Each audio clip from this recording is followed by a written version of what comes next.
Chapter 1. Xiao Shi, have you been waiting long? You seem so urgent to call me out. What's up? Never mind, I have something to tell you. Okay, let's break up. As Okai jogged up to Lu Shi, he found her face somber, her gaze serious. The smile on Okai's face froze. After a long pause, he sighed and asked, was it your best friend who persuaded you, or your mother? Don't be like that. This is between us and has nothing to do with anyone else. I just feel that they're right. Okay, reality is reality, and love is love. You can't live on love alone. Let's retain some dignity. Let's end it here. Seeing the strange look on Okai's face, Lu Shi continued, suppressing the turmoil in her heart. Clearly, she wasn't going to give Okai a chance to salvage or explain anything. She turned and left, getting into a BMW M4 parked nearby. Okai had heard Lu Shi mention the owner of this car, a rich second-generation kid who was pursuing her. At the time, he hadn't taken it seriously, but now she had made her choice.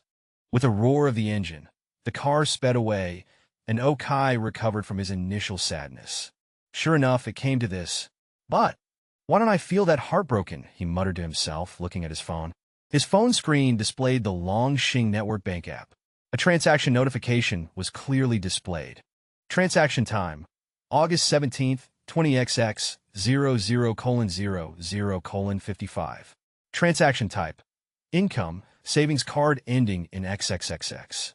Transaction amount, 100 million RMB. That's right, Okai now had 100 million yuan. And not just now, but he would have 100 million every day. This started yesterday.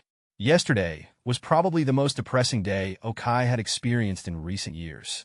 He had been laid off from the company he had worked at for 3 years. After he returned home with his belongings and told Lu Shi the news, her expression became increasingly odd. Okai knew that Lu Shi's family had always disapproved of their relationship, especially her mother, who had even resorted to threats and inducements to get Lu Shi to break up with him. Her best friend also constantly urged her to leave him. Even before this, there had been noticeable cracks in their relationship, and his job loss became the final straw.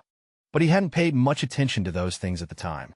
Upset, he went out drinking with his friends that night. When he got home, Lu Shi was gone.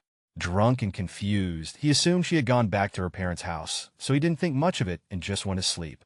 Then he had a dream. In the dream, he met a deity who said he could fulfill his wish of becoming the richest person in the world. However, if he were to suddenly receive trillions in cash, it would cause the world's financial system to collapse. So, the deity created a system for him. This system would give him 100 million yuan in spending money every day. He could spend it himself or use it for investments, and the system would assist him by showing him the returns on those investments. Moreover, as he earned money, he would receive additional special rewards at milestones like 10,000, 100,000, 1 million, 10 million, and 100 million yuan. He had thought it was just a dream, but when he woke up, he discovered that he actually had 100 million yuan in his bank account. His first thought was to contact Lu Shi, tell her he was rich now, and that she no longer needed to choose between him and her mother. He could give her the life she wanted. But before he could call her, she called him. And then came the breakup. Honestly, Okai felt a pang of regret, but besides that, he mostly felt relief and even a sense of gratitude. He couldn't imagine having to endure Lu Shi's mother and her best friend's constant criticism even after becoming rich. If you hadn't left, I definitely wouldn't have abandoned you. But, alas, a journey of 100 miles is 90% complete. This is for the best. With a chuckle and a shake of his head, Okai dismissed his thoughts. He considered the situation a double blessing. After composing himself, Okai quickly shifted his focus to what he should do next. With 100 million yuan in cash, he couldn't just go back to sleep. I've heard that when people get rich, they buy houses, cars, and RVs. I don't even have a place to live. I'll start by looking for a house, he muttered to himself. He closed the banking app and began searching for the best real estate in Longyi City. He quickly settled on a residential complex called Longtung Gardens. It was the most upscale community in the area, with prices once reaching 120,000 yuan per square meter, but now have to 60,000. The complex boasted beautiful landscaping, comprehensive amenities, and river views. The only problem was the price.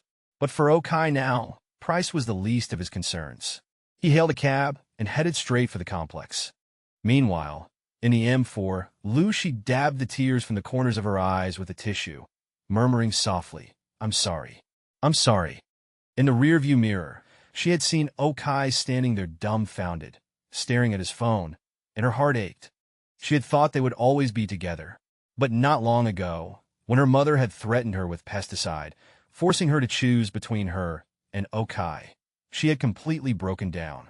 She was heartbroken to leave Okai, but she couldn't ignore her mother. Observing Shi's sadness, the somewhat sinister-looking man driving the car chuckled and placed his hand on hers, saying gently, Shi, I think your mother is right. You deserve better. Do you really want to rent an apartment with him for the rest of your life? Or empty your savings to buy a place, and then spend your life paying off the mortgage? Shi's face hardened, and she forcefully pulled her hand away. She knew exactly why her mother, who had only been mildly displeased with Okai before, suddenly became so vehemently opposed to him, even threatening suicide. It was because of this man whispering in her mother's ear. She might not marry Okai, but she wasn't going to marry this man either. My mother only asked me to break up with Okai. She didn't say I had to be with you. Mr. Zhao, thank you for the ride today. Please stop the car up ahead. Let me still take you. Fine. Be careful then. He had wanted to press the issue, but seeing Shi's gaze, he knew this wasn't the time to be persistent. He pulled over. After She got out and hailed another cab. His expression turned dark. He muttered, playing hard to get, "You'll be mine sooner or later, and then you'll be begging me for mercy." Shi, of course, was oblivious to Mr. Zhao's thoughts. She took a cab to her new workplace and changed into her uniform. To completely sever ties with Okai, she had even changed jobs. But as she emerged from the locker room, she saw someone she shouldn't have seen there, standing right in front of her. Chapter 2. 5 minutes earlier, Shi was changing clothes in the locker room. At this time, a taxi appeared outside the Longting Jiyuan sales center where Shi worked. That's right, the new job Shi found was as a saleswoman here. Of course, she didn't start from the bottom. She was directly a team leader. But even as a team leader, she was still just a saleswoman. Of course, Kai didn't know she was here. His only purpose in coming here was to buy a house. As he walked into the sales center, a girl in the sales hall noticed him. Well, actually, quite a few people noticed him. But judging by his clothes, others probably thought he was just asking where the restroom was or just browsing. They didn't believe Kai could afford a house here. However, one girl still took the initiative and walked over with a bottle of water. "Sir, are you looking to buy a house?" "Yes, I am. What types of units do you have available?" Kai took the water the girl offered and smiled at her. The girl looked to be about 20 years old, with short hair and a fair complexion.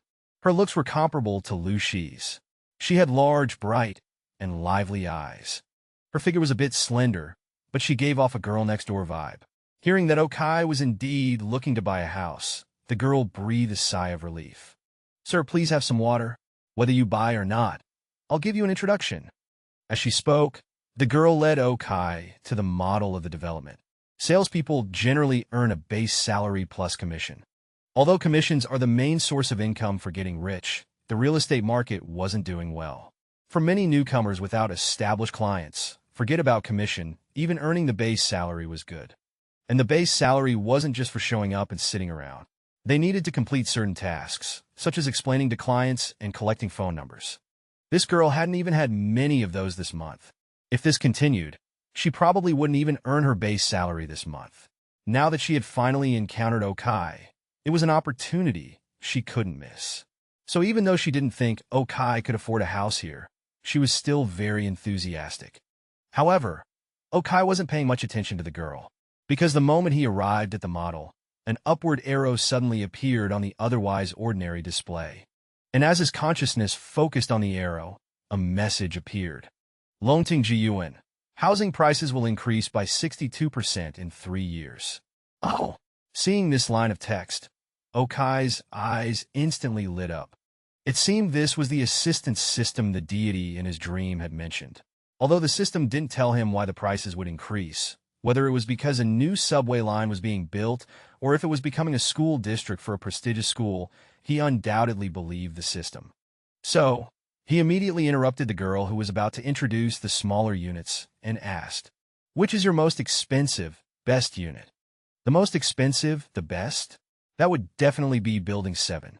It's our premium building, with a 270-degree river view, especially the top 3 floors, all 520 square meter large flats, finely decorated with appliances included. It couldn't be better. Hearing Okai's words, the girl looked expectantly at the top 3 floors with a laser pointer, clearly showing that this was her dream house. After hearing her words, Okai thought for a moment. A 520 square meter flat meant that one floor was probably around 2 million. He currently had 100 million, so he might as well just buy them. Thinking of this, he said directly, "Okay, I'll take it. I want all 3 of those units." Huh. Hearing Okai's words, the girl, who was still giving her introduction, didn't react for a moment, looking at Okai with a confused and bewildered expression. I can't make that decision. I'll go get the manager." Looking at Okai's serious expression, the girl could barely speak. After stammering out a sentence, she turned and ran to the manager's office. Seeing her like this, Okai smiled, opened the water bottle, and waited for her while drinking. But at this moment, a figure suddenly appeared in front of him. "You're really something, actually finding me here. I made it very clear we're over. No matter the reason, there's no need to dwell on it now. We've broken up, understand?" Looking at Okai, who was speechless from shock, Lucy's heart was filled with complex and tangled emotions. On the one hand, she was truly annoyed. After finally making up her mind and telling Okai everything, why had he come looking for her again? On the other hand, there was a hint of happiness in her heart. But unfortunately, she had already made up her mind. Pretending, still pretending. "I never knew you were such a good actor. Leave quickly, before the manager comes and has security throw you out." Seeing Okai standing there stunned, Lucy continued speaking. But just as she finished, she saw the girl from earlier leading the manager over. After a moment of thought, Lucy stepped forward and said to the manager, "I'm sorry, manager. He's a friend of mine. He knew I worked here and came to see me. I'll have him leave right away." Hearing Lucy's words, the manager, who originally had a smile on his face, suddenly froze. Then he looked at the girl beside him, his eyes clearly asking, "What's going on?" The girl was also stunned. She looked at Okai. Was he joking? "All right, I don't know her well. I'm here to buy a house. I've taken a liking to the top 3 large flats in Building 7. Full payment. Any problem? If not, let's draw up the contract." Chapter 3. No problem at all. The top 3 floors. Well, the very top floor has already been sold, but the buyer has recently run into some financial difficulties and has entrusted us to resell it. We have full authority to handle the sale. As for the other 2 units we have available, if you pay in full, I can offer you a 5% discount. We'll also cover the property taxes and deed taxes. As soon as he heard Okai was serious about buying, the manager's enthusiasm ignited. He walked over to Okai with a beaming smile, rubbing his hands together. Full payment. In the wake of the real estate bubble burst, real estate companies across China and even the world were tightening their purse strings, terrified of a broken capital chain leading to their demise. So, anyone buying in full these days was treated like royalty. They'd offer the biggest discounts without even being asked. Although Okai hadn't initially expected any extra discounts, leaving money on the table wasn't his style. He nodded in agreement. The top floor unit was listed at 32 million, but according to the manager, the bottom line was 29.5 million, a price he could negotiate for Okai. This was even lower than the combined price of the 2 new units. Besides the price, these 3 units come with 15 parking spaces. I can also arrange for your spaces to be together. The manager lowered his voice as he observed Okai lost in thought, actually calculating the total cost in his mind. "All right, I'll take all 3. Go prepare the paperwork." Okai smiled after hearing about the 15 parking spaces, then looked up at the young woman who had initially greeted him. "Me?" The girl's breath hitched at being asked to prepare the paperwork. Sales commissions were calculated at 0.3% of the original price. Okai's purchase totaled over 90 million, meaning her commission would be around 270,000 to 280,000. The thought made her head spin. 270,000 to 280,000. She'd never seen that much money in her life. "What are you waiting for? Go." The manager chuckled at the stunned saleswoman. He was envious, of course. But since Okai had specifically asked for her, he couldn't very well object. Compared to the saleswoman's commission, his own profit was far greater. He could even return to headquarters with this nearly 90 million cash inflow. So, while envious, he wasn't about to interfere. Oh, all right. The girl snapped back to reality and rushed to the back office. She returned shortly with a card reader and contracts. Lu Shi, equally stunned, finally reacted and hurried over to Okai. Are you done with the charade? Okai chuckled at Lu Shi's furious glare. She still thought he was joking, showing off. With that thought, he handed his bank card to the saleswoman. After she inserted the card and the manager confirmed the amount, Okai entered his PIN. The card reader beeped, printed a receipt, and displayed the successful deduction. Everyone present felt a jolt. Okai's jolt was the thrill of spending such a large sum for the first time. The manager's jolt was the satisfaction of a secure deal. The saleswoman's jolt was the realization of her commission. Only Lu Shi's jolt was followed by a shocked stare at Okai. She had calculated the total for the 3 units, almost 90 million. Even selling Okai wouldn't cover a fraction of that. Her world was crumbling. Her mindset, her life, her perspective, all shattered.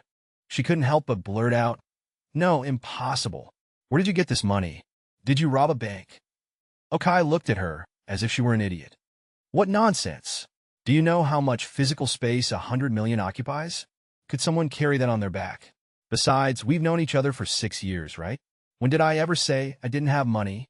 I just wanted to connect with you as an ordinary person, but all I got was distance and disdain. I was planning to tell you today anyway, but you didn't wait. Forget it. I'm tired of pretending. I'm a multi-millionaire. I'm coming clean. Looking at Lu Shi's shocked, unfocused eyes, Okai spoke candidly, then walked over to the saleswoman and began signing the contracts. He signed 2 contracts. The one for the consigned unit would have to wait for the owner. While signing, he noticed the saleswoman's name. Sure, a rather poetic name. After he finished, the beaming manager approached. Sure, please take Mr. O to see the units. I'll contact the owner of the top floor to sign the contract. All right, Mr. Oh, this way, please. There's a sightseeing car at the entrance. I'll take you to see the units. Okai, without even glancing at Lu Shi, followed Sure to view the properties. The manager approached the still-stunned Lu Shi. Boyfriend. Ex-boyfriend. Lu Shi's voice was hoarse as she partially recovered from her shock. Her throat felt like it was lined with razor blades. Even breathing hurt. I'll look on the bright side. These rich folks are all the same. Afraid of being scammed for their money, they pretend to be poor to test us ordinary people. They don't realize that besides the sun, the human heart is also too much to bear looking at directly. Think of it this way. You didn't break up with him because he was poor. You broke up with him because he lied to you. Doesn't that feel better? Honestly, Lu Shi really wanted to slap the smiling manager. But remembering she'd just broken up with Okai and couldn't afford to lose her job, she forced a smile and quickly walked towards the break room. Chapter 4. Regardless of how Lu Shi felt, Okai was feeling pretty good right now. He rode the sales office's sightseeing cart, toured the complex, and finally arrived at Building 7. The complex's amenities were indeed quite impressive. The landscaping covered at least 75% of the area, filled with various precious and exotic trees and flowers, creating a beautiful scene. There were also plenty of retail fountains, benches, and playgrounds. In addition, there was a fitness center, swimming pool, tennis court, basketball court, mini-mart, and everything else one could need. When they entered Building 7, they found the lobby luxuriously decorated. There were 4 elevators in the elevator hall. According to Sure's introduction, there were 3 types of units. Besides the large flat Okai bought, there were 4 units per floor, each 130 square meters with 4 bedrooms and 2 living rooms, and 2 units per floor, each 260 square meters with 6 bedrooms and 3 living rooms. But the largest was undoubtedly the 3 floors Okai purchased. As they took the elevator to the 31st floor, the doors opened to reveal a large door right in front of Okai. The best part of a large flat was that there was only 1 unit per floor. Opening the door, Okai was greeted by a truly beautiful apartment. The flooring, ceiling, and appliances were all name brands, clearly high quality. He was very satisfied with the 8-bedroom, 4-living room layout. Most importantly, it was spotlessly clean, practically move-in ready. The 31st and 32nd floors were identical, both furnished by the developer. However, the 33rd floor, the unit being resold, was different. As Okai and Shirshir walked in, Shirshir's eyes lit up, while Okai's right eyelid twitched involuntarily. The 33rd floor apartment had clearly been renovated. Moreover, the person who decorated it must have been someone with a very girlish heart. The entire apartment was primarily pink. The other walls and ceilings were sparkling and glittery. The crystal chandelier was incredibly ornate, and there were mirrors everywhere. She had even expanded the walk-in closet to 100 square meters, with dedicated areas for clothes, bags, and shoes. Completely incomprehensible. Looking at the apartment, Okai raised an eyebrow, already considering renovations. But at that moment, Shirshir, clearly delighted with the apartment, received a call from the manager informing Okai that the owner had arrived. Shirshir, you can help find a construction crew, right? After hearing from Shirshir, Okai went downstairs with her. In the elevator, he hesitated for a moment before asking, "Yes, is there something you're not satisfied with? I can help you contact someone. First, help me connect these 3 floors, and then I'll think about whether or not to renovate the 33rd floor." "Ah, you want to renovate the 33rd floor? It's decorated so beautifully." Beautiful? Yes, it's beautiful. I think your future wife will love it here." Then let's not renovate it yet, just connect the floors." Okai, a typical straight man, truly didn't understand women's aesthetics. If his future wife also wanted to decorate their home like this. He shook his head, deciding to leave it be for now and wait until he had a girlfriend to consider her preferences. But finding a girlfriend didn't seem urgent. Thinking of this, he smiled and rode the sightseeing cart back to the sales center with Shirshir. Lucy was gone, probably avoiding him. Okai didn't bother looking for her and went directly to a meeting room. The owner of the 33rd floor had arrived. However, when Okai saw her, he was stunned. "Ms. Phone. Hello, you are?" The woman, wearing sunglasses and looking at her phone, was taken aback, then stood up and asked in confusion. "Hello. You probably forgot. My name is Okai. I'm your former employee. You fired me yesterday." Upon hearing this, the woman suddenly remembered. She had indeed seen Okai at the company. Her expression became awkward. This woman was Feng Yu. She seemed to be a year older than Okai, but she was a top-tier rich second generation, extremely wealthy. She had lived a carefree life until she foolishly started her own business. Clearly, she wasn't cut out for business, otherwise she wouldn't have resorted to layoffs and selling her apartment. Judging from the 33rd floor decoration and Okai's observations over the past 3 years, she was a woman who loved beauty and fashion. But now, she wasn't even wearing makeup and was hiding behind large sunglasses. She looked chowtse. "Oh," and now, also very embarrassed. "Oh, you know each other? That makes things easier. Ms. Phone, this Mr. O has bought the 31st and 32nd floors and now wants to buy yours. The money has been transferred to the escrow account. Once you both confirm the contract, you can sign it." While looking at the contract, Feng Yu asked, "Your hobby is quite unique. I thought people like us, to prove ourselves, like to start businesses. Why do you like working for other companies?" In Feng Yu's eyes, Okai was clearly a rich second generation like herself. Otherwise, who could afford to buy 3 apartments for nearly 100 million? Okai just shrugged. He couldn't tell anyone about the system. So, if being labeled a rich second generation could solve problems, it was for the best. Seeing Okai's silence, Feng Yu leaned closer and whispered, "Since we're acquaintances and you know my company's situation, could you give me a little more?" "Seriously? I got a 5% discount, paying 29.64 million. Yours is secondhand at 29.5 million, and you want to raise the price." Chapter 5. The house isn't worth much now, but I've renovated everything. The fitting room, bed, bathtub, I've replaced them all. Upon hearing Okai say this, Feng Yu anxiously replied, "Sister, do you think I'd like your renovation style? I'm planning to tear it all down and renovate again." "Oh, speaking of which, I need to deduct something from the price." No, please don't. You know I urgently need money.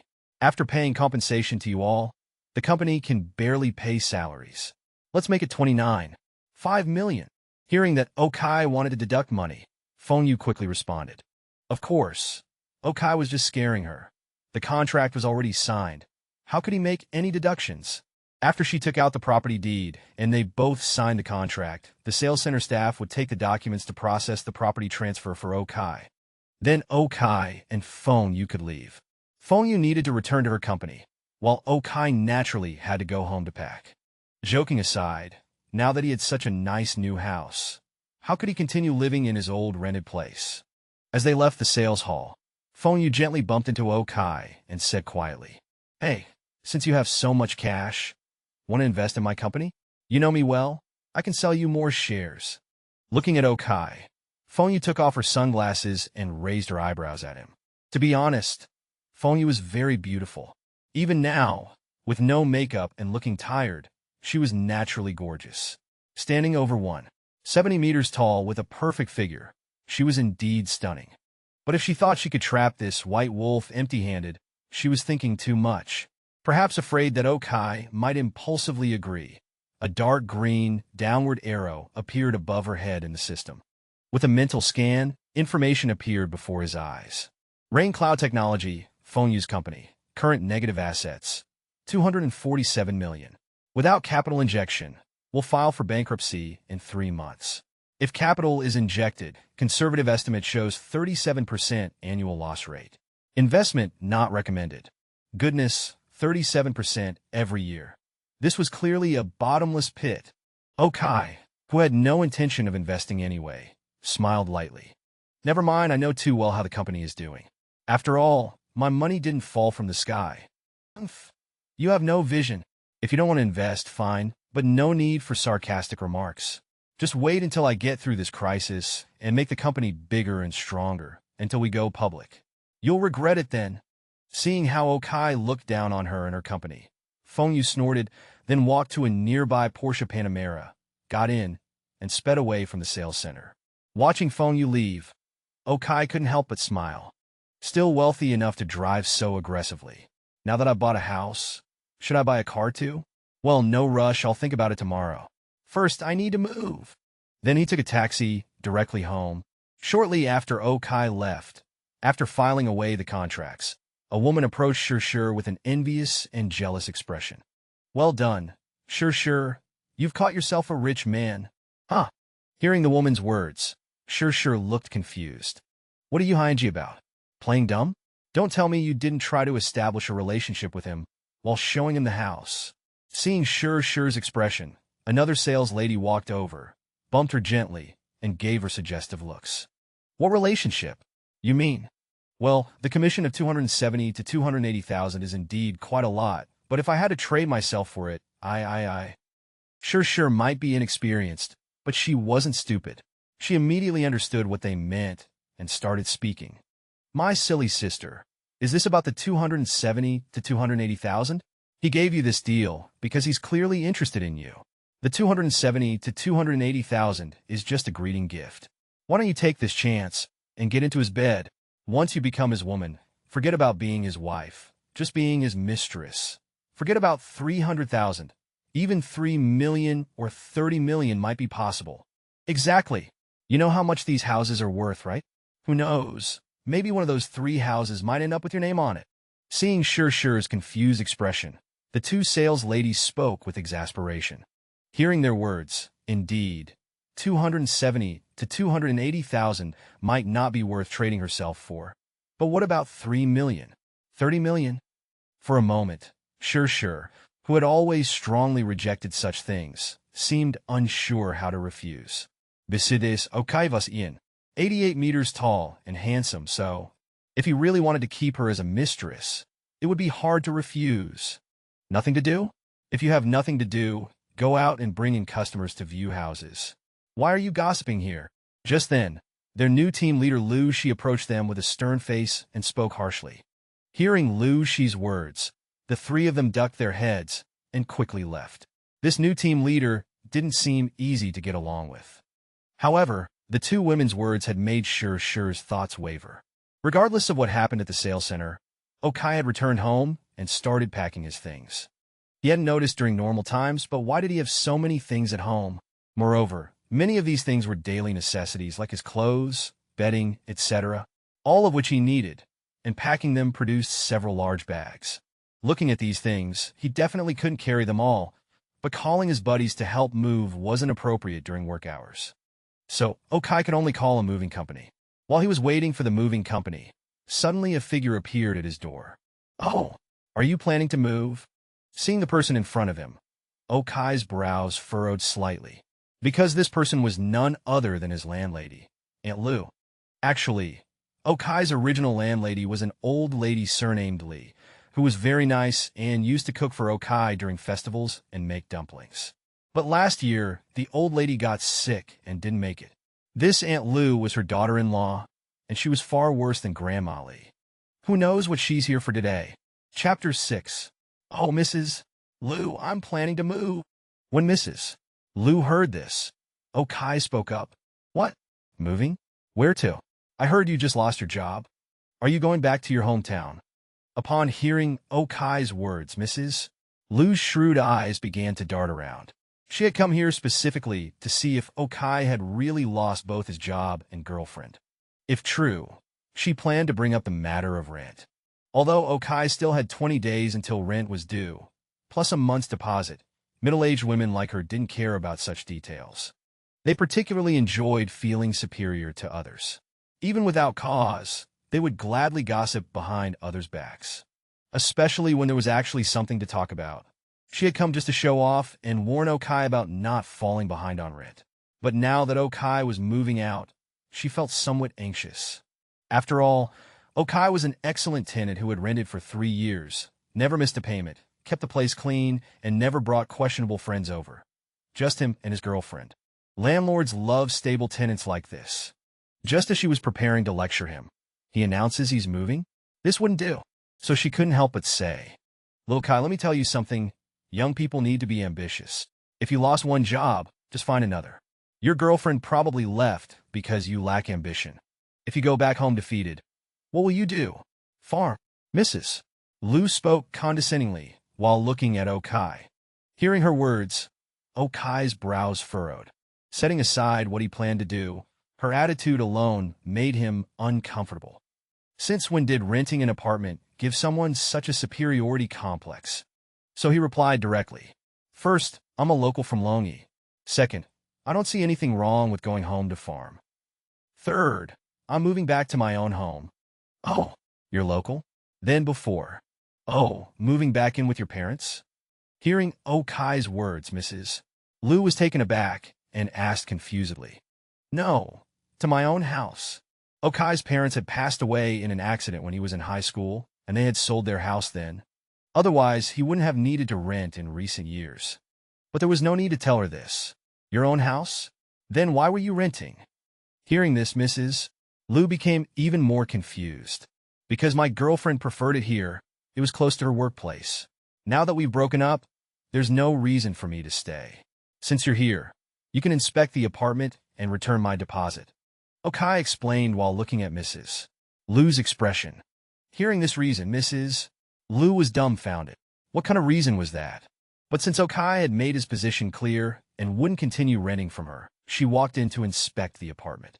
She had originally planned to be extremely picky about damages to keep the deposit, but Okai didn't give her the chance. As soon as she started inspecting, he began recording with his phone. Seeing Okai's approach, Mrs. Lu didn't dare try any tricks. If this got posted online, losing face would be the least of her worries. She might have trouble renting the place out in the future. After looking around and finding nothing to deduct money for, she had no choice but to return the 2,000 yuan deposit. However, she had no intention of refunding the remaining 20 days of this month's rent. But this was normal. Rent was typically calculated by the month, rarely by the day. And Okai couldn't be bothered to argue about it. He had more important things to do. Shortly after she finished inspecting, the moving company Okai had called arrived. They began carrying things down. Watching the busy workers, Mrs. Lu's eyes narrowed. She still couldn't believe Okai owned a house.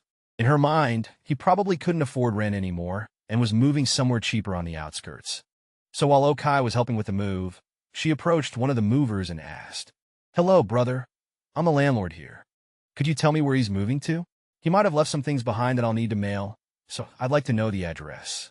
I'm not sure exactly. I just know we're delivering to Longting-ji-yuan. You should ask him. Hearing the mover's answer, the Aunt Lu's brows furrowed. Upon hearing this, Mrs. Lu's brows furrowed. While she might not know about ordinary upscale communities, Longting-ji-yuan was undisputedly the best residential complex in Longyi. Rumor had it that houses there cost at least several million. Monthly rent would be at least 10 or 20,000. Someone who rented her old rundown place couldn't possibly afford to rent there. As for his claim about owning a house there, she'd never believe it. But whether she believed it or not didn't matter to Okai. He wasn't about to prove anything to her just to show her up. She wasn't worth it. After finishing the move, Okai headed to Longting-ji-yuan. However, when he arrived with the movers at his door on the 32nd floor of Building 7, he found Sure crouching in front of his door, seemingly hesitating about something. Sure? Did you leave something here? Okai asked puzzledly upon seeing her. Hearing his voice, Sure suddenly looked up. She hadn't noticed the elevator arriving. Seeing it was Okai, she smiled and said, No, I heard you were moving and thought you might be busy, so I came to help. Looking at Sure's timid demeanor, Okai could clearly tell her voice was trembling, but he didn't refuse her offer. Great. I actually hadn't found anyone to help yet. Thank you. Let me treat you to a meal later. No need for a meal. I've already earned so much thanks to you today, and you haven't even asked for a commission. I'm already very grateful. Also, according to local custom, the first meal after moving should be cooked at home. If you don't mind, let me cook for you. As she spoke, Sure lifted up the groceries she had bought earlier. It seemed she had come prepared. Chapter 7. Bang! I'm back. As the time approached around 5 p.m., Lucy dragged her tired body back home. After changing her shoes, she plopped down on the sofa, curling up her body. Today had been an incredibly shocking day for her. Her boyfriend of 5 years turned out to be a rich man, a billionaire. This was truly hard for her to accept. Lucy and Okai attended the same university, but they didn't know each other at first. It wasn't until their sophomore year, during a dormitory mixer, that they met. After that, Lucy became very interested in Okai. She pursued Okai for a year before they finally got together. Initially, Lucy was very happy being with Okai. Okai was handsome, had a good physique, was considerate towards her, worked hard, took things seriously, and most importantly, they were truly happy together. But after graduating from university and entering society, she realized that happiness alone couldn't solve many problems, especially in her line of work, sales, where many young girls were doing it with impure motives. As she watched her female colleagues obtain branded bags and perfumes from men through various relationships, leaving after just a year or two in a nice car, she felt increasingly unbalanced. Moreover, birds of a feather flocked together. While Lucy was already feeling somewhat unbalanced, her mother and her best friend were even worse. Lucy's mother never approved of Okai from the beginning. She always hoped her daughter would marry a rich man. As long as he was wealthy, nothing else mattered. So ever since learning about Okai's existence, her mother had been constantly urging her to break up with him. Her best friend was even worse, actively introducing her to wealthy men. At first, she could resist. After all, she didn't want to marry some old geezer. But everything changed when Zhao Yu appeared. Zhao Yu was the owner of the BMW M4 she got into after breaking up with Okai today. He was actually the boyfriend of one of her best friend's friends. She met Zhao Yu because her best friend brought that friend to buy cosmetics at her counter. When Zhao Yu saw Lucy, he was stunned by her beauty and began pursuing her. Although Lucy was hesitant, Zhao Yu easily won over Lucy's mother first. So a few days ago, her mother held a bottle of pesticide and told Lucy to choose between Okai and herself. In fact, Lucy could smell that the bottle actually contained iced tea, but she didn't know if it was because of this that she had a slight inclination to take the easy way out. So she agreed to break up with Okai. Yesterday, when she learned that Okai had been fired from his company, this idea became even more firm in her mind. So yesterday, she moved out of the apartment Okai was renting and returned home. Early this morning, she officially broke up with Okai. Originally, she thought that after breaking up, Okai would never be able to turn things around. But she was too naive. On the day of the breakup, Okai actually told her that he wasn't poor. He had plenty of money. It's just that she never asked before? Damn, what kind of bullshit was that? The slap in the face came so quickly that she felt suffocated. An ex-boyfriend's success is more heartbreaking than one's own incompetence, especially when the gap is so large. She had almost had the right to share in his wealth. Why are you back so early? Didn't you go out with little Zhao? Why would I go out with him? Hearing her mother's words, Shi, who was already on the verge of breaking down, felt even worse. After all, it's easier for people to forgive themselves than others. In her view, the first person to blame for her current mental state was Okai. This guy had money but still made her live in a rented apartment with him. He truly deserved to die. The second person to blame was her own mother. If it weren't for her pressure, she wouldn't have agreed to break up with Okai. The third person to blame was Zhao Yu. If he hadn't instigated her mother wouldn't have suddenly become so extreme, leading her to take the easy way out and agree. The fourth person to blame was naturally her best friend. If she hadn't introduced Zhao Yu to her, none of this would have happened. At this moment, Shi's mother didn't know that Shi had already blamed her in her heart. Hearing Shi's resentful words, she frowned and said, "You haven't broken up with that poor guy Okai yet, have you? First, I've already broken up with him this morning, as you said. Second, he's not poor, he has plenty of money. Today he just bought 3 large apartments in the building where I work, all paid in full, nearly 90 million yuan. Hearing her mother's words, Shi looked at her and started speaking, but as she spoke, her voice grew louder, almost shouting by the end. Hearing her words, her mother was stunned for a moment, then forced a smile and waved her hand dismissively. "No, impossible, don't try to fool me. That guy has no parents, just himself. Where would he get the money?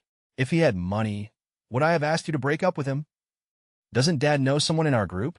The money has been transferred today. He bought 2 apartments and 1 is for resale. There should be a cash flow of over 50 million yuan. The group should be able to verify it. I'm exhausted. I'm going to rest." Seeing her mother still looking disdainful and disbelieving, Shi laughed self-mockingly. Actually, the person who most hoped this wasn't true was her. Unfortunately, she had confirmed it multiple times. It was true. After speaking, she dragged her body towards her room. She needed to take some time to process this. Watching her daughter's completely shattered worldview, Shi's mother's worldview was also on the verge of collapse. Seeing her daughter like this, she hesitated for a moment, then took out her phone and called her husband. She had already retired, but Shi's father was still working and should be on his way home now. Sure enough, shortly after the call connected, Shi's father's voice came through. "Hello, I'm almost home. Do you need me to buy anything?" "Buy my ass. I'm not asking you to buy anything. I want you to find out about something." Hearing Shi's father's voice, Shi's mother repeated what Shi had just told her. Hearing his wife's words, Shi's father sighed. Actually, he quite liked Okai, but unfortunately, in this family, his opinion didn't count. At this moment, all he could do was make a call to verify the truth of this matter. Chapter 8. At this moment, Okai didn't know how Shi's family was doing, nor did he want to know. He was sitting in the dining room, looking at the 3 dishes and soup that Shur had served, feeling his appetite surge. By his count, Okai hadn't eaten anything for a whole day. In the morning, he went to see Shi, got broken up with, then bought a house, went home to pack, and moved. His mind had been in an excited and busy state the whole time, so he hadn't felt hungry. But now, after finishing everything that needed to be done, he felt so hungry his stomach was touching his back. Fortunately, Shur was really thoughtful.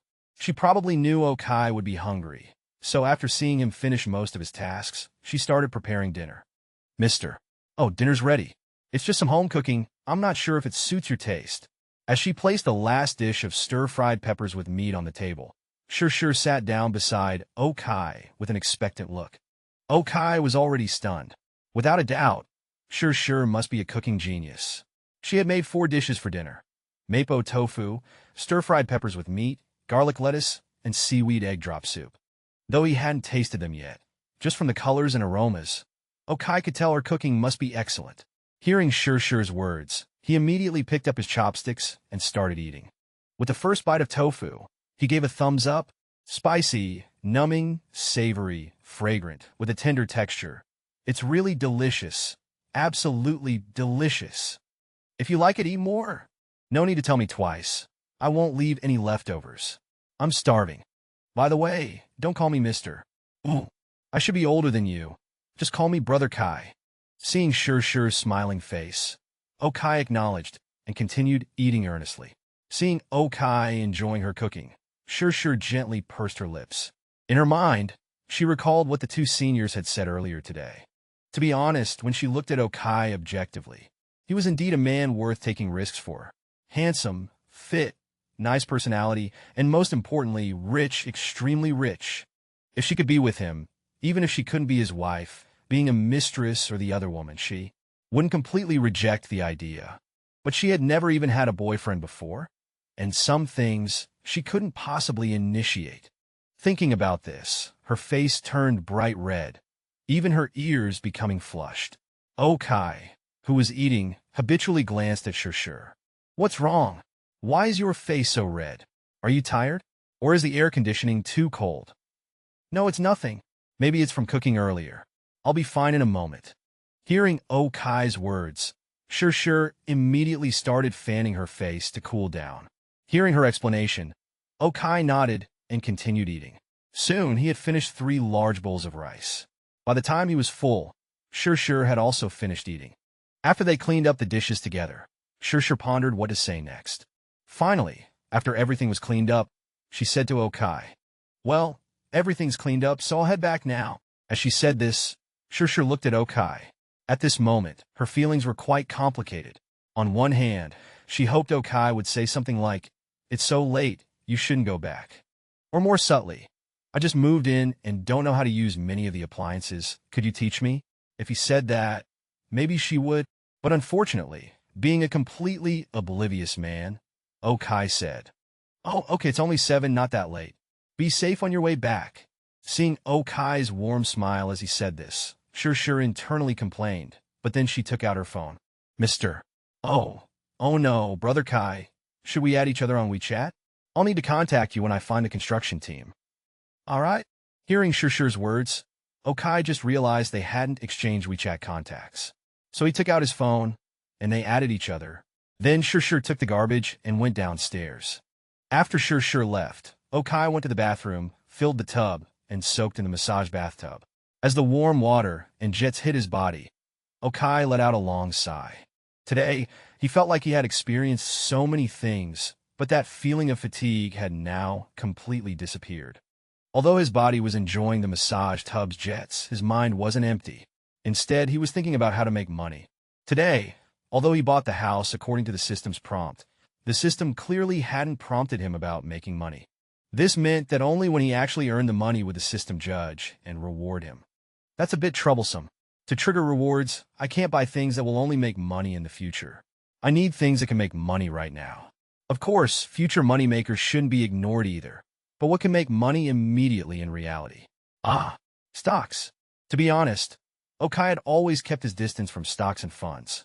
But now with the system's assistance, he felt he could give it a try. Besides stocks, could buying antiques for profit work? Then, jade gambling? Gambling? Better skip gambling. Won't do anything illegal. If there's a chance to go to Macau in the future, I can play a bit but can't break the law. Shaking his head, Okai pushed the word gambling out of his mind. If he wanted to make big money legally, the stock market seemed like the best choice. Thinking about this, he picked up his phone and started researching how to trade stocks. For ordinary retail investors, they would go to the stock exchange hall to open an account and register. But for someone like him, who would have 11 million coming in tomorrow, it would be better to find a financial company to handle it. Thinking of this, Okai raised his eyebrows. This could work. I'll find a financial company tomorrow. After muttering this quietly, Okai found a financial company with good reputation and strength online, then tossed his phone aside and went back to enjoying his bath. Chapter 9. CC, do you want something to eat? Looking at Lu Shi, who had locked herself in her room, her mother gently knocked on the door. Getting no response, she turned angrily to Lu Shi's father behind her. Look at your precious daughter. You talk as if she wasn't yours too. Besides, who could accept something like this? At the root of it, isn't this your fault? How is this my fault? I have no problems. I only want what's best for her. Now it's my fault? Neither you nor our daughter has any conscience. Fine, you're right. The breakup is done. Let it be. Actually, I always thought Xiao Kai was quite good, but whatever. Seeing his wife's unreasonable attitude, Lucy's father gave up arguing and sat down at the dining table to eat. But before he could take his first bite, his wife knocked away his chopsticks. Eat, eat, eat. That's all you know how to do. Don't you think about how to fix the situation? You keep saying Okai was good. What was so good about him? He looks decent, has good height, same education as our CC, ambitious, polite, and filial. What's not good about him? Hearing his wife, Lucy's father lost his temper too, slamming his chopsticks on the table. Ah, I raised a daughter all these years just for someone who's polite? He could have 1,000 good qualities, 10,000 good qualities. Without money, he's still no good. You're really obsessed with money. Fine. Now he's rich, very rich, bought an 78 million yuan house that has nothing to do with our daughter. Happy now? Lucy's father's face darkened as he pointed at her, throwing the information he'd learned today in her face. Hearing this, Lucy's mother's expression changed dramatically. What? Even if they broke up because I made Cece do it, even if our daughter proposed the breakup, he bears no responsibility at all? And can't you eat without running your mouth? If you can't eat properly, then don't eat. It wasn't him who proposed the breakup. It was you making Cece do it. How is it his fault? And weren't you the one who told me not to eat? Fine, fine. I can't win. I'll go eat outside. Seeing his wife's unreasonable attitude, Lucy's father waved his hand and left the dining room. Eat, eat, eat. I bet you have someone else outside. You just want to abandon us, mother and daughter. How miserable we are. How unfortunate I am to have married such a useless man. Our daughter gets bullied like this, and you don't even have the courage to fight back. Bah, useless. As Lucy's father left, her mother began crying in the dining room, but clearly, Lucy's father was still thinking rationally. He knew that no matter what, this wasn't Okai's fault. But obviously, Lucy's mother didn't see it that way. Hearing the door slam shut, Lucy's mother stood up from the dining room, her face showing no trace of tears, only calculation. This won't do. I have to make him give half of that house to our Cece. After muttering to herself, she returned to her room and started typing on WeChat, while Lucy sat in her room with a blank stare. She had heard her parents' argument outside. She remembered how they used to fight like this when she was young, making her reluctant to come home. She chose to board at high school, didn't come home on weekends during university, and when Okai suggested living together after graduation, she immediately agreed. But somehow, she had started enjoying coming home again, enjoying listening to her mother's nagging, accepting her manipulation again. At some point, she had reverted to her childhood self. Thinking about this, she gave a self-mocking smile and buried her face in her pillow. The night passed silently, and the next day arrived. Although she still wasn't feeling well, she had to go to work. It was only her second day after all. When she was changing in the locker room, the other sales ladies arrived. However, when they saw her, these sales ladies became as quiet as cicadas in winter. Clearly, Lucy's gloomy face from yesterday made them reluctant to provoke her. Seeing their behavior, Lucy, already annoyed, couldn't be bothered with their ostracism. She just wanted to change quickly and leave. But just then, Shur arrived at the locker room, and many girls gathered around her. Even Lucy's attention was drawn. She had heard that Shur had helped Okai move house yesterday afternoon, with special permission from the manager. Shur, did you come from the complex today? Sure enough, these women were all the same, immediately asking the key question with smirks. No, I came from home, Shur replied. Really? Mr. O didn't ask you to stay? No, he didn't. He just told me to be careful on my way home. I think you're all overthinking it. Brother Kai seems like a real gentleman. Shur responded. But obviously, these women didn't believe her. However, Lucy's lips curled slightly. She believed it. Okai was indeed that kind of wooden block. She remembered their first time at a hotel was actually initiated by her. But this woman daring to call Okai Brother Kai. How shameless. There's no cat that doesn't steal fish. He's probably skilled at this, being cautious about those throwing themselves at him. That's how these rich men are, afraid of getting into trouble. Sure, you might not be a match for someone at his level.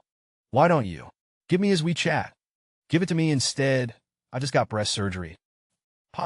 Rich men don't like fake goods. They prefer natural ones like mine.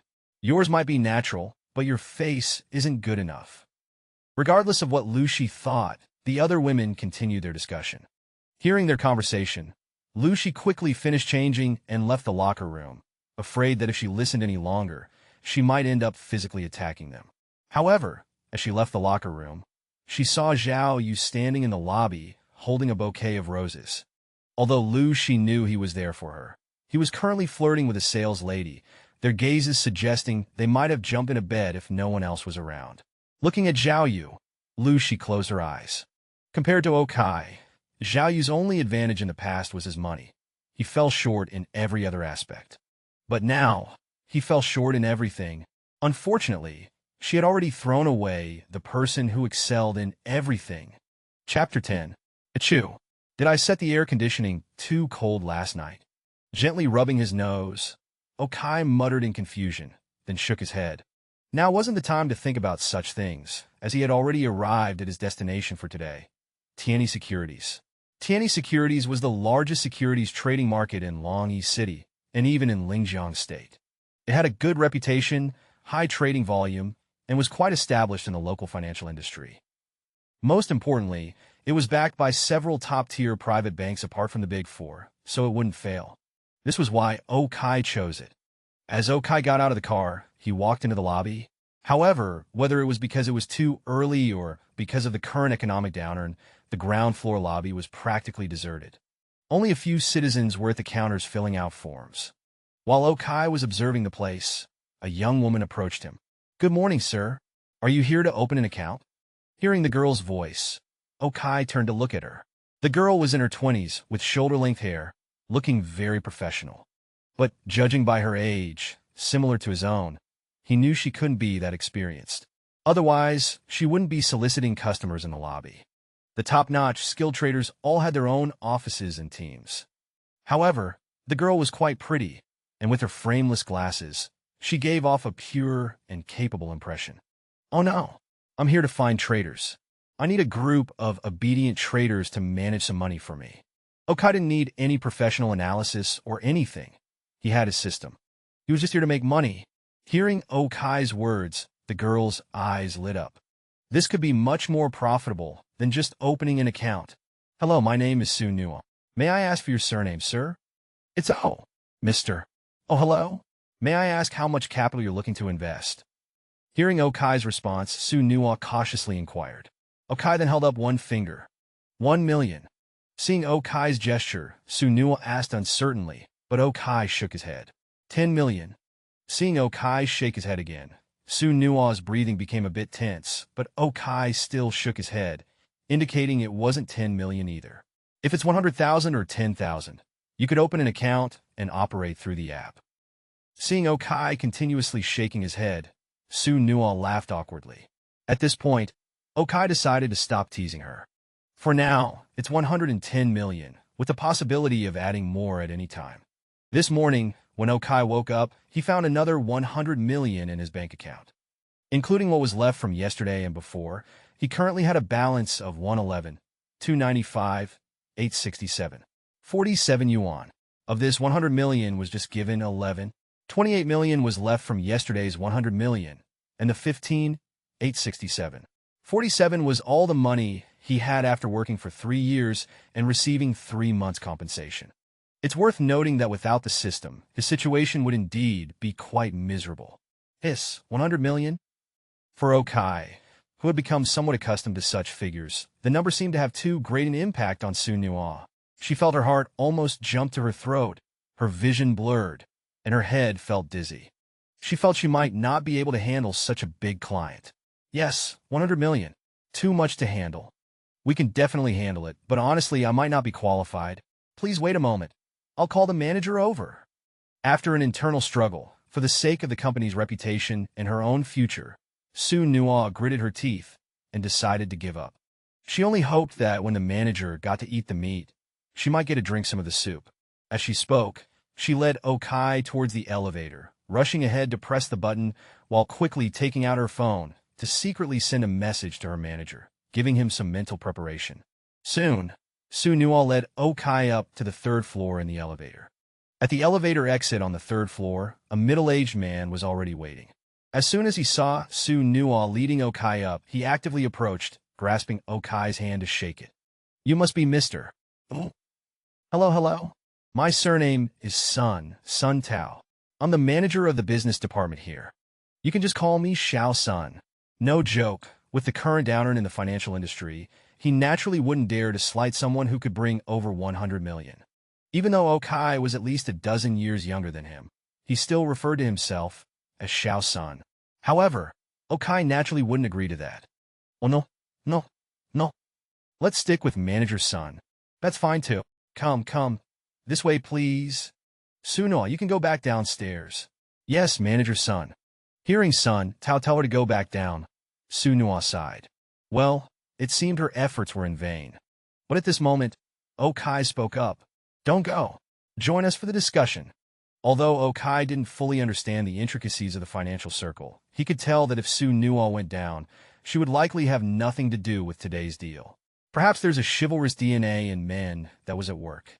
Just like with Sure, Okai was willing to let her open accounts, so naturally, having encountered Su Nuo, he was willing to let her open this account too. Hearing Okai's words, Su Nuo looked at him in shock, then turned to Sun Tao, her eyes full of eagerness. Come in and pour some tea. Hearing Okai's words, Sun Tao naturally wouldn't offend a client like Okai over someone like Su Nuo, so he immediately spoke up. Then Su Nuo followed behind the two of them into Sun Tao's office. As the two sat down, Su Nuo proactively squatted by the tea table and began preparing Kung Fu tea. Salespeople like her were specially trained in preparing Kung Fu tea. Soon, a cup of fragrant green tea, not too much, was placed in front of Okai. Okai didn't know how to drink tea. After all, the tea he drank most often was iced tea. But he knew how to pretend. He picked up the cup, smelled the aroma, took a sip, then put it down, nodding slightly. Seeing Okai's actions, Sun Tao smiled and said, This is this year's new Guzhen Maojian. If Mr. O likes it, I'll have some pack for you to take home later. That's not urgent. Let's first discuss the matter of points and commission. For opening an account with us, we charge 0.3%, but I'll waive this small fee for you. As for the fund manager, we usually charge a 2% management fee and take 20% of the profits. Of course, I can lower it a bit for you, 8% management fee and 19% of the profits. Hearing Okai's words, Sun Tao spoke up. Although the reduction seemed small, 0.2% on one fee and 1% on the other, it actually amounted to a significant sum. For 100 million in funds, 0.2% is 200,000, and 1% of profits could be even more substantial. However, Okai had no intention of giving them that much. I don't need your advice. I'm looking for traders who will simply follow my instructions. Okai interrupted him, stretching out his hand as he spoke. You mean you want us to trade entirely based on your opinions, without input from our traders? To be honest, Mr. O, the stock market is far more dangerous than gambling. One wrong move could ruin you. I understand you want to be involved in the money-making process, but it's really best to leave professional matters to professionals. Hearing Okai's words, Sun Tao hurriedly explained. He said this partly because he was reluctant to give up the profit share, and partly because if they lost all 100 million under Okai's direction, people wouldn't know it was Okai's doing.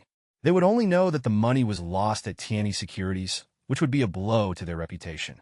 Especially now, with the global financial situation being poor, they needed to be extremely cautious in their trading. If Okai were to take control, that 100 million could be lost in minutes. Sun Tao felt he had to dissuade Okai. I only need obedient traders. You don't need to be responsible for profits or losses. If it's all lost, I'll consider it a lesson learned. So, will you take this job or not? Seeing Sun Tao's anxious expression, Okai spoke up. Hearing this, a bead of cold sweat appeared on Sun Tao's forehead. He was considering whether to accept or not.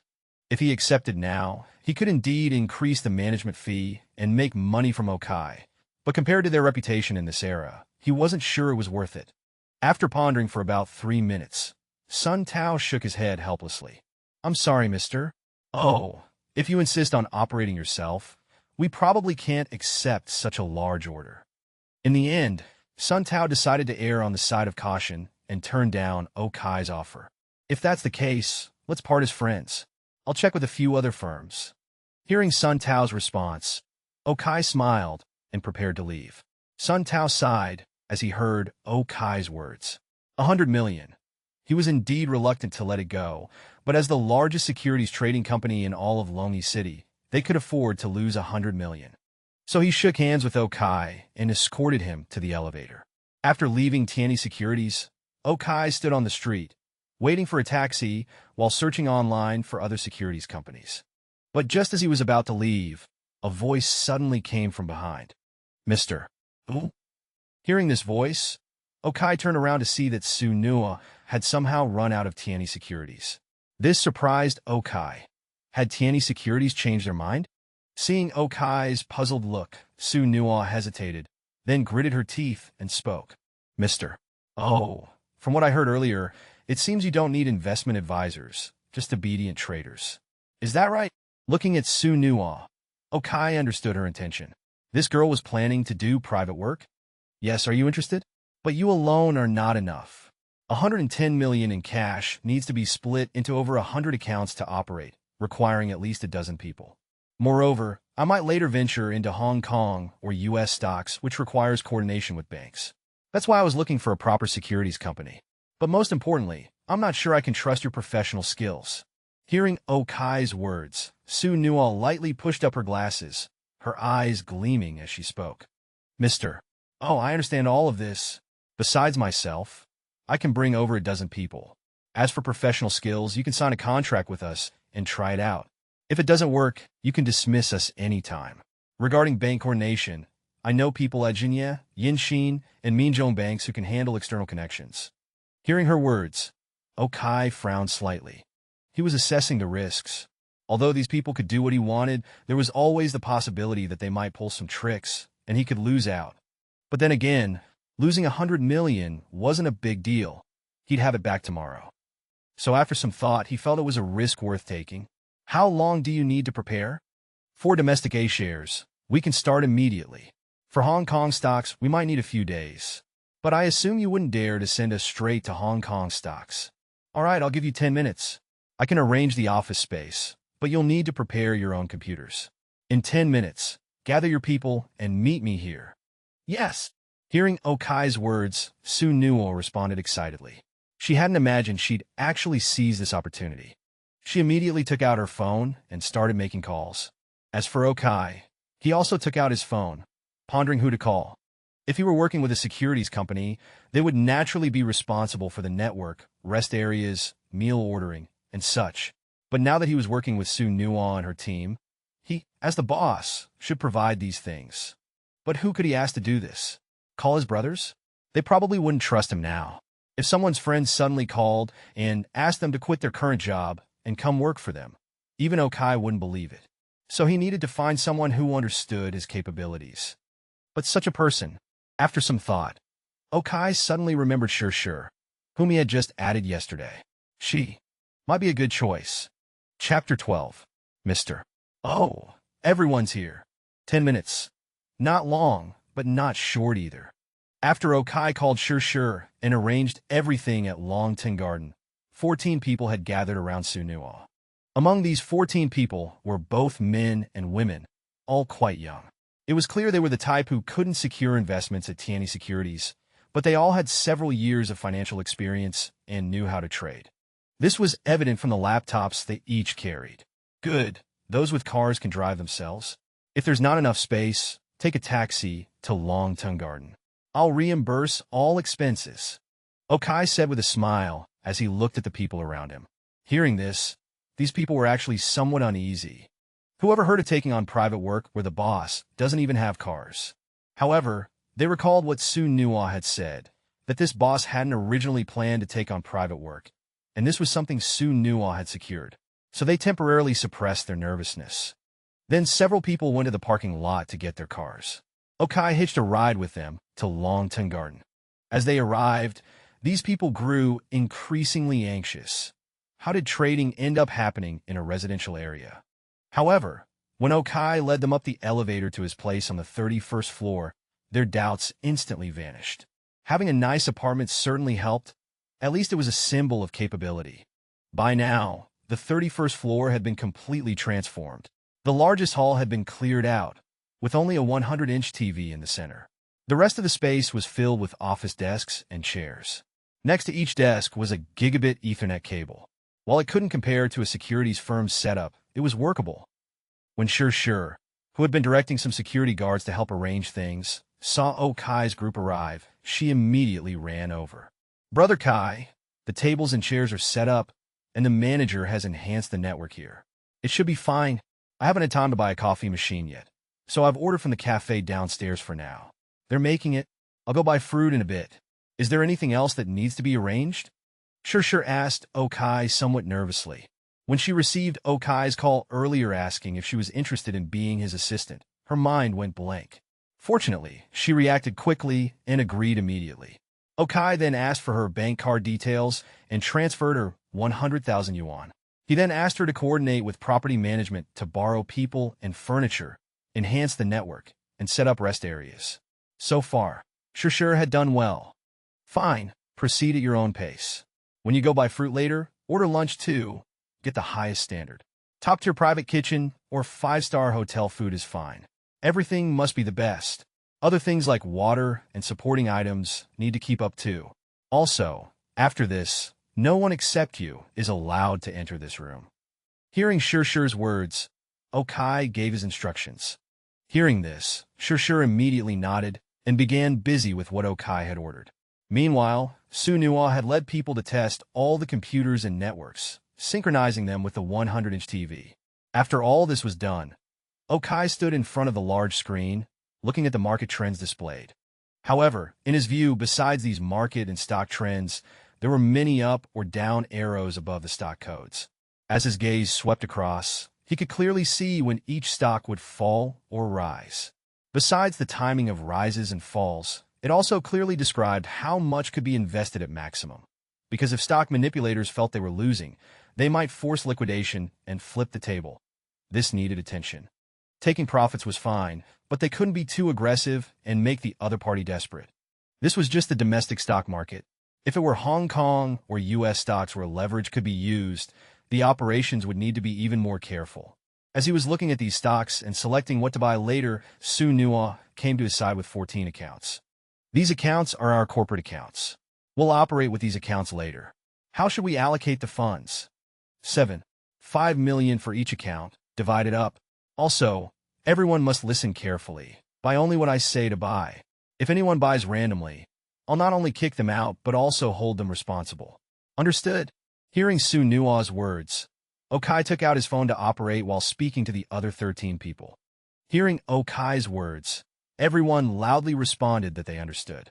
After 105 million was distributed among the 14 trading accounts, Okai's gaze turned to 4 stocks.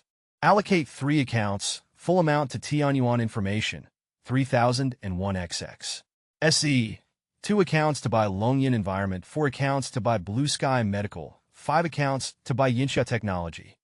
Hearing Okai's words, Sunua immediately gave out the orders. But when these people found these stock codes and prepared to buy, they were actually somewhat hesitant, because the 4 companies Okai mentioned all seemed to have issues. Tianyuan Information mainly dealt with communication base stations, and had just recently imploded after their base stations were found to have problems with excessive radiation. Several residential areas had forcibly removed them, and the stock had fallen for 4 consecutive days.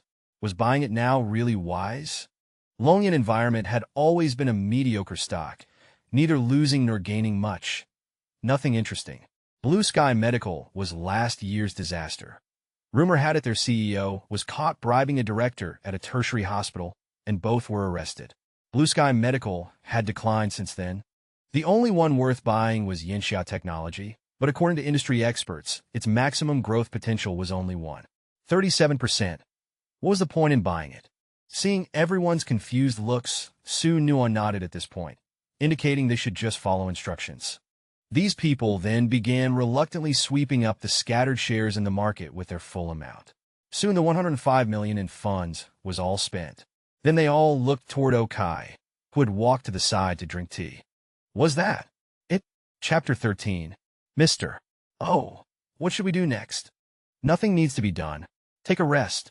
If you're tired, you can sleep in the room next door. If you're thirsty, there's There's water here and a coffee machine over there. When I tell you to sell, just sell and follow my instructions to buy others." After hesitating, Sunua walked to Okai's side under everyone's gaze and asked somewhat puzzledly. Okai calmly told them they could rest. "This? All right, but Mr. Oh, I want to discuss these 4 stocks with you. Among these 4 stocks, except for Yinxia Technology, which might have some long-term profit potential, the other 3 stocks don't seem very suitable for purchase." Hearing Okai say they could rest, Sunua felt confused. She didn't quite understand what Okai was trying to do, but since the boss said to rest, she couldn't say much. What she was more concerned about were the stocks Okai bought. "Do you believe me when I say they'll surge within half an hour?" Okai had already seen the changes in holdings through the big screen. He knew Sunua and others had followed his instructions to buy, so he smiled as he spoke to Sunua. "Do you have some inside information?" Looking at Okai's confident expression, Sunua felt bewildered and quietly probed. But this time Okai just smiled without answering. Joking aside, where would he get inside information? It was all because of the system. Seeing Okai like this, Sunua stopped asking. Whether it was true or not would be known in half an hour. But before half an hour had passed, after they had rested for about 10 minutes, Blue Sky Medical made the first move. Originally showing red, Blue Sky Medical suddenly started to turn around, with a small arrow slowly pointing upward. This change startled the 2 people who had bought Blue Sky Medical shares and were still anxiously watching the screen. They rubbed their eyes before exclaiming, Blue Sky Medical is rising." "Where?" "Damn, it really is rising. Haven't heard any news, though. It's rising so fast, almost up by 0. 1 yuan. Hiss, almost 0. 13 yuan.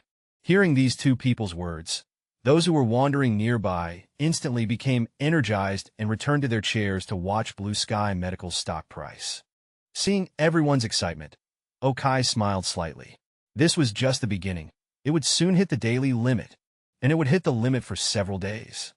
It would eventually rise by more than 60%, only stabilizing after 7 days, then maintaining a long-term growth of about 4%, at least higher than bank interest rates. But by then, Okai wouldn't care about such small amounts.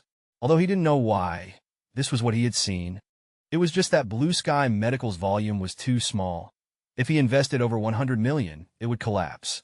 Otherwise, Okai would have bought only Blue Sky Medical. At this moment, these traders had no idea what was happening.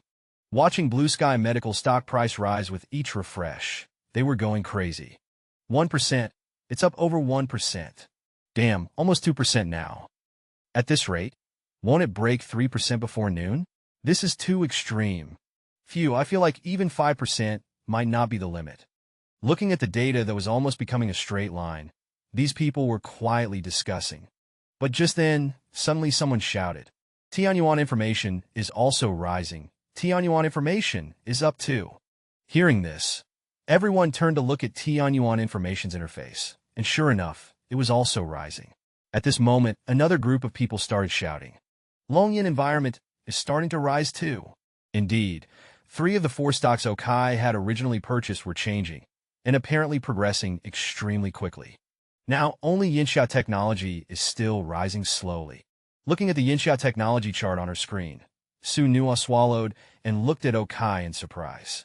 She was now 1,000,000% certain that Okai must know some inside information. Looking at his calm demeanor now, appearing composed and in complete control, she couldn't help but marvel. This was what it meant to remain unperturbed even in the face of earth-shattering events. It's worth noting that the stocks Okai bought had risen by an average of about 2% now. 2% of 100 million was 2 million. He had made 2 million in such a short time, yet he showed no excitement at all. This was truly someone destined for great things. Of course, if Okai knew what Sunua was thinking about him, he would probably be embarrassed. The reason he was so calm was mainly because he knew these 4 stocks would all hit their daily limits. More importantly, he didn't really understand what they meant by rises of 0, 12 or 0, 23 yuan per share. He had no concrete concept of it. He had never traded stocks before, so how would he understand these things?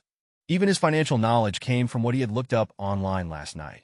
Right now, he just knew his money was continuously increasing.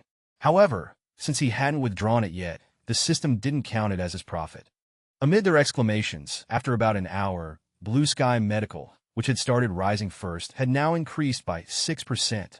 At this moment, news about Blue Sky Medical finally broke online. Blue Sky Medical's R&D department had just held a press conference, announcing major progress in their third-generation targeted drug. They had now completed Phase 3 clinical trials, and the launch was officially counting down. Only then did people realize why Blue Sky Medical was surging so dramatically. Clearly some capital had obtained inside information from Blue Sky Medical in advance.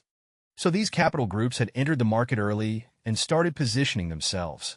When retail investors learned this news and immediately went online to try to buy Blue Sky Medical shares, they found that the floating shares had already been swept clean, and the rate of increase accelerated again at this point. In less than 20 minutes, around 10:30, Blue Sky Medical had already hit its daily limit of 10%, meaning Okai had already made $1.5 million on this stock alone. The stocks in the market were now worth $16.5 million. And, at this moment, the momentum period for the other three stocks was just beginning. Just as the news about Blue Sky Medical was released, the National Information Bureau also published an investigation report. And this one was about Tianyuan information. Chapter 14. Sister Sue, the National Information Department, has released information stating that Tianyuan Info's equipment has no problems and there's no excessive radiation. Tianyuan Info's stock price is rising. As someone received this information, they called out to Su Nua. Hearing this, Su Nua immediately ran over to take a look. Indeed, after this information was released, Tianyuan Info, which was already rising today, began climbing even faster. However, as everyone was watching Tianyuan Info's stock chart becoming almost vertical, Okai walked over. Pay attention. When Tianyuan Info hits its first price limit, sell everything. Sell? Yes. Hearing Okai's words, the traders were surprised and shocked. To them, it seemed Okai was selling too hastily. After seeing this news, they had great confidence in Tianyuan Info. However, when Okai said sell, they wouldn't dare disobey, especially after seeing his previous performance. They were certain Okai must know something. The reason Okai chose to sell at the first price limit was because Tianyuan Info's subsequent growth would actually be quite ordinary. Tianyuan Info's original stock price was around 12.31 yuan, but due to recent exposure about their base station equipment's radiation exceeding standards, their stock price had been severely suppressed, now only at 10.08 yuan. With this news release, there would definitely be a wave of growth, and the stock price would at least return to its pre-drop position, but unlike Blue Sky Medical, it was different. Blue Sky Medical had developed something new, but Tianyuan had no new innovations coming up, so the stock price would likely stagnate around its original point. Today it would definitely hit the price limit, but subsequent growth would likely take a long time, and Okai wasn't patient enough to wait. So harvesting profits at today's first price limit was the best choice. There's also new information about Long Yin Environment. After Okai finished instructing about Tianyuan Info, the people watching Long Yin Environment spoke up. Everyone immediately turned their attention to Long Yin Environment's new information. Actually, Long Yin Environment was just as they had judged, a half-dead company with little worth noting. The new information they released had nothing to do with their products. It was about a change in shareholding. Their original largest shareholder had sold their shares to Kairouei Biology, and Kairouei Biology decided to invest 8 billion yuan in Long Yin Environment. With Kairouei Biology's involvement, Long Yin Environment's future naturally looked promising. At this point, Long Yin Environment stock began rapidly climbing. Seeing this, Su Nua's eyes began sparkling as she looked at Okai. Okai was truly impressive. His inside information spanned across medical, environmental, and communications industries. If Yinsha Tech could also break out today, that would be incredible. However, Okai wasn't paying attention to Su Nua's gaze, as he was speaking to the people who had bought Long Yin Tech. Long Yin Environment can be held for 2 days. Sell when it hits the price limit tomorrow. Yes, boss. Hearing Okai's words, everyone responded immediately. Now they had absolutely no hesitation about Okai's decisions. Currently, everyone was most focused on Yinsha Tech, which hadn't made its move yet. They all wanted to know when Yinsha Tech would break out. At this point, they no longer doubted that Yinsha Tech would break out. It was just a matter of time. But before they could see Yinshatek's breakthrough, Sure returned first, bringing many workers and the needed supplies. She then began busy working in the kitchen alone. Soon, washed and cut fruit, new coffee machines, various drinks, and all kinds of snacks filled the rest area.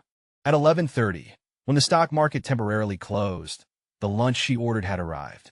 It was from a high-end private restaurant nearby. The sales center had previously had team building there, so she knew the food was quite good, and the portions were generous. One serving was enough for an adult.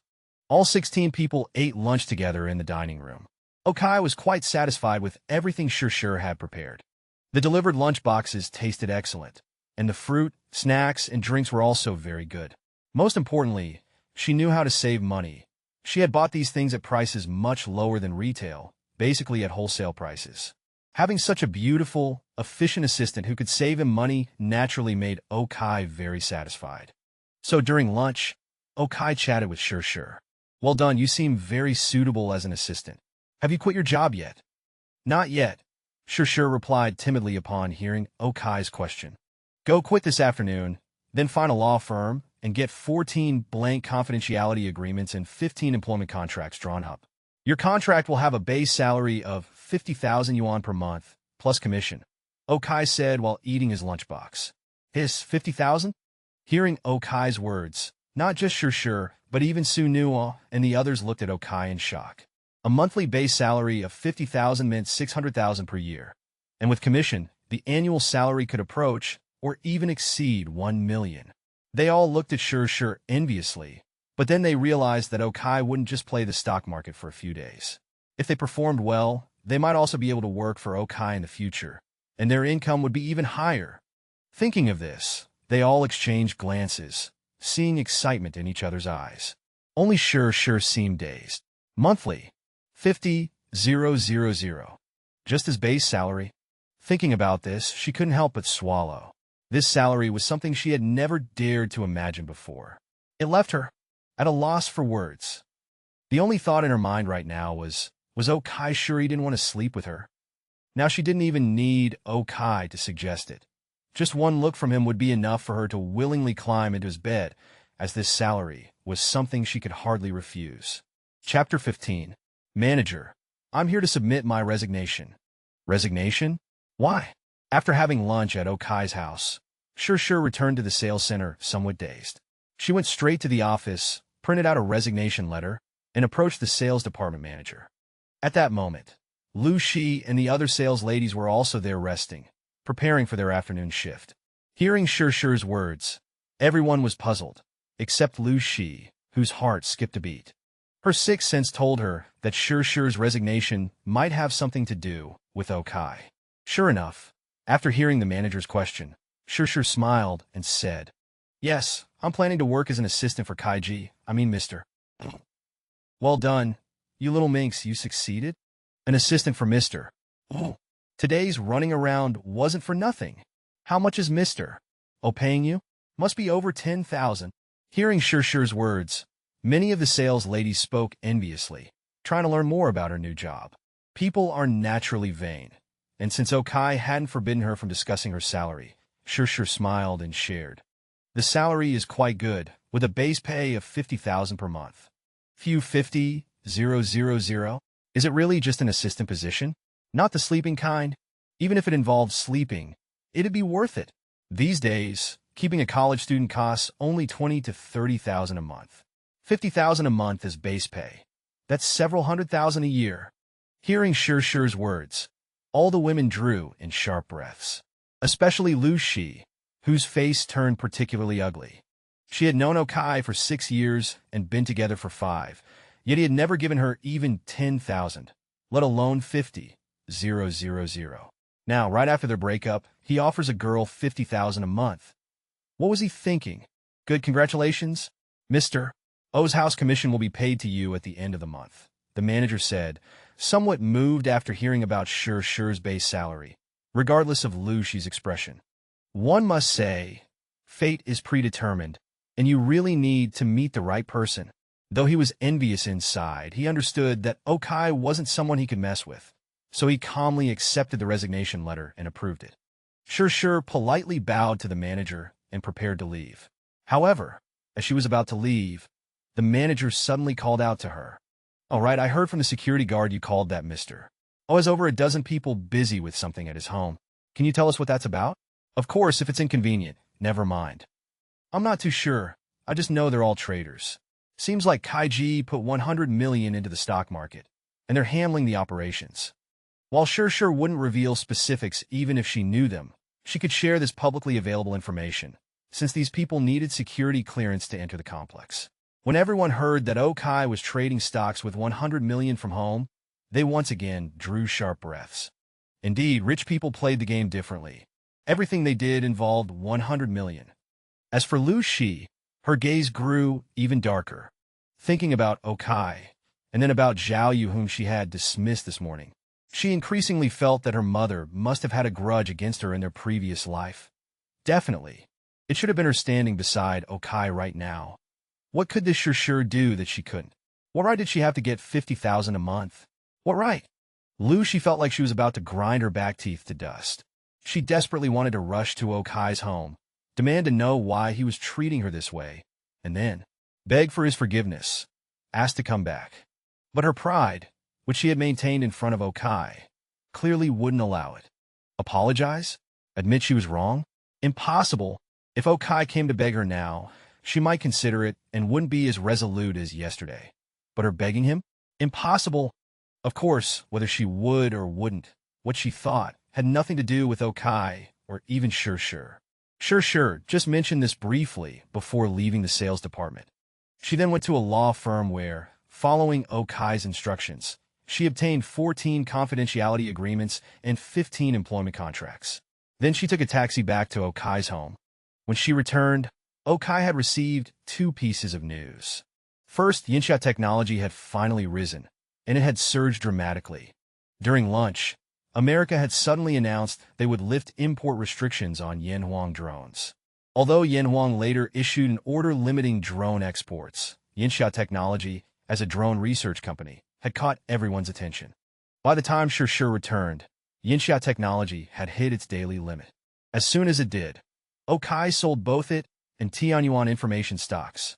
With both stocks at their daily limits, there were plenty of buyers for their shares. So, he perfectly cashed out at the peak. When the money hit the account, Okai's 8 accounts now showed a balance of 24 million plus. Stock trading requires fees, calculated per lot, roughly 0.02% per lot. In other words, these 8 accounts had earned Okai over 5 million. The moment this money arrived, several messages suddenly appeared in Okai's mind. Ding! Congratulations to the host for successful earnings reaching 10,000. Reward. Perfect body. Host's physical qualities will reach human limits. Ding! Congratulations to the host for successful earnings reaching 100,000. Reward. Great compassion hand from one person world. Ding! Congratulations to the host for successful earnings reaching 1 million. Reward. Music master. Host will master all instruments and vocal techniques. As these 3 system prompts sounded in his mind, Okai felt a warm current suddenly flowing through his body. As this warmth circulated, Okai found his body undergoing massive changes, while his mind was filled with complete great compassion hand techniques, plus countless instrumental and vocal training techniques. To be honest, the first 2 rewards excited Okai as being very useful, since after getting rich, personal health and safety became extremely important. But this music thing, what the hell? With a daily allowance of 100 million, did he need to enter the entertainment industry? What use was this thing? Chapter 16. Boss, the cash has been deposited. Which stock should we buy now? Looking at Okai coming out of the bathroom, Su Nuo, who had been waiting for Okai's decision, surprisingly noticed that Okai seemed to have become more handsome and stronger. However, she felt this might just be her imagination, because she was certain that Okai was still Okai. His appearance, height, and clothes hadn't changed. It's impossible for someone to go to the bathroom and come out as a different person. To her, seeing Okai become more handsome and stronger was probably due to her rose-tinted glasses. After all, Okai's actions today had earned their utmost respect. They had never heard of anyone buying 4 stocks that all hit their daily limit. It was incredible, but it was reality. In fact, Su Nuo wasn't seeing things. Okai had indeed changed. When the money was exchanged, Okai's brain received all the rewards for making money at once. The vocal master skill aside, it was a free skill worth taking.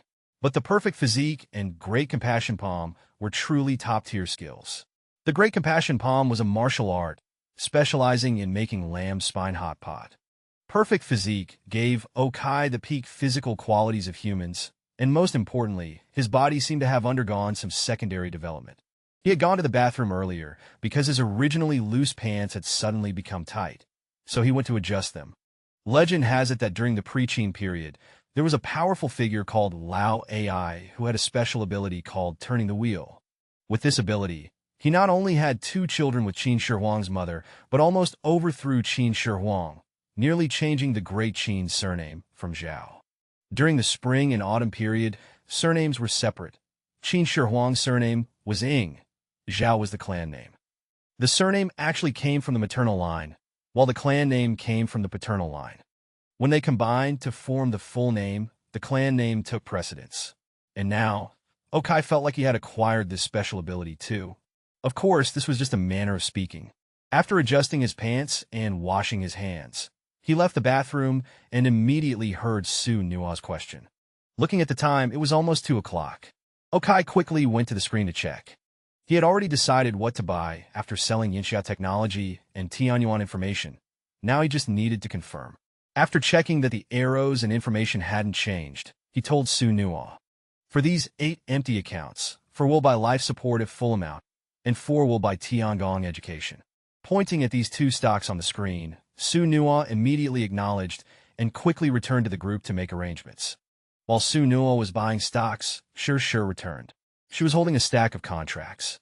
Taking the contracts, Okai looked them over and signed one for Shi in duplicate. The content matched what he had discussed with Shi. Starting today, she would be his assistant with a monthly base salary of 50,000 yuan. As for social insurance and housing fund, since Okai was an individual and not a company, this needed further consideration. But now at least there was a contract in place. Then he called over Su Nua and the others who had finished buying the new stocks. When these people sat at the dining table that served as a conference room, Okai noticed their eyes were sparkling as they looked at him. Honestly, he had never experienced this before, but he had to admit, it felt good. So he cleared his throat and began speaking. "Everyone, this is how my work operates. Right now we're just playing with A-shares, the beginner's village. In the future, we might venture into Hong Kong or US stocks. The workload will be much higher then. But I can guarantee that your benefits and income will far exceed what you earned at securities companies. If you have no objections, you can sign these 2 contracts. If you feel you can't handle it, there's a 2,000 yuan payment for today's help that you can collect from Shi." Looking at everyone, Okai spoke directly without any pleasantries. Hearing this almost without hesitation, Su Nua was the first to step forward and take 2 copies of the contract and 2 confidentiality agreements. Seeing Su Nua move, the other 13 had no reason to hesitate either, and they all came forward to take their contracts and confidentiality agreements. Then they began reading carefully. The contents of the contracts and agreements were about what they expected. Being a trader naturally isn't a 9-to-5 job. Playing A-shares in China is still manageable, with the market opening at 9:30 and closing at 3:30, leaving plenty of free time. But with Hong Kong and US stocks, forget about normal working hours. Working around the clock would be normal. However, since they had joined the financial industry, they were mentally prepared for this, especially since Okai's benefits were exceptionally good. Other benefits were similar to companies, but the main difference was the money. Apart from Su Nua, everyone's monthly base salary was 60,000 yuan. Assuming 20 working days per month, that's 3,000 yuan per day. This rate wasn't low even in the financial sector. Most importantly, Okai would take 5% of his profits each month as a bonus, divided equally among these 14 people. Before coming here, they might have scoffed at 5%. After all, even the top performers in their industry only achieved about 8% annual returns. With 100 million, earning 8 million in a year was considered good. Monthly profits of about 600,000 yuan would mean only about 30,000 yuan in bonuses, split among 14 people. That's only about 2,000 each. But now it was different. Today, Okai had shown them what was possible. With A-shares, 100, 5 million, and in just one day, With an hour still left before closing, they had already earned over 10 million. Rounding it up, if he earned 20 million a month, 5% would be 1 million. Divided equally, that's over 700,000 yuan bonus per person. Adding the base salary, that's 800,000 yuan. And that's just for 1 month. And just from A shares. If they went into Hong Kong stocks, US stocks, then financial freedom. Thinking about this, they couldn't help but swallow. This job was worth it. And compared to Okai's confidentiality terms and rules. Hey, compared to nearly 800,000 yuan a month, were these even issues?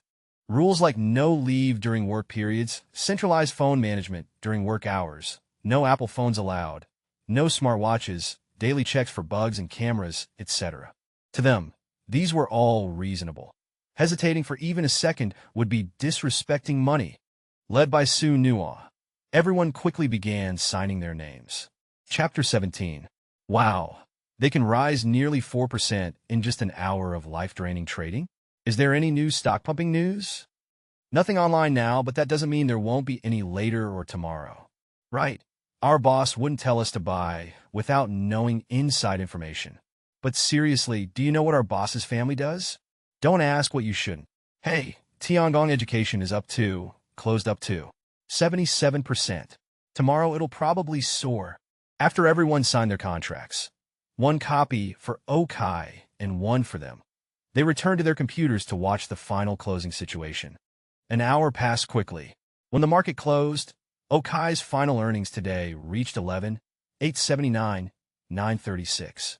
Of course, since many stocks hadn't been sold and the money hadn't been transferred, Okai's 10 million bonus hadn't been triggered yet. But that was just a matter of time. After the market closed, Su Nuo and the others said goodbye to Okai.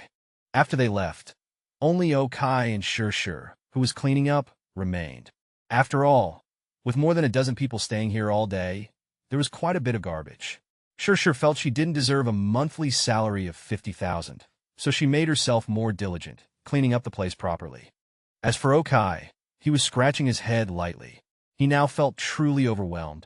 Before, he had only thought about making money, but now that he started making it, he realized he wasn't actually prepared. There were many things facing him now. For instance, office space. He couldn't keep trading stocks from his home forever. And with office space, he needed to register a company. After all, he couldn't employ people illegally. He needed to pay Social Security and housing fund for himself, Shur, and those 14 people, plus handle tax documentation for Shur and the 14. Some might say stock trading counts as property transfer and doesn't require personal income tax. True, stock trading profits don't, but their salaries do. Anything over 5,000 needs to be taxed.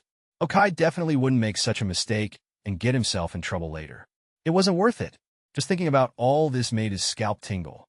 He was just an ordinary person who had worked for 3 years.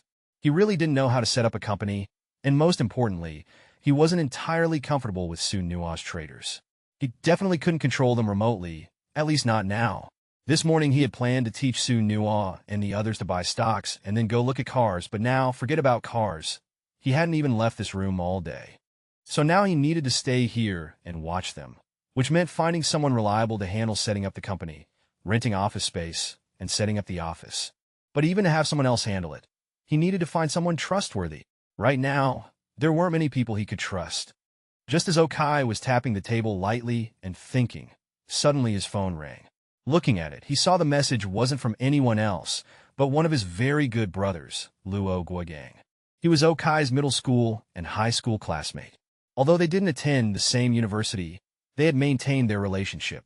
Besides him, Okai had 2 other best friends, Li Weidong, also his middle and high school classmate, and Shi Yi, his university classmate who had attended the same high school but different class. Under Okai's leadership, their relationship was extremely good. The day before yesterday, when Okai lost his job, it was them who drank with him. Wonder what he's popping up for today. So Okai opened WeChat and went to their small group chat. As soon as he entered, he heard Luo Guogong's distinctive duck-like voice. "Brothers, let's go out for drinks tonight." "No way. We just drank the day before yesterday. And now you want to drink again? Did you strike it rich?" Before Okai could say okay, Chi spoke up. "Hey, we can't drink when O loses his job, but when it's my turn, everyone's suddenly sober." Hearing Chi Yi's words, Luo Guigang sighed. Wait, you lost your job too? Li Weidong, who had been quiet until now, immediately asked. Not yet, but soon. You know our company boss's younger son? He went to Macau to gamble and got detained there. Now they want 60 million to release him, and our boss is selling the company. New king, new courtiers. When the new boss comes, I'll probably need to look for a new job too. Hearing Li Weidong's words, Luo Guigang spoke somewhat helplessly. When Okai heard what Luo Guigang said, his eyebrows raised slightly. He remembered that Luo Guigang's company did back-end work. Financial back-end, simply put, deals with information collection and data centers. Now, big data modules are operated by these companies behind the scenes. Although it might sound unrelated to stock trading, since the biggest requirement in finance is the ability to raise funds. But for Okai, fundraising ability was actually the least important thing. He now had 14 traders under Su Nuo, plus himself, as the leader. He needed a company related to finance, with fast internet and a good office environment. It seemed like one had just presented itself. Thinking this, Okai immediately spoke up. Then let's drink tonight. I actually have something to discuss with you guys. Oh, responding so quickly, don't you need to pick up Lu Shi after work today? Hearing Okai's response, Luo Guigang teased. Ah, she dumped me, I'm single now? Ha! Truly when it rains it pours. Don't worry, tonight I'll take you to this hidden gem of a place brother found. The female owner there is something else. Hearing Okai's words, Luo Guigang smiled mischievously. I've been to that place too. The owner is really something. That bar is really not bad. Hearing Luo Guigang's words, Chi Yi and Li Weidong chimed in. But hearing these three's words, Okai rolled his eyes and said, Damn, you found a good place and didn't take me. Also, we're going straight to the bar? No dinner? There's a spicy noodle place at the entrance. It's amazing. Just have a bowl of noodles for dinner.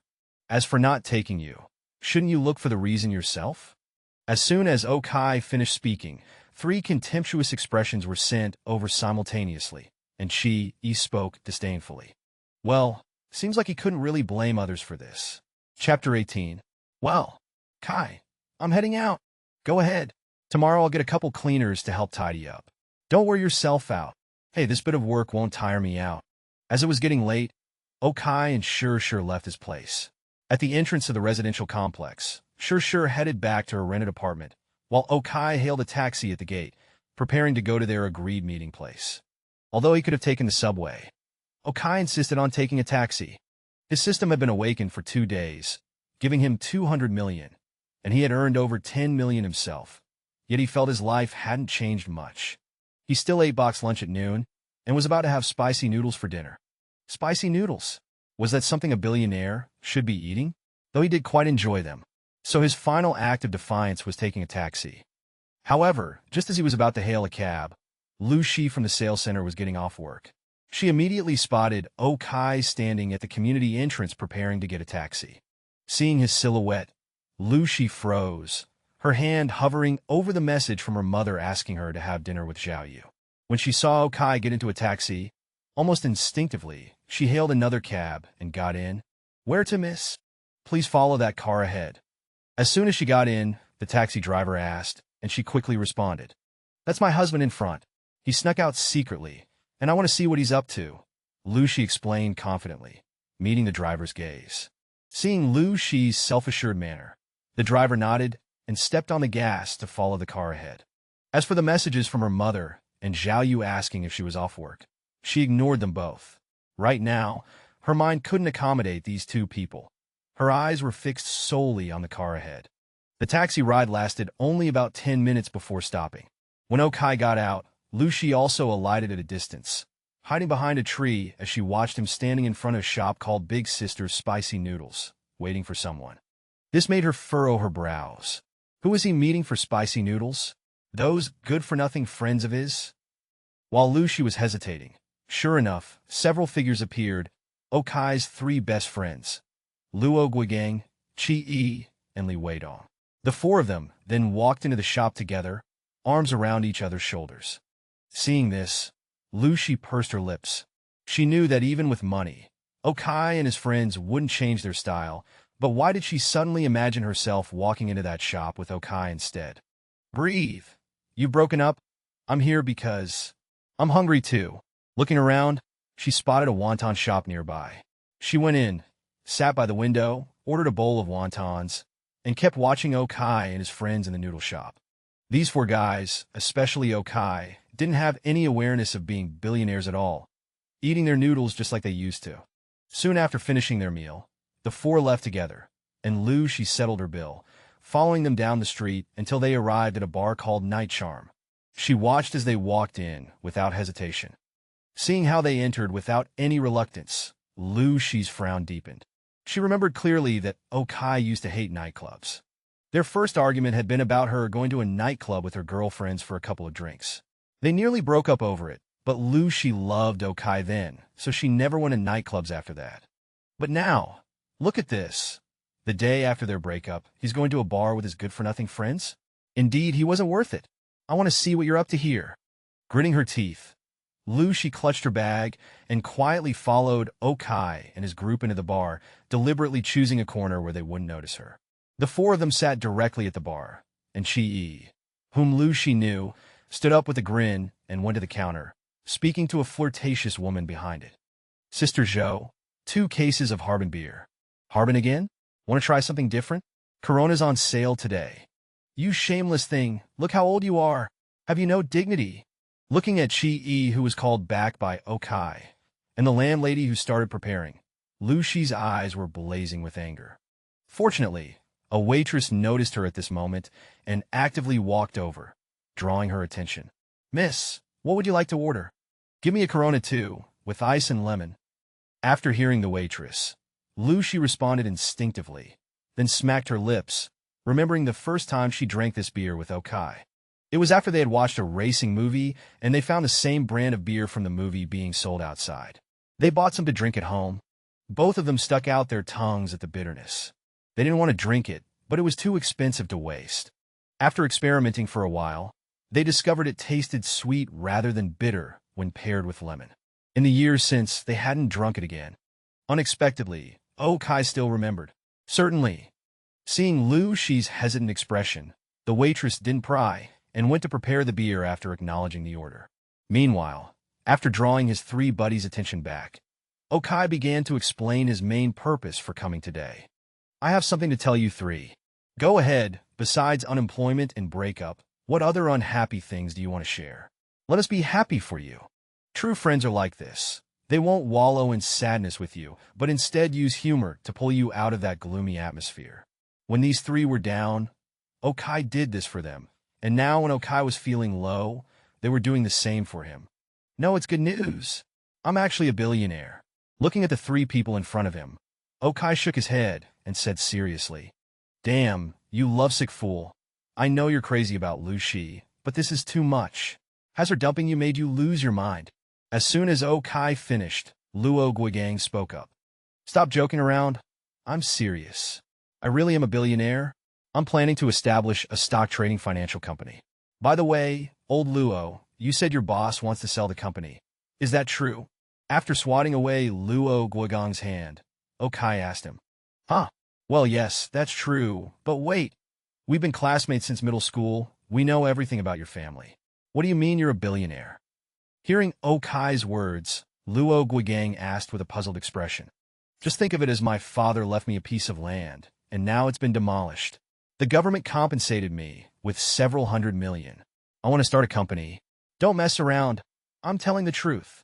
Seeing their questioning faces, Okai spoke seriously. Several hundred million. Several $100 million.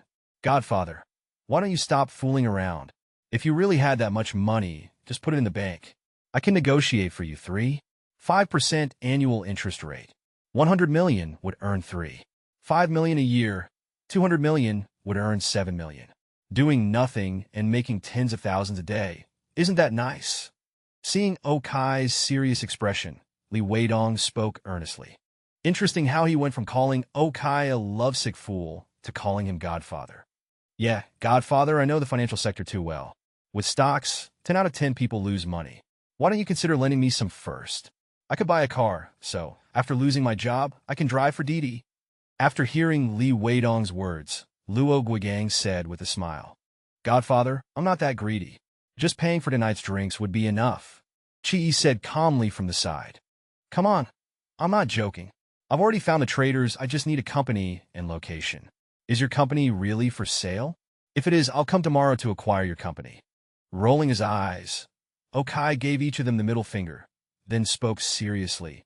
Seeing Okai's serious demeanor, Chi, Luo Guigang, and Li Weidong looked at each other.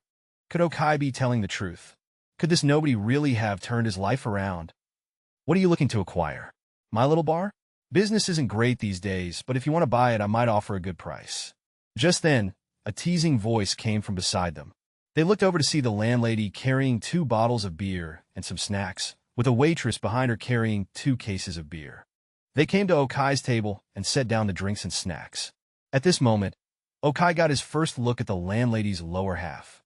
Earlier, the counter had blocked his view, but now he almost got a nosebleed. The landlady was still wearing her qipao, but below she had on black stockings with letters, those who know, know, and black high heels with red soles. Combined with her face and figure, wow, the effect was devastating. Sister Zhou, stop joking. Your place is so packed every night, it's hard to even get a table. How can you say business isn't good? While Okai was trying to maintain his composure, Luo Guigang and the others had already recovered and spoke to the landlady with smiles. Ah, my business? There are plenty of people, but they're all like you guys who just come to look at legs. Just looking doesn't bring in much revenue. She gave Luo Guigang and the others a flirtatious glance, then turned to Okai. This young man looks unfamiliar. First time here? Yes, it is. Feeling awkward as she addressed him, Okai replied. This guy used to be a good man, totally devoted to his girlfriend. He even had to report in when eating out with us, let alone coming for drinks. But he got dumped recently, so we brought him here to broaden his horizons. Hearing her question, Li Weidong explained with a smile. Since when did being a good man become an insult? If I could find a good man, would I need to be running a bar and putting myself on display? Here are 2 bottles on the house. Remember to come support my business more often. Hearing Li Weidong's words, she gave him a disdainful look, then placed 2 bottles of beer in front of Okai. She easily opened them with her ring, personally poured a glass for Okai, and squeezed in some lemon juice. Then she pushed the glass in front of Okai. Chapter 20. Oh! The owner herself is pouring the wine. Haha, brother, you're quite lucky with the ladies. Seeing the owner's gesture, Luo Guigang and the others started teasing. Though Okai was somewhat shy, he wasn't too bothered. He took the wine glass and had a sip, still as sweet as he remembered. Watching Okai's smiling face from afar, She felt like she was about to grind her teeth to dust. Did she put droppings in the glass or something? Why are you smiling so happily? Clenching her fists, She felt her eyes were about to pop out. The owner, seeing Okai drink the wine, smiled and looked around, noticing the empty stage. Ah, the house band hasn't arrived yet, it's too quiet. Can anyone here sing? Go up and belt out a few songs. If you sing well, I'll treat you to drinks. The owner said with a smile, resting her chin on her hand. Though these guys were all talking big, when actually asked to go on stage, they all went quiet. But then Luo Guigang's eyes lit up, and he nudged Okai. You can do it, right? You always said you learned piano since childhood. Go show us what you've got. Earn some drinks. Yeah. Didn't you say you played piano since you were little? Really? I only met him in college. I had no idea he could play piano. Hearing their words, Chi-E also asked curiously. Hearing them talk, Okai's face showed some embarrassment. He hadn't exactly lied, but he had exaggerated. They had electronic keyboard classes in elementary school, but he only knew 2 songs, Racing Boats and The Doll and Bear Dancing. Obviously, these weren't appropriate to perform in public now. Hearing them egg him on, he felt awkward, and seeing the owner's curious gaze made it even worse. But then he suddenly remembered that today, hadn't he received a vocal master skill? Sure enough, after a moment's thought, he realized he could play any song. Damn, who would have thought that the skill he looked down on the most would actually come in handy for showing off? Since that was the case, he wouldn't hold back. Well, I originally wanted to interact with you all as a normal person, but all I got was mockery and distrust. I'm done pretending. I'm actually a music master. Yeah, right? You just claimed to be a billionaire earlier. Are those 2 things mutually exclusive? Okai smiled at Luo Guigang, then quickly made his way to the stage. He stood before an electronic keyboard and tested it.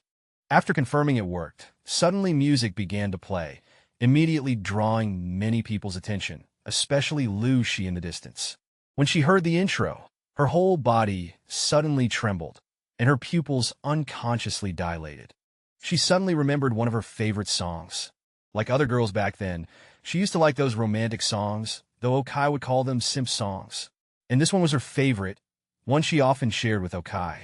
Though it was just the intro, their past memories played out before her eyes like the song's music video.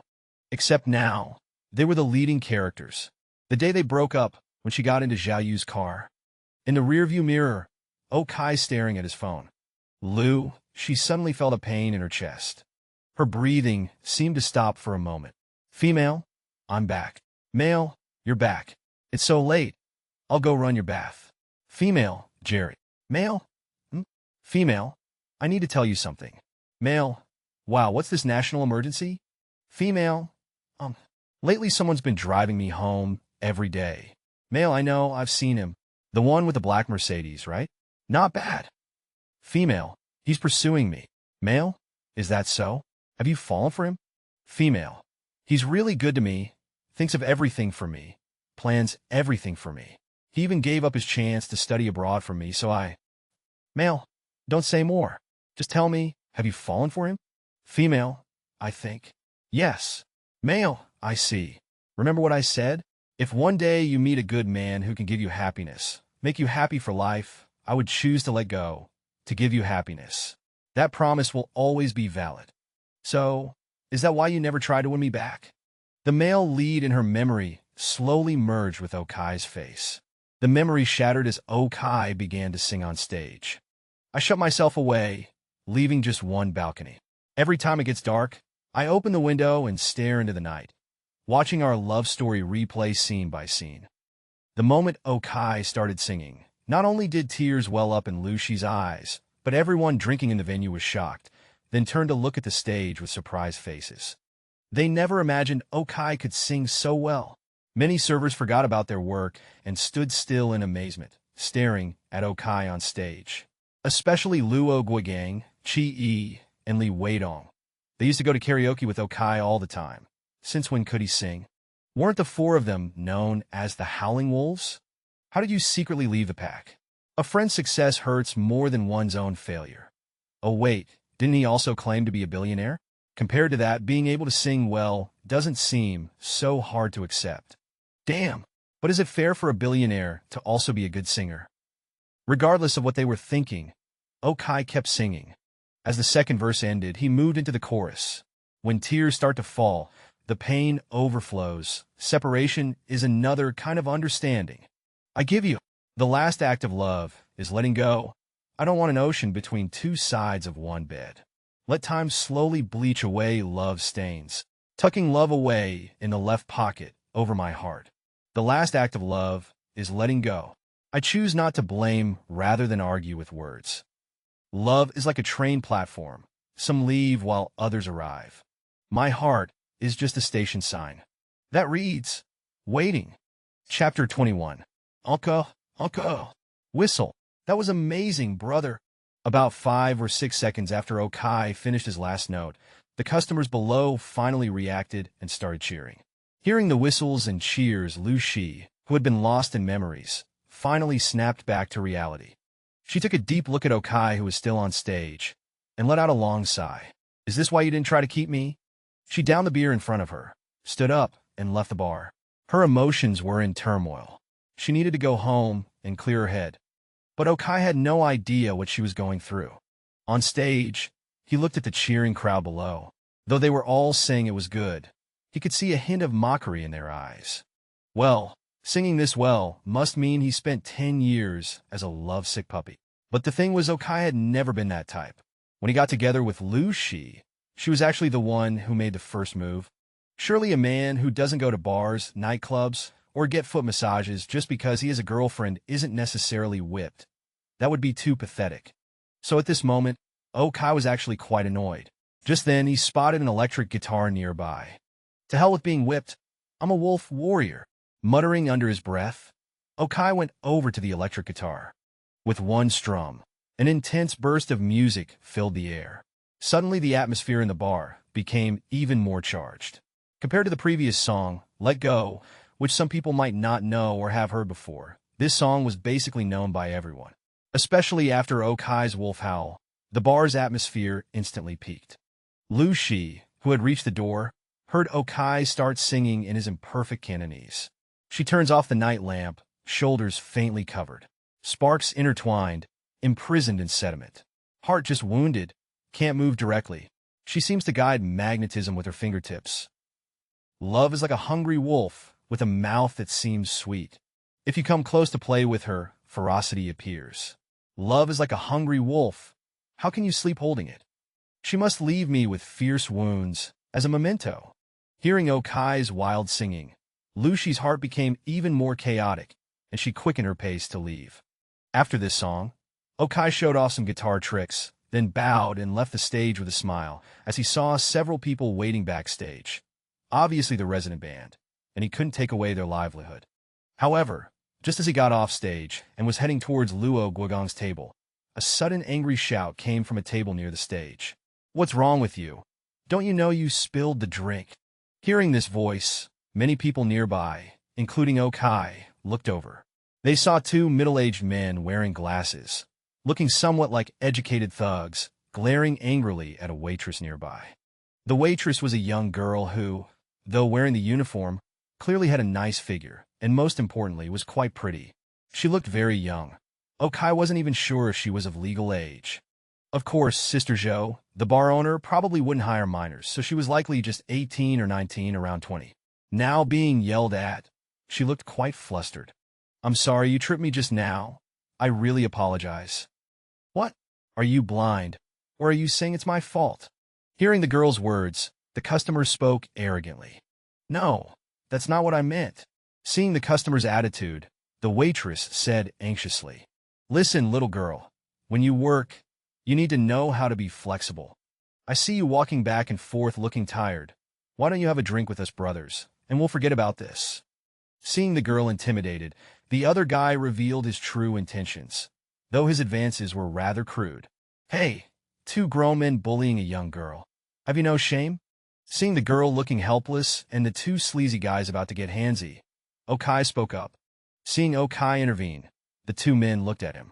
However, clearly after seeing Okai's age, height, build, and his three companions sitting in the distance, the two men became somewhat timid, though the one who started the trouble was still talking tough. "What's it to you?" "Nothing. Just saw you bullying a young girl. Seeing injustice, I had to speak up." Looking at the two men, Okai lifted his chin and looked at them with displeasure. "What do you mean bullying? She spilled our drink." Hearing Okai's words, the other man spoke up. "Here, get them another drink exactly the same. Put it on my tab. You go work over there." Looking at the spilled drink on the table, Okai couldn't be bothered to argue with them anymore, so he called over a male waiter to bring them a new drink, then pulled the girl away to work elsewhere. Seeing Okai's arrangement, the two men pursed their lips. Indeed, they couldn't find fault with it. They knew they couldn't win in a fight, and as ordinary working people, if things escalated, they'd be in trouble, especially now that they had no grounds to argue. Okai directly compensated them with a drink, which made the two men turn their heads away and stop talking. Seeing that the two weren't causing any more trouble, Okai walked back to their table, but when he arrived, he found that the original 2 cases of beer had become 6 cases, almost too much for the table to hold. "This, didn't I say? Sing well, I'll send drinks, and besides, you handled it well just now. I owe you one." Seeing Okai's expression, Sister Zhou said with a smile. Hearing Sister Zhou's words, Okai waved his hand. He had just acted on impulse earlier. Seeing Okai's embarrassed look, Sister Zhou suddenly turned around and snapped her fingers at a bartender near the counter. "I've come up with a new way of drinking, perfect for you all to try today."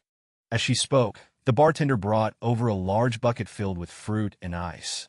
Then Sister Zhou stood up, poured the open beers into this large ice bucket, and then opened the valve at the bottom to pour several large mugs of beer, placing them in front of everyone. "Try it," Sister Zhou said with a smile, as everyone looked on. Chapter 22. Hiss. When the morning sunlight filtered through the curtain gap onto Okai's face, He opened his eyes in confusion. The unfamiliar curtain before him left him stunned for a moment before reality sank in. Looking around, he found himself lying in a strange bed, surrounded by distinctly feminine decor. Several photos sat on the bedside table, photos he recognized, because the person in them was Sister Zhou. At this realization, Okai's entire body tensed up as he tried to recall the events of last night. Last night, Sister Zhou had suggested a new way of drinking, and they had tried it. He had to admit, this new drinking method was incredibly potent. The sweetness of the fruit, combined with the coolness of the ice cubes and the diluted ice water, plus the pure malty aroma of the beer, had severely diminished his sensitivity to alcohol. Originally, Okai's limit was about 4 regular beers or 6 Coronas, and even with his physical condition, his alcohol tolerance hadn't improved much. Last night, he felt he must have drunk at least 20 bottles. Though he hadn't completely blacked out and could still remember things now, he had definitely drunk too much. In his happy, drunken state, he only remembered insisting to Sister Zhou that he had to prove he was a billionaire, and then they had left together. Somehow, they had ended up at Sister Zhou's home, and after their eyes met, they mysteriously went to the bedroom. And then, at this thought, he immediately lifted the blanket, and sure enough, the marks on the sheets confirmed his memories of last night weren't wrong. Damn, how did I? Okai gave a bitter smile, rubbed his face, and nervously got out of bed. Seeing his clothes nearby, he quickly got dressed and quietly left the room. As he came out, he saw Sister Zhou sitting in the dining room eating breakfast, wearing a green silk camisole nightgown. Her figure and that lazy demeanor truly made Okai's gaze freeze. Sister Zhou noticed Okai coming out and looked at him. "You're up. Go freshen up. I've prepared new toiletries and a towel for you." "Oh." Seeing Sister Zhou's smiling face, Okai meekly responded and went to the bathroom to wash up. When he came back out, Sister Zhou waved him over to eat. When he arrived at the dining table, he found the breakfast quite lavish. A glass of milk, a fried egg, a bowl of porridge, and 2 pieces of toast. Okai was indeed hungry and began eating, though much more cautiously than usual. What's wrong? First time having a one-night stand? There was no point hiding it. This was indeed Okai's first time, and to think his first time would be, well, it was quite embarrassing. "It's my first time, too." Hearing Okai's response, Sister Zhou rested her chin on her hand and said with a grin, "I know." Okai's gaze flickered toward the bedroom. "Isn't it unbelievable? Do you think I might have done it afterward?" Seeing Okai's glance, Sister Zhou leaned in and whispered, "Cough, cough." Hearing Sister Zhou's words, Okai almost choked. What kind of thing was that to say? "Ha, teasing you is so fun. Don't have any psychological burden. I'm not saying you need to take responsibility. I was very satisfied with you yesterday. If you're bored in the future, feel free to come find me, whether at the bar or at home. Here, add my WeChat." Sister Zhou laughed, patted him, and placed her phone in front of Okai. Looking at Sister Zhou, Okai quickly took out his phone and added her WeChat. Then, somewhat hesitantly, he tentatively asked, "Sister Zhou, I still don't know your." "My name is Zhou Qin. I'm 31 years old, 178 centimeters tall, weight. Not telling you, measurements 97-56-88. H cup." Seeing Okai's cautious manner, Zhou Qin laughed as she spoke. Hearing her words, Okai's face instantly turned red. This was indeed explosive information. "I'm Okai, 25 years old, 188 centimeters tall. Weight I'm not sure right now, but probably around 160. Actually, I can pay." "Pay what? Money?" No. "All right, look how scared you are. Hurry up and eat, then go if you have things to do. I need to catch up on sleep. You wore me out last night, and I still had to get up to make you breakfast." Seeing Okai's flustered state, Zhou Qin gave him a flirtatious look and urged him to eat. Hearing Zhou Qin's words, Okai lowered his head and continued eating breakfast, but Zhou Qin wasn't idle while he ate. Her right foot kept occasionally touching Okai's calf, truly making his mind wander. After finishing breakfast, Okai timidly left Zhou Qin's home. After he left, Zhou Qin yawned, then returned to her room with a smile. After changing the sheets, she lay down and drifted off to sleep. She hadn't been wrong about one thing. Okai had really worn her out, and she needed a good rest. Meanwhile, After leaving Zhou Qin's home, Okai took a taxi directly back to Long Tung Jiayuan. When he returned, it was already 9:10 a.m. Although the market hadn't officially opened yet, operations could already begin, so after getting out of the taxi, Okai ran straight home. His figure was caught in plain sight by Lu Shi, who was working in the lobby. When Lu Shi saw Okai returning early in the morning, still wearing the clothes he had worn to the bar yesterday, her pupils contracted. He didn't come home last night? Where did he go? Did he go to that flirtatious female boss's place? Or to Shurshu's place whom he poached? I also heard that among those traders he hired, there was a very beautiful one. Where exactly did he go? Chapter 23. Continue holding Blue Sky Medical. After Dragon Research Environment hits the limit up today, sell it immediately and buy North Gas Blue Valley. This afternoon, Overdraft Life and Sky Education will also hit their limits. After selling those, put everything into North Mining. Yes, boss. But this mining? Yes. Hearing Okai's words, Su Nuo hesitated slightly, but then firmly said yes. Mining was widely known as a sunset industry, but after yesterday's operations, if Okai said to buy, they wouldn't have any objections. Sure. Keep watch here. If they have any needs, try your best to meet them. If there isn't enough money, call me anytime. I'll go handle the company matters. Seeing that Su Nuo understood, Okai turned to Sure and said, Okay, Brother Kai. Hearing Okai's instructions, Sure spoke up. Then Okai went upstairs and unusually took out his suit. Okai didn't like wearing luxury brands or suits. This suit was made 3 years ago when he graduated from university. It was a bit loose then, which confused him, but the old tailor told him it would fit soon enough. Now it did fit perfectly, though the tailor probably meant Okai would gain weight, not that he would become more muscular. After changing clothes, Okai walked downstairs while calling Luo Guigang. The call was quickly answered. Hello. Damn, you sound exhausted. Haven't recovered yet. Hearing Luo Guigang's voice, Okai couldn't help but laugh and curse. Recover my ass. Drank too much yesterday. But where did you go? I went to the bathroom and came back to find you gone. The waiter said you'd already paid the bill. Hearing Okai's voice, Luo Guigang complained weakly. Not telling you? Go wash your face. I'm heading to your company now to discuss the acquisition. Hearing Luo Guigang's words, Okai couldn't exactly say that he got drunk and went to roll in bed with Zhou Qin, right? That would just make Luo Guigang and the others die of envy. Right now, Luo Guigang's main task wasn't to be envious, but to help negotiate the acquisition. Wait, brother, are you serious? The moment Okai finished speaking, Luo Guigang instantly sobered up and said to Okai with a troubled expression. He naturally remembered that last night Okai had said he was a billionaire who wanted to acquire his company, but he thought Okai was just bragging. Was he really coming to acquire it? Of course. Go wash your face now and set up a meeting with your boss. I've already got a taxi. Hearing Luo Guigang's words, Okai spoke decisively. All right. Hearing Okai's serious tone, Luo Guigang took a deep breath, hung up the phone, went to the bathroom to wash his face, then found his boss's secretary to tell her he needed to meet with the boss later. After confirming the boss wouldn't leave the company today, Luo Guigang went downstairs to wait for Okai. Soon, Okai arrived by taxi at Luo Guigang's company building. Of course, Luo Guigang's company only rented floors. They didn't own the building. If they owned a building, given current property prices, it would be worth at least several billion. Then they wouldn't need to be forced to sell the company for a mere 60 million. The building where Luo Guigang's company was located was called the Jinling Building. This was a landmark commercial building in Longyi City, with 47 floors, each 1,300 square meters. At current property prices, it would be worth at least 3 billion or even more. Okai had done business here before, but now when he got out of the car, his mindset had changed.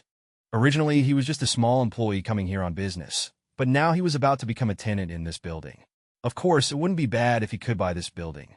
But just as Okai had this thought, a downward arrow appeared above the building. Jinling Building, property value will decrease by 17% in 5 years. Investment not recommended. Well, better just rent then. Looking at the Jinling Building's price, Okai smiled.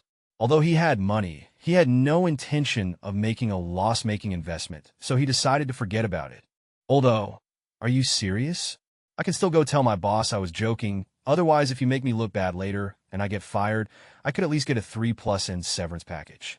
As Okai shook his head and walked into the building, Luo Guigang came over and anxiously said to Okai, "Don't worry, you'll be Manager Luo from now on."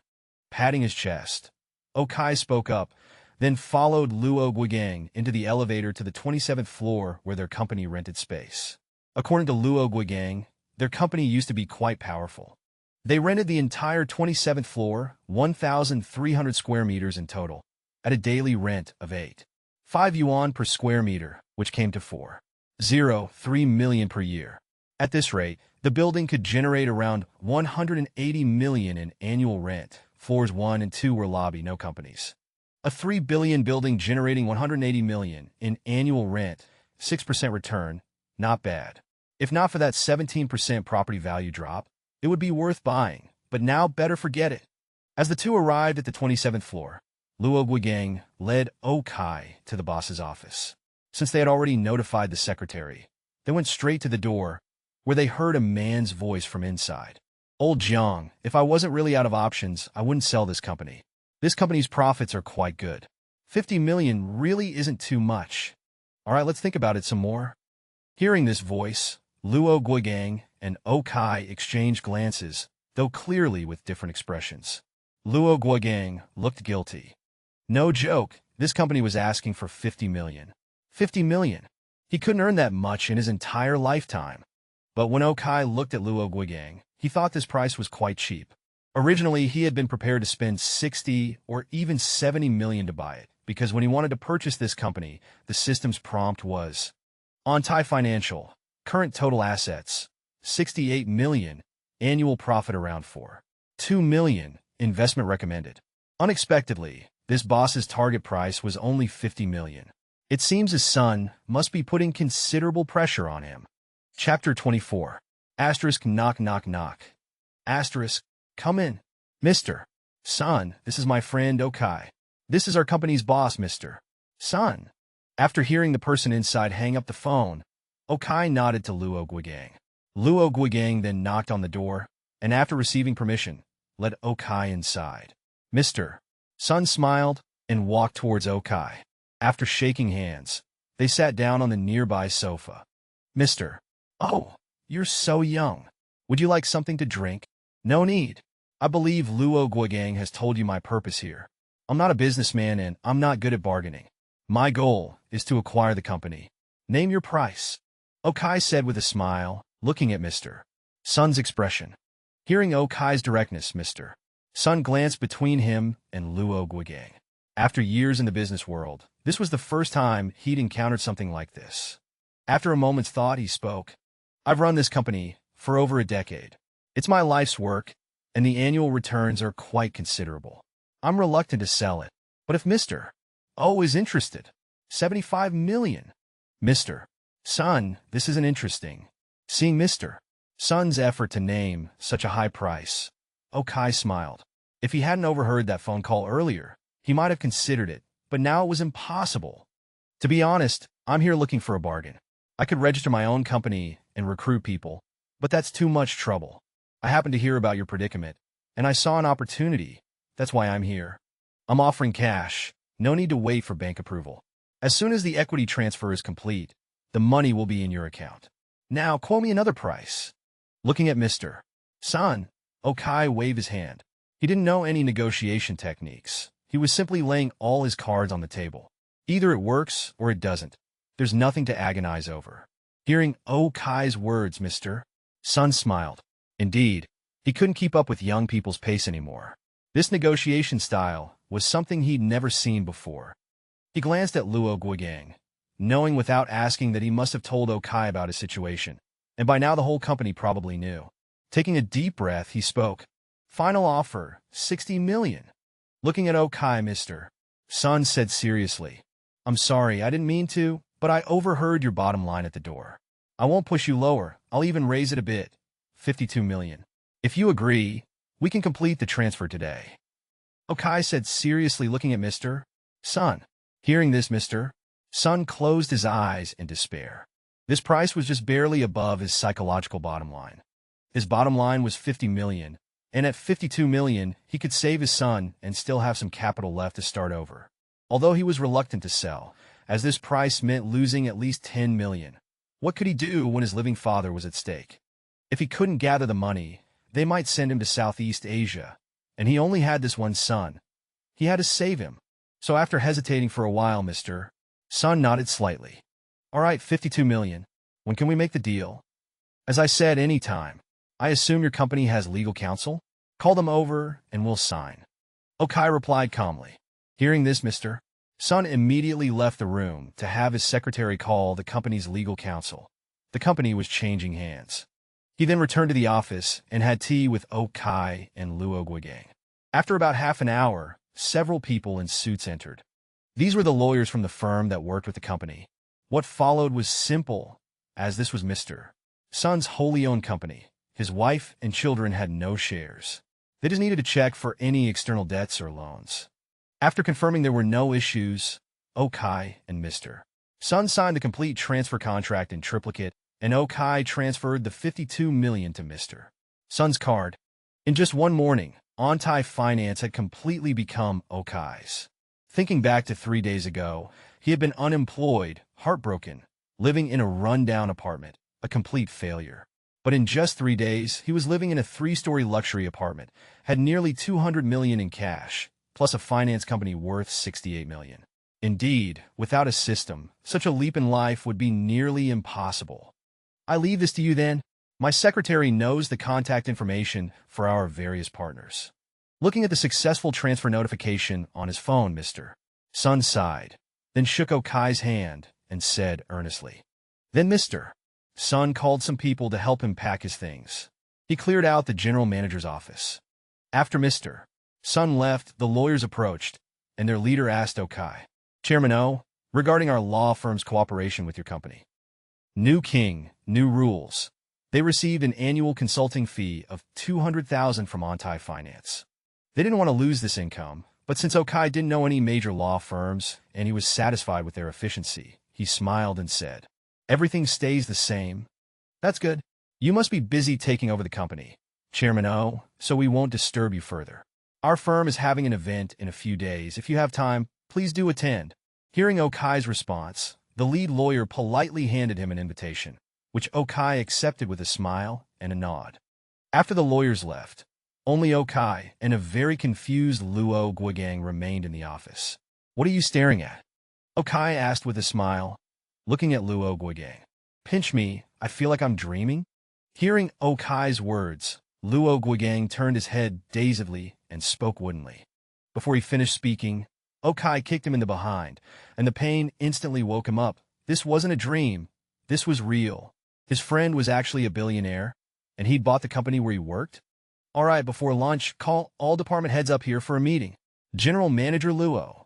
Chapter 25. From today on, you'll be in charge of all company operations. I only care about profits. No fancy tricks, just keep it stable and don't drag me into any trouble. Your most important task right now is to use this afternoon, Saturday, and Sunday to set up a separate workspace. My traders need to start working there on Monday. Make sure there are quality desks and chairs, a good office environment, fast internet, proper decor, break room, pantry, everything needs to be fully equipped. Don't worry about the cost. I put 5 million in the company account that you can use freely. But you must get this done properly. Okai repeatedly emphasized this to Luo Guigang, who still looked somewhat dazed. Today was Friday, perfect timing. Well, I'll try my best, but something doesn't add up. You're a billionaire, yet for our first meal together as CEO and general manager, we're eating braised chicken. What else did you want to eat? Besides, this is braised beef, not chicken. We had spicy noodles yesterday, and I didn't complain. So why are you? Seeing Okai's contemptuous look, Luo Guigang nodded. Well, that's true. Hey, did I get a raise? Didn't we just sign your new employment contract? You'll get the same as my head trader, 100,000 basic salary per month. 100,000? What? Not enough? Okai asked disdainfully, looking at Luo Guigang's shocked expression. It's not too little. It's too much. You don't know that this company only has annual revenue of about 10 million, with net profit of around 4 million, according to finance. We have 12 technical staff with 8,000 base salary, each making about 10,000 monthly. We can't reduce that. HR, business, administration, procurement, and logistics total 24 people, averaging 6,000 each. Salaries alone cost nearly 3 million annually. You only get about 1 million, and now you're giving me 2 million. Are you running this for free? Luo Guogang calculated. If I'm only making 4 million after a year with me, what's the point? Just take it. You might be making over 1 million every month soon. Oh, and make sure to brag about this to Dongzi and Shi. See if they want to join. Seeing Luo Guogang's serious expression, Okai smiled. Worried about his company not making money? Don't joke. Though still confused, Luo Guogang nodded in agreement since Okai insisted. As for Li Weidong and Shi Yi, he would definitely brag to them. They then silently ate their braised beef, not chicken. After lunch, Luo Guogang returned to the company. With the recent change in leadership and his promotion to general manager, he needed to stabilize any unrest among the employees. As for Okai, he took a taxi home. He still had nearly 50 million, which was pointless to keep on hand. He planned to make some profits before the market closed that afternoon. While waiting for his taxi, he remembered his car situation. Tomorrow's Saturday, market's closed. I must buy a car. He'd been putting it off for several days due to various matters, but this time he was determined. With these thoughts, he hailed a taxi and returned to Longtingjiyuan. When he got home, the atmosphere was jubilant. The two stocks he'd instructed them to buy, Beigi Langu and Bibu Mining, had hit their daily limit up again. Beigi Langu announced successful battery research. According to Okai's information, it would hit the limit up for 4 consecutive days until stabilizing next Wednesday, worth holding for a while. Bibu Mining announced discovering rare earth deposits in Mongolia. This rare boost to Sunset Industries would only last for this limit up. By Monday, its growth rate would be just 0.77%, barely worth mentioning. So upon returning, Okai immediately sold all Bibu Mining shares across his 8 accounts. After selling, Okai's daily profit reached 8.39 million. Combined with yesterday's earnings, he'd broken 10 million. The system immediately popped up. Ding! Congratulations, host, on successful earnings reaching 10 million. Reward: master-level medical skills, including both Chinese and Western medicine, all specialties. As the voice faded, vast amounts of information flooded Okai's mind. Countless materials about treating illness and performing surgery poured into his consciousness. After receiving all this information, Okai pondered medical skills, well, at least better than yesterday's vocal arts. After absorbing everything, he looked at the people in his home. One glance revealed their various ailments. Sure had some uterine cold, Su Nua had cervical and spinal curvature issues, and others had various minor problems. This medical knowledge was quite interesting. Boss, what should we buy with the withdrawn funds? I'll invest another 50 million, buy all available Shanghai Beishan. Shanghai Beishan was a semiconductor company making chips. According to the system, on Monday they would announce successful development of 5nm chips and a contract with Bibu Mining to process their newly discovered rare earth minerals. This news would drive their stock up 43% over the next 5 trading days. Okay. Hearing Okai's instructions, Su Nua didn't hesitate and began buying up Shanghai Beishan's floating shares. By her calculations, Okai's 100 million had already earned 26% in just 2 days. After deducting fees, she estimated he had cleared at least 25 million in profits. Now with another 50 million investment, she could imagine next week's market bloodbath. While Okai was profiting, others were losing money. Like his former boss, Feng Yu. Chapter 26. We've managed to get through this month. But what about next month? Looking at the report her secretary had just sent to her computer, Feng Yu sighed helplessly. After selling her house, she had finally scraped together enough for this month's salaries and the compensation owed to Okai and the others. But now, apart from wages, the company still had a huge deficit. This was mainly because Feng Yu wasn't good at business and had expanded too quickly. Just as Okai had thought, Feng Yu was indeed from a wealthy family. Her father, Feng Wanan, was number 1 on the Yanhuang rich list, with total assets of over 80 billion yuan, a true titan. And in her family, she had an older brother and a younger half-brother. According to her family's plans, the family business would naturally be inherited by either her brother or half-brother, while Feng Yu's ultimate destiny was to enter into a marriage alliance to bring connections to the family. But Feng Yu refused to become just a marriage token. She wanted to prove her worth. So during university, she started a company, and after graduation, she expanded it using her father's connections. She had ability, but the problem was her lack of experience. She mistook temporary prosperity for her own capability. For years ago, when the company was first established, thanks to her father's connections, they had more orders than they could handle, so she kept expanding the company. Currently, her company, Yuyun Technology, occupied 3 floors of another commercial building in Longyi City, the Tianlong building, and just the loan to buy these 3 floors cost her over 300 million. This money, naturally, was borrowed from the bank. At its peak, the company had over 200 employees, and even at an average monthly salary of 5,000 yuan, the wage bill alone was over 1 million per month. Then there was equipment, internet renovations. Without financial support from her father, she borrowed from banks. By now, she owed the banks nearly 400 million, while her company was valued at only 130 million. Actually, even in this situation, she hadn't been too worried, thinking this amount of money would be earned back and settled before long. But as the global economy worsened due to international conflicts these past 2 years, her father's old friends who had been giving her orders were struggling themselves, so these orders stopped. Suddenly, without income, and having expanded too much, she had no choice but to lay off staff due to expenses exceeding revenue.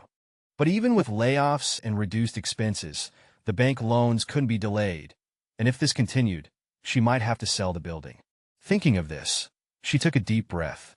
I can't sell the building. If I sell it, what's left of the company? I'll end up being forced into marriage if I don't figure something out. But besides the building, what else can I sell? Muttering to herself, Feng Yu started scrolling through her phone. As she scrolled, suddenly, she saw an advertisement in her social media feed. Welcome to Yuyun Supercar Club. Yuyun Supercar Club. Right, Haoyun Supercars. Seeing this advertisement, she suddenly remembered that she had bought a piece of land for her friend Li Haoyun and built a supercar club. She'd been busy these past few years, and this friend had gone abroad after a family dispute, so she hadn't visited the supercar club for over a year. Since she needed money now, she could consider selling it. The question was, to whom? Oh, right that. Oka doesn't seem to have a car. Does he? The day before yesterday when I saw him, he was taking taxis. Why don't I ask him? Tapping the desk lightly, Feng Yu's eyes suddenly lit up. She had always been quite impulsive, and once she had an idea, she didn't hesitate. She immediately picked up her phone to call Okai. At this time, Okai had already arranged for Su Nua and the others after the market closed, telling them where to meet and work on Monday, and was preparing to go find Zhou Qin. After all, just last night. So in Okai's eyes, Zhou Qin was now the most important woman in his life. Learning that Zhou Qin was about to go to the bar, Okai had taken a taxi to head over first, but in the car he received Feng Yu's call. Seeing Feng Yu's incoming call, Okai was somewhat puzzled. He really didn't know why Feng Yu would call him at this time, but he answered anyway. Hello? Director Feng. What can I do for you? Cut it out, you're not my employee anymore. What instructions could I give? Let me ask you again. Are you sure you don't want to invest in my company? Don't joke around. I may have money, but I can't just throw it away. Hearing Feng Yu's words, Okai replied calmly. I'll succeed eventually. Seeing Okai's lack of confidence in her, Feng Yu spoke up loudly. If you just called to declare your determination, I'm hanging up. Hearing Feng Yu's huffing on the other end, Okai said with some amusement. No, I wanted to ask if you're interested in supercars and a supercar club. Seeing that Okai was about to hang up, Feng Yu quickly spoke up. Supercars and a supercar club? Hearing this, Okai asked puzzledly, and at the same time, a system prompt appeared before his eyes. Yuyun Supercar Club, Feng Yu's wholly owned supercar club. The cars themselves depreciate rapidly, investment not recommended, but the land value will increase by 113% in 2 years, investment recommended. Seeing the system prompt, Okai's eyes lit up. A 113% increase. That's more than double. It seems the location of this Yuyun Supercar Club is quite good. I'm interested. What? Are you planning to sell? Yes, I have a supercar club. If you're interested, I'll send you the address in a bit. Are you free tomorrow? Tomorrow at 10 a.m. If you have time, I could take you to see it. Okay, fine, let's take a look tomorrow then. After they agreed, Okai had arrived at the street with the bar and hung up the phone. After phone you sent Okai the address. She let out a long breath, thinking if she could sell this supercar club, she might be able to hold on for a while longer. Though just thinking about it gave her a headache. Chapter 27. Whether phone you had a headache or not was none of Okai's concern. After getting off the car, he walked down the street and bought a crispy pancake from a street vendor selling mixed grain pancakes. Despite being worth hundreds of millions now, he still enjoyed eating these things. After filling his stomach with a pancake, he walked into the bar. As soon as he entered, he saw many servers busy at work. Some were mopping the floor, others were taking chairs down from tables, and some were moving alcohol bottles. Everyone was quite busy. When Okai walked in, a nearby server approached him and said, "Sir, we're not open yet. Could you please come back later?" "Oh, I'm a friend of your boss. I'm here to wait for her." Okai responded to the server's words. After hearing that Okai was here to see the boss, the server led him to the bar counter, which had already been cleaned up. Okai sat down and sent a WeChat message to Zhou telling her he had arrived, then started browsing his phone. At a glance, he noticed that the group chat with Luo Guigang and the others had over 99+ new messages. He remembered telling Luo Guigang at lunch to show off in front of Li Weidong and Qi Yi, and to ask if they wanted to join him. It seemed Luo Guigang had already started. He opened the group chat and, scrolling up, saw photos Luo Guigang had posted of the new contract, clearly showing a monthly salary of 100,000 yuan, along with the contract for Okai's acquisition of his company. Upon seeing these two photos, Qi Yi and Li Weidong were completely stunned. They had thought Okai was just talking nonsense last night, but it turned out to be true. Today, Okai had directly invested 52 million. What was going on? How had Okai suddenly become wealthy? While they were still in disbelief and confusion, Luo Guigang told them about Okai's offer to help. Seeing Luo Guigang's message, Li Weidong and Qi Yi were somewhat hesitant. They weren't worried about Okai treating them poorly. If he was paying Luo Guigang 100,000 per month base salary, they probably wouldn't get much less. But the issue was that Luo Guigang originally owned this company. He knew how to run it, so becoming a manager made sense. As for the two of them, one studied mechanics and worked at a machinery factory, while the other was a programmer, purely in IT. They knew nothing about finance. They couldn't just come and do nothing while getting paid. What kind of brotherhood would that be? So at this moment, they didn't respond to Luo Guigang's recruitment attempt, and instead continued to mock Okai and Luo Guigang, demanding they treat them to dinner and a spa day. Seeing their persistence, Luo Guigang had already switched sides, saying that since he hadn't received his salary yet, it should be the big boss, Okai, who treats them. Seeing the three of them united against him, Okai couldn't help but smile. He picked up his phone, about to send a message agreeing to treat them to dinner and spa tomorrow, when suddenly someone appeared beside him.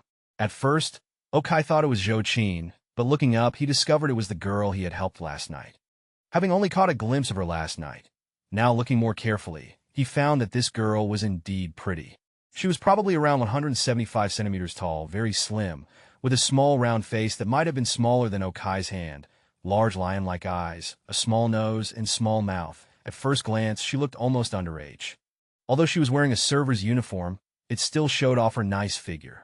A simple ponytail tied at the back of her head made her look very pure and innocent. "Hello, sir." "Oh, it's you? Hello. Thank you so much for last night." "Oh, it was nothing, just a small gesture." "It might be a small gesture for you, but it was a huge favor for me. If you really feel that way, you can just buy me a drink later." "Okay, sure." Hearing Okai's suggestion for repayment, the girl nodded happily, and just then, Zhou walked in through the door. Today, Zhou had changed both her clothes and style. Yesterday's qipao was replaced with a loose, off-shoulder t-shirt and a pleated skirt just slightly longer than the t-shirt. With black stockings decorated with small stars, white sneakers, and her previously pinned-up hair now loose in big waves, plus a pair of glasses, she looked quite striking. Seeing Zhou arrive, the girl nodded to Okai and went back to her work, while Zhou walked over to Okai's side. "What's this? Already flirting with our server in such a short time?" Looking at Okai, Zhou gave him an ambiguous smile. "What are you talking about?" "She came to thank me for helping her yesterday." Hearing Zhou words, Okai swallowed and spoke somewhat helplessly. Why so nervous? I don't mind if you have other women. Actually, it's good for you to find more women. Otherwise, I couldn't handle it all myself. This girl is called Sun Shanshan. She should be starting her sophomore year when school begins. Want me to introduce you? Should I send you her WeChat? Looking at Okai, Zhou Qin smiled playfully, then pulled up Sun Shanshan's WeChat contact on her phone. Looking at Okai. You little devil. Looking at Zhou Qin's expression, Okai rolled his eyes, feeling that his level was far below Zhou Qin's. While Okai and Zhou Qin were chatting, Lucy returned home with her tired body. Just as she sat down on the sofa, her mother walked out from the kitchen and looked at her. Chapter 28. Xiaoxi, let me ask you, where does Okai work now? Work? He's a billionaire. He doesn't need to work. This morning when she saw Okai return wearing the same clothes from last night, she felt her heart shatter even more. Originally, she had been fantasizing that if Okai came to find her and apologized, she might agree to reconcile with him. But after what happened last night, these fantasies in her heart completely shattered. Okai's attitude toward her was to simply let go. Since it was her choice, so be it, and he had already found her replacement so quickly. Come to think of it, Okai was good-looking, had a nice personality, and no bad habits. He didn't even smoke. His only flaw was having no money, and now that his biggest flaw had become an advantage, perhaps only a fool like her would choose to break up with him. Even billionaires need to work. Sitting around eating away at wealth, he'll squander it all eventually. My judgment wasn't wrong. Making you break up with him was right. But break up aside, this matter can't end here. You know where he lives, right? Take me to his house to find him. What do you want with him? You were with him for 5 years. Doesn't he owe compensation for those 5 years of your youth? He should give you half his assets. Are you serious? Or have you gone crazy? Never mind that we weren't married. I'm the one who initiated the breakup. You told me to. Why should he give me money? Why shouldn't he give you money? This is what he owes you. And you say I'm crazy? Who am I doing this for? How much longer will I live? Any money we get back would all be for you. You've gone mad. You're crazy about money. Why don't you go online and look up rich people and demand money from them? I don't know them. If I knew them, you'd see whether I demand money from them or not. Do you know what kind of ism our country follows? Their money should rightfully be half mine. Lucy shook her head speechlessly at her mother's shameless and unreasonable attitude. I can't say such things. I have dignity. If you want money, figure it out yourself. With that, Lucy took her bag and returned to her room, while her mother continued berating her. Look at how useless you are. No wonder you get bullied. Just like your father. How unlucky am I to be stuck with 2 useless people. Oh right, Xiao Zhao called me, saying you've been declining his invitations these past few days. Do you have something against him? Also, tomorrow he's taking us to look at cars. You better not dare refuse to go, or I'll break your legs. Her mother continued shouting at Lu. She's firmly closed door. Hearing her mother's words, Lu she sighed deeply. She felt so tired, so broken. At this moment, she desperately wanted to return to Okai's side, to eat a bowl of sticky spicy soup together, then cuddle up beside him watching movies. But sadly, everything was irreversible now. Lu she didn't know when she fell asleep. When she woke up again, it was to her mother's loud banging on the door. Looking at the time, it was already past 7 the next morning. Though extremely unwilling, Lu she still sighed and sat up. By now she felt numb and empty, as if her soul had already departed.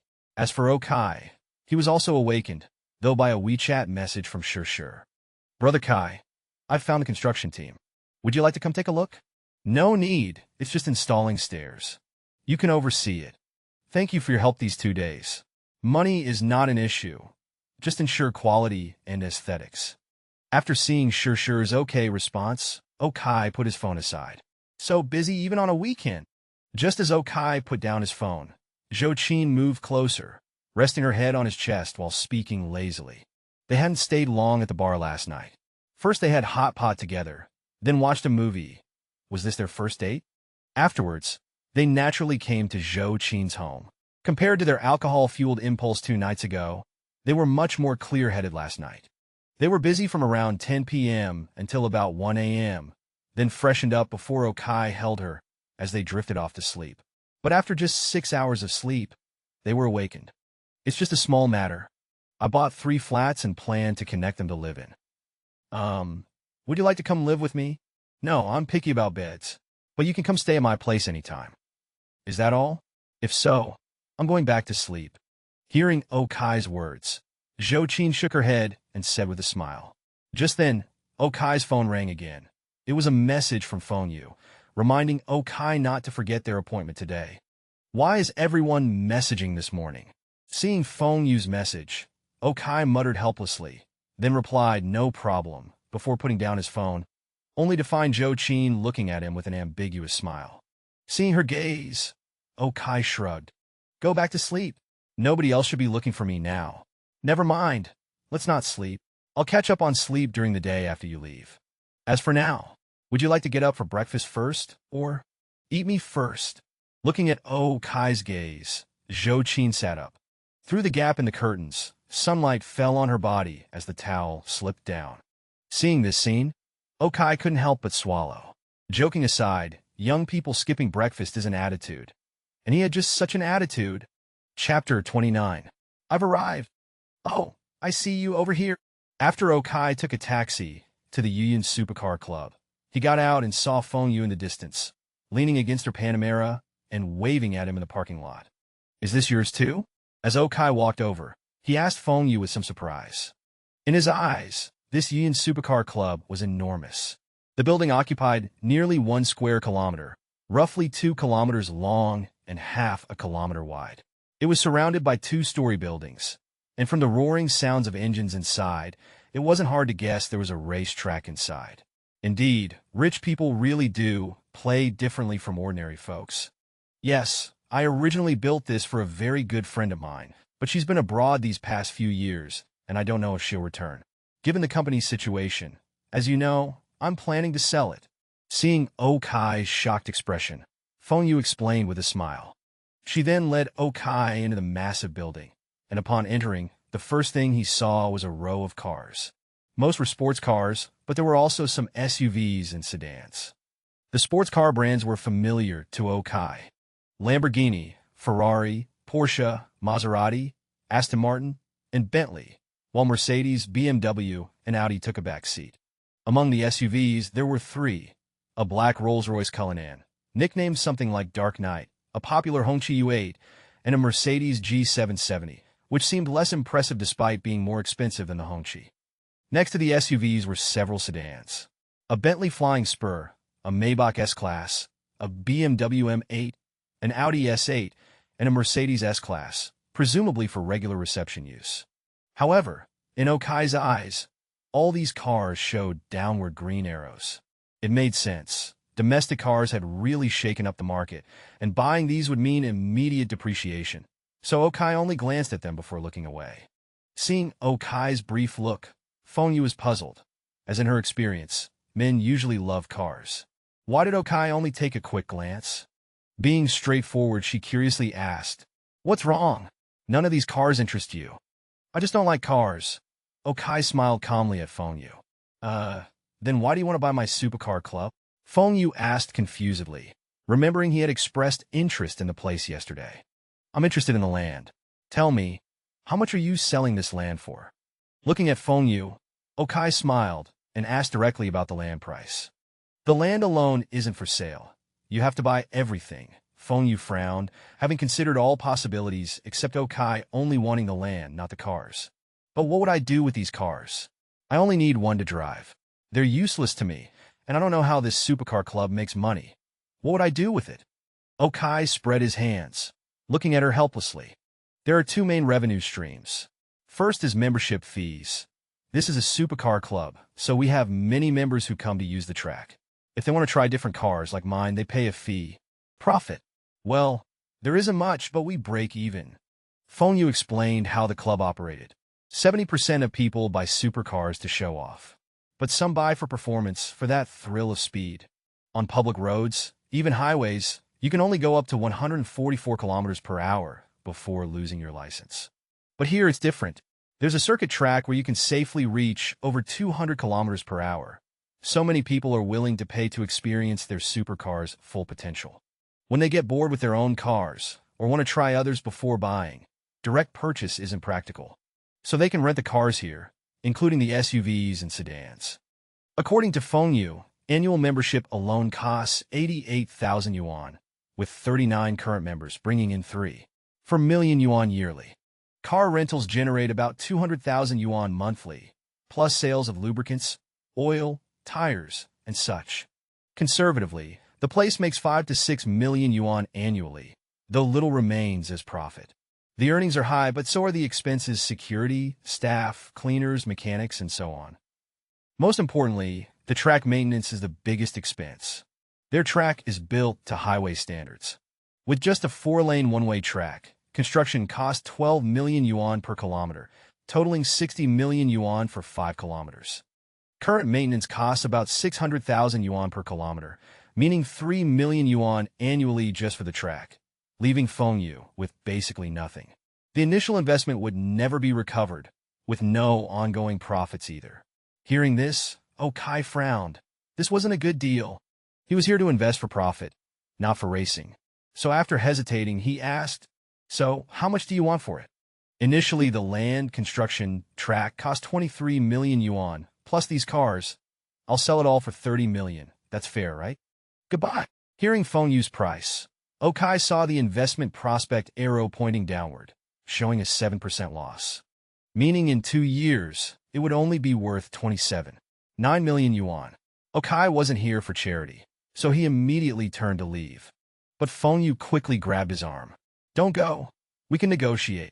I was just starting high. We can work something out."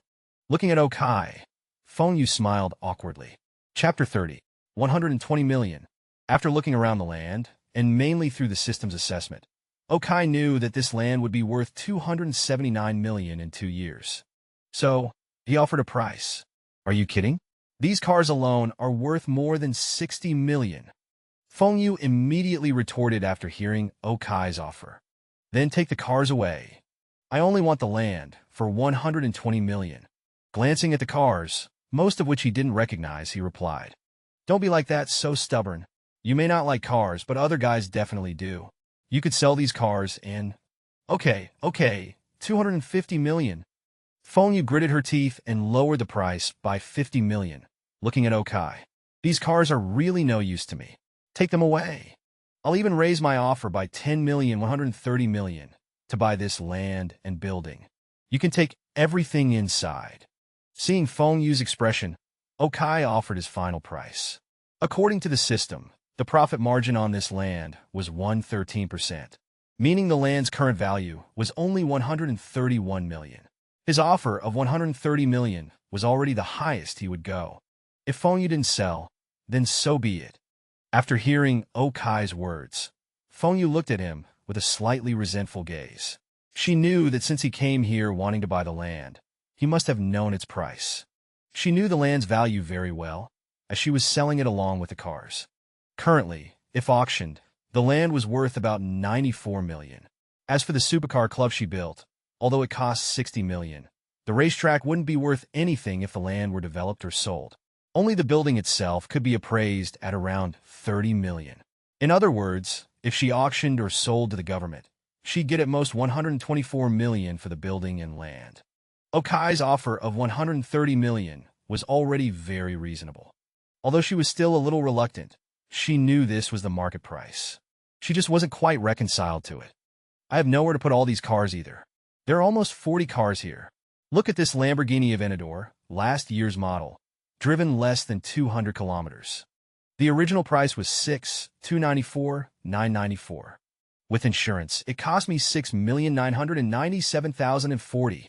This Maserati MC20, I just bought it at the beginning of the year, less than 150 kilometers on it, and the original price was 2,53 million. This Continental convertible V8, the original price was 3,8 million, and it cost me 4,226,280 in total. How about this? I'll take another loss. Land and cars together, 200 million. Fengyu looked at Kai, still trying to negotiate. Hearing her words, Kai calmly opened a used car app. The Maserati MC20 was now worth 1,73 million, having lost over 700,000 in a year. The same model of Bentley Continental was now worth 13 million, a loss of over 1 million. But the worst was the Aventador. The same Lamborghini Aventador, although with around 6,000 kilometers, the price had dropped to 4.99 million, a loss of nearly 2 million. Seeing this, phone you stopped talking. For those who hadn't bought cars, they should be thankful for the competitiveness of domestic cars, which constantly drove down new car prices. But those who had already bought joint venture or imported cars truly resented domestic cars, as their competitiveness made their cars depreciate too quickly. If this were 10 years ago, these cars might not have lost so much money in 5 years. But now, in less than a year, they had depreciated so drastically. Say, okay, fine, I give up. Final offer, 180 million. I'll sell you everything, cars included. Take it or leave it. Seeing Oh Kai's actions, Feng Yu finally gave in. She knew that anyone who would take over her supercar club either lacked the financial resources or didn't have enough cash on hand. In these times of tight finances, even her dad might struggle to come up with 180 million in cash. Of all the people she knew, perhaps only the mysterious Oh Kai could afford it. Hearing Oh Kai agree, Feng Yu breathed a sigh of relief.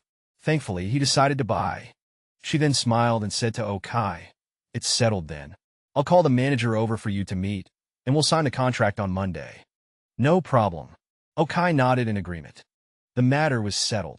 As Feng Yu took out her phone to call the manager, a voice suddenly called out from the distance. "Okay." Hearing the voice, Oh Kai looked over and saw Lu Shi, her mother, and that man standing in the distance looking at him. Chapter 31. "Oh, what are you doing here?" Seeing Lu Shi and the other two here, Oh Kai couldn't help but be stunned. He wasn't surprised that the three of them would be out together. After all, Lu Shi broke up with him because of this man. But in his impression, this guy seemed to only have an M4. An M4 on this track? Not impossible, but at least an M8 would be more suitable. So, what were they doing here? "We're here to buy a car, of course." "What are you doing here?" "Ah, right. I heard you're rich now. Are you here to buy a car too?" Hearing Oh Kai's words, Lu Shi's mother sized him up. He was still dressed as shabbily as ever. She had seen these clothes before. According to Lu Shi, he bought the whole outfit for 100 yuan. As expected, a pauper, even with money, is still a pauper. Hearing her mother's words, Oh Kai frowned. "Buy a car? They sell cars here?" "Of course, the manager here is a friend of mine. There's no problem with us buying a car. But I heard from Annie that you have some money now, but the cars here don't go for less than 1 million. Can you afford it? You're not here to rent a car, are you?" Hearing Oh Kai's words, Zhao Yu quickly spoke up. His main purpose here was to show off. He had done this more than once.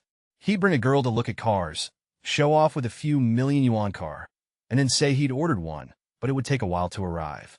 In the meantime, he'd get the girl a cheap car to drive first. Then he'd get something like a Porsche 911, a Mercedes AMG, or a Maserati GT, something in the 1 million range. After driving it for a while, once he'd gotten what he wanted and was tired of playing, he'd have someone quietly tow the car back. Absolutely perfect. He got a show-off, got the girl, and once he was tired of it, all he had to pay was some rental fees. Now that Oh Kai had appeared here, it seemed to him that this guy was most likely here to rent a car as well. So he mentioned that the manager was his friend, implying that if Oh Kai wanted to rent a car, he should think twice. Hearing his words, Oh Kai frowned even deeper. The implication in this guy's words was clear. He could rent cars, and he could rent them to be driven off the premises. He had clearly heard Feng Yu say earlier that the cars here were not allowed to be rented out. There was something fishy going on.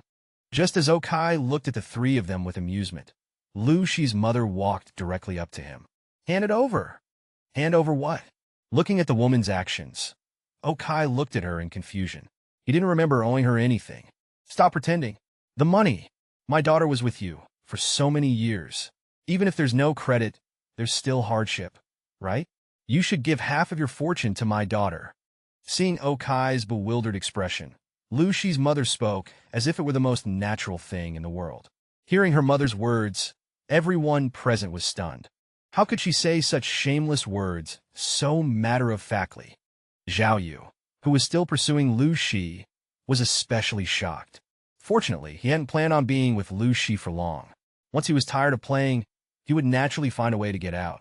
As for Lu Shi's mother, what did she have to do with him? Oh Kai, after his initial shock, recovered and looked at her, and the embarrassed Lu Shi behind her with amusement. Lu Shi, even though we broke up and can't be friends, we're still classmates, right? Your mother's illness is getting worse. Take her to see a doctor soon. You little beast. You uncultured brat. You're the one who's sick. Your whole family is sick. Is this how you talk to your elders? As soon as Okai finished speaking, Lu Shi's mother started jumping up and down, cursing him. Hearing her words, Okai's eyes narrowed. He hadn't argued with her before because he didn't want to make things difficult for Lu Shi. But now, Lu Shi had nothing to do with him. So why should he indulge this shrew? Okai immediately retorted. Good manners are for normal elderly people. When faced with a shameless, despicable, and disgusting old shrew, the fact that I haven't hit you already shows I have restraint. You. Lu Shi, are you deaf or blind? He's talking about your mother, and you don't even react. Seeing Okai looking down at her, Lu Shi's mother was sure that if she said another word, he might actually hit her. This kind of shrew, despite all her shouting and complaining, was actually extremely cowardly and irresponsible. Seeing the situation, she could only turn to Lu Shi. Although deep down Lu Shi agreed with some of what Okai said, this was her mother.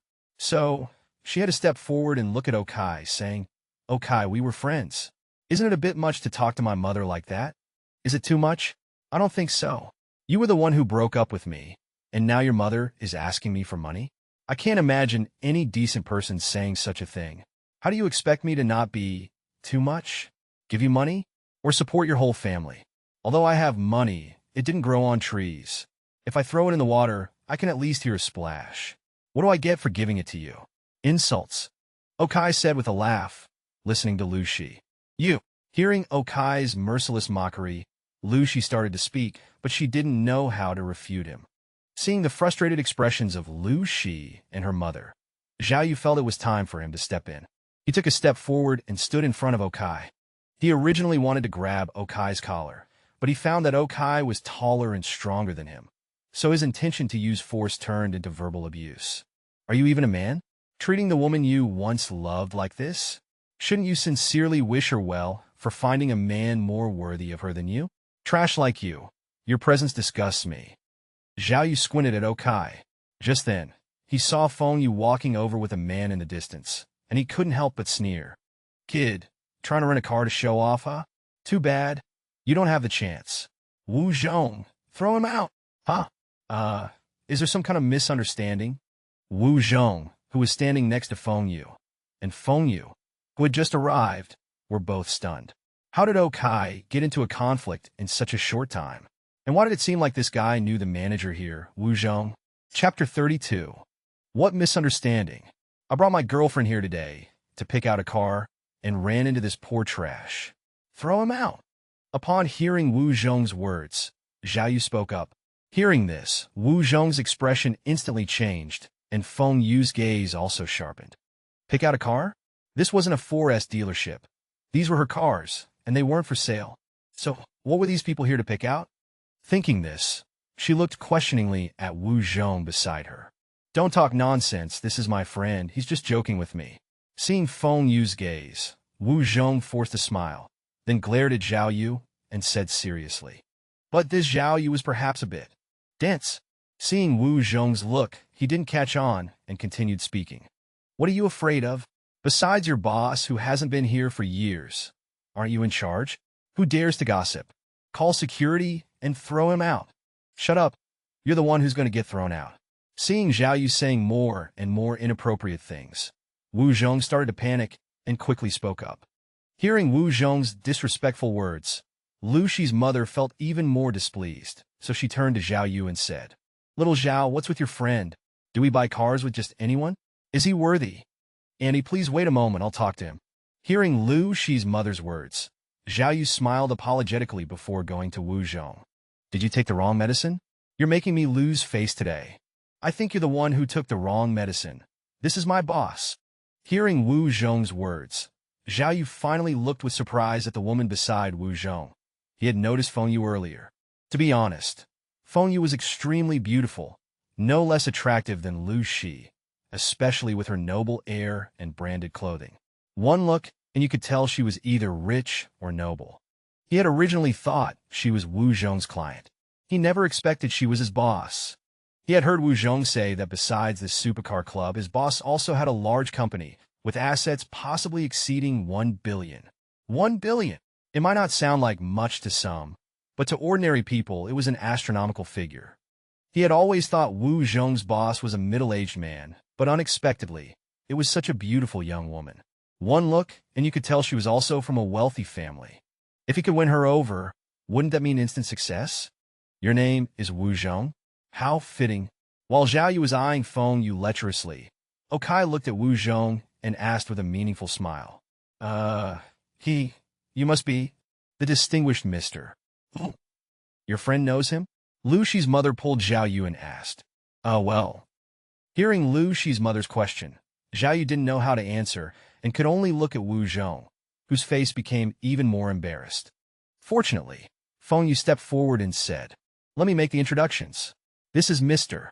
Okai, who just spent 180 million to purchase this supercar club, which means he is now the owner here. Also, I remember this is a supercar club, not a rental mall, and we don't sell cars. Wu Zhong, I need an explanation. Director Feng, no, it's like this, I was thinking. But before he could finish, Okai interrupted him. What's there to explain?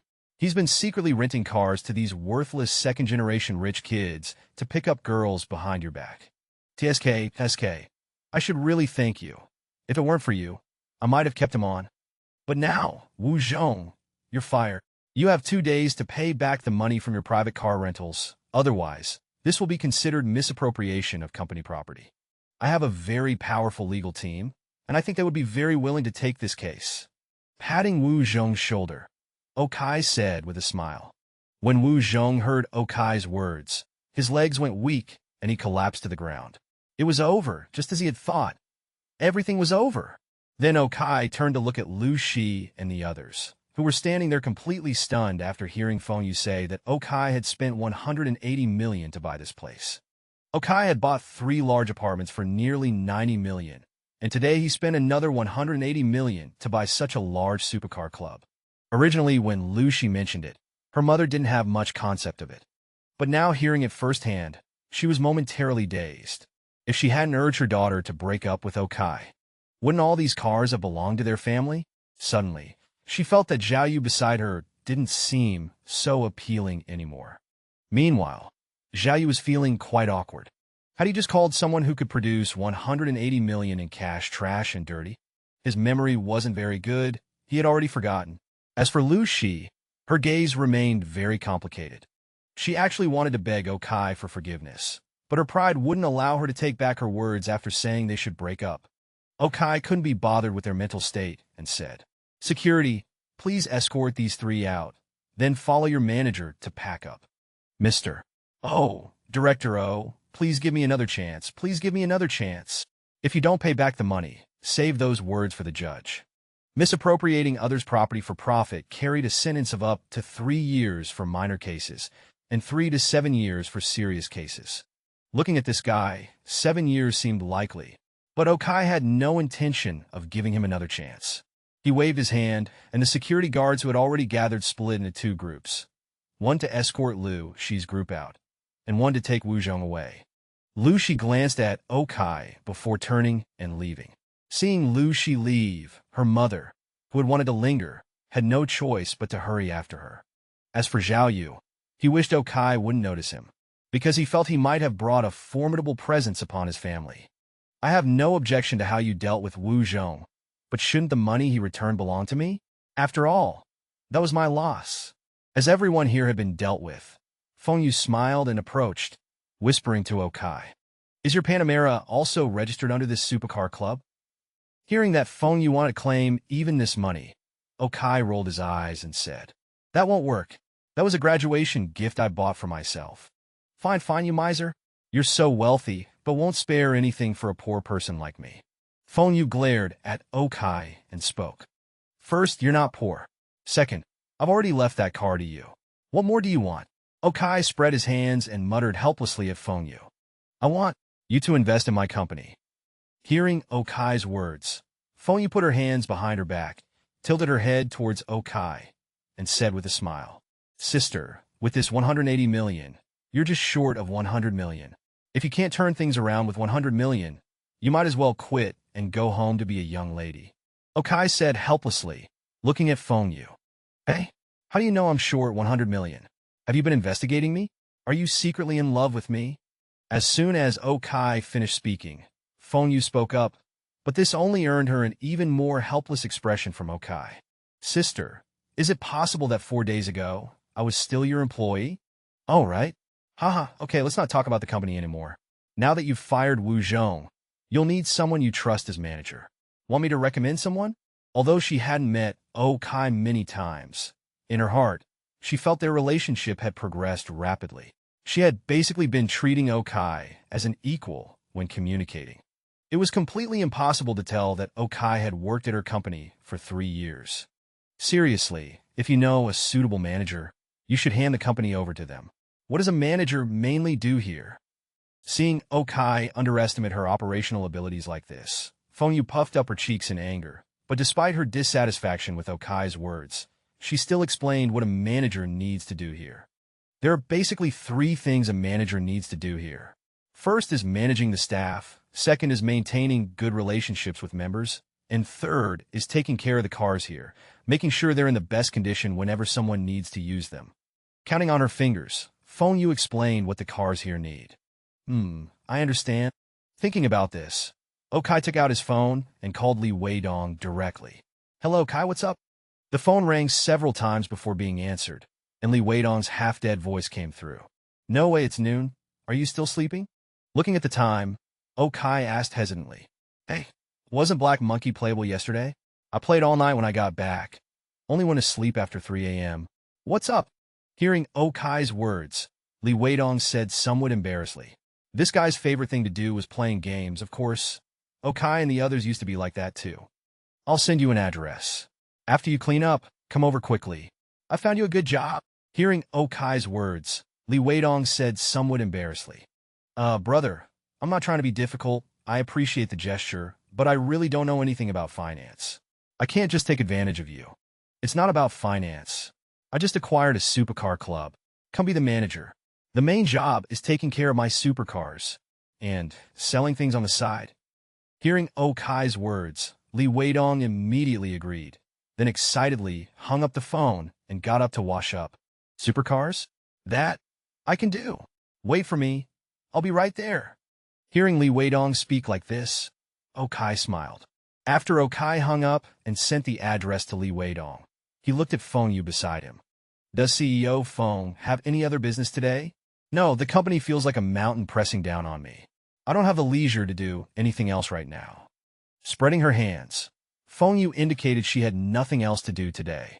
If you're free, then come test drive some cars with me. Laughing, Okai happily walked towards a Lamborghini Aventador nearby. Although he said he didn't have a car, he actually had a driver's license. He got his license in college with his classmates because it was cheaper. In his view, driving was quite easy, as he passed his driver's test on the first try. However, after getting in the car, he became a bit awkward. First, the car was very uncomfortable to sit in, extremely uncomfortable. Supercars are very low to reduce air resistance. Sitting in the car was more like half lying down, and the visibility was poor. Additionally, the seats were the type that wrap around you tightly. Sitting inside felt like being wheeled into an operating room, your body locked in place, half lying down. Perhaps it would feel better once you got used to it, but right now his waist and neck were quite uncomfortable. The second awkward thing was that there was no Chinese in the car.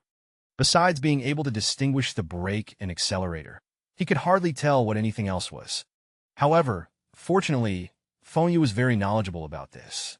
Although her teasing expression made Okai somewhat annoyed, he still carefully listened to her explanations. Then, slowly driving this car, he got onto the racetrack. After 2 laps, he switched to other cars, trying them one by one, from supercars to sedans, from sedans to SUVs. To be honest, he liked driving SUVs the most. Among the 3 cars, the G-Class was the hardest, hard everywhere, while the Cullinan Black Badge was the softest, soft everywhere, driving like a big boat, no shake, just soft. The Range Rover was relatively in between. It wasn't as comfortable as the Cullinan to sit in, but if you were going off-road, it would definitely be much better than the Cullinan. Most importantly, it could float if it fell into water, which was very impressive.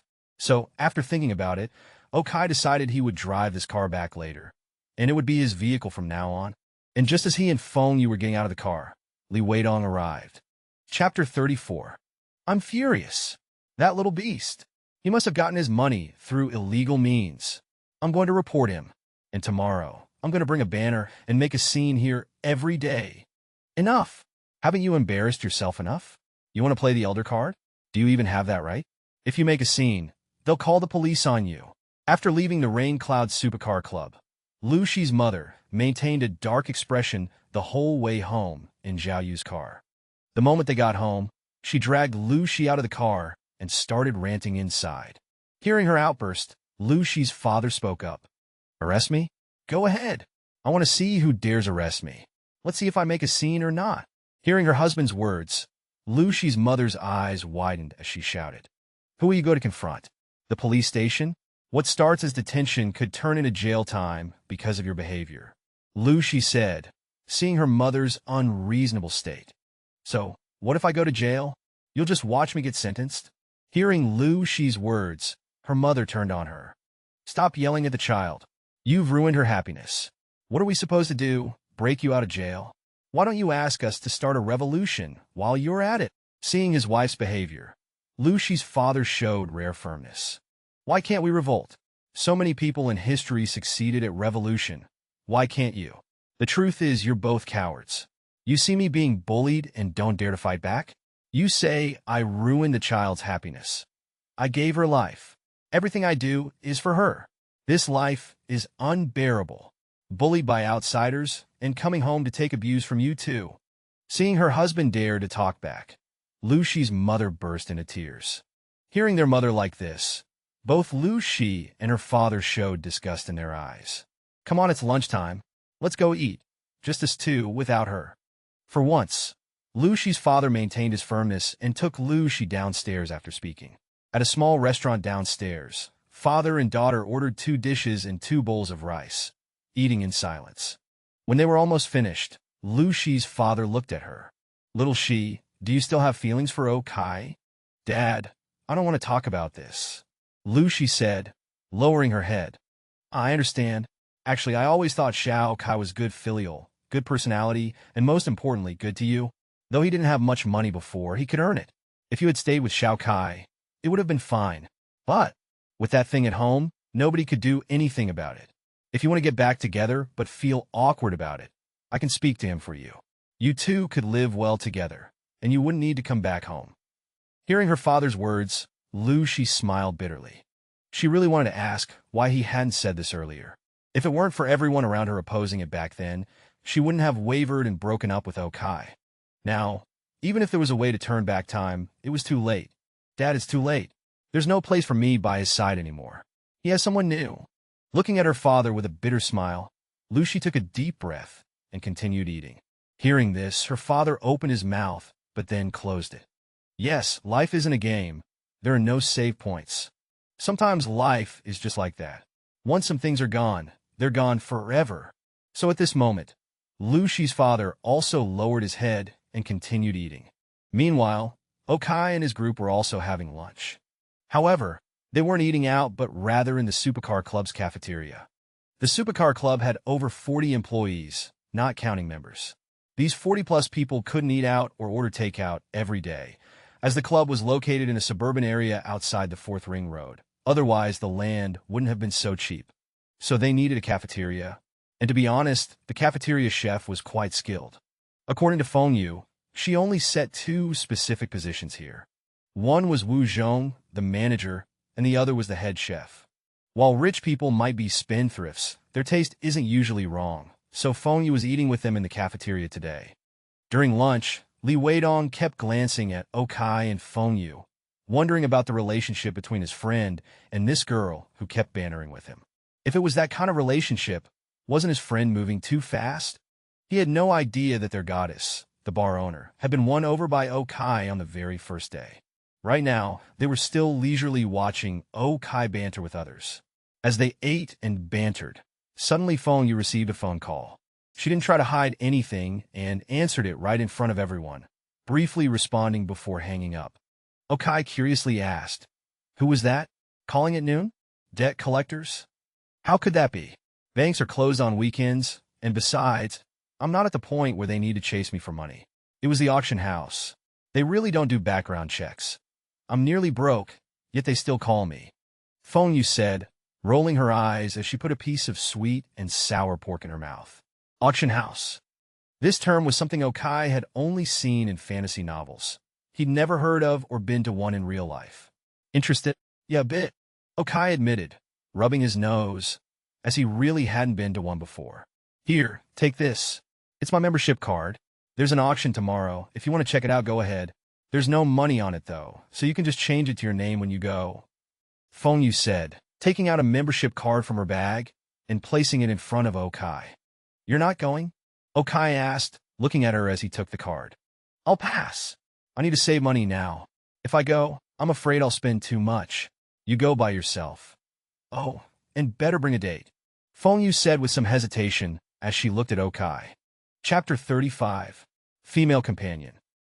Sitting in the chairman's office of this supercar club, Okai muttered while looking at his phone. After lunch, Phone, you had left first to prepare the contract for signing with Okai on Monday.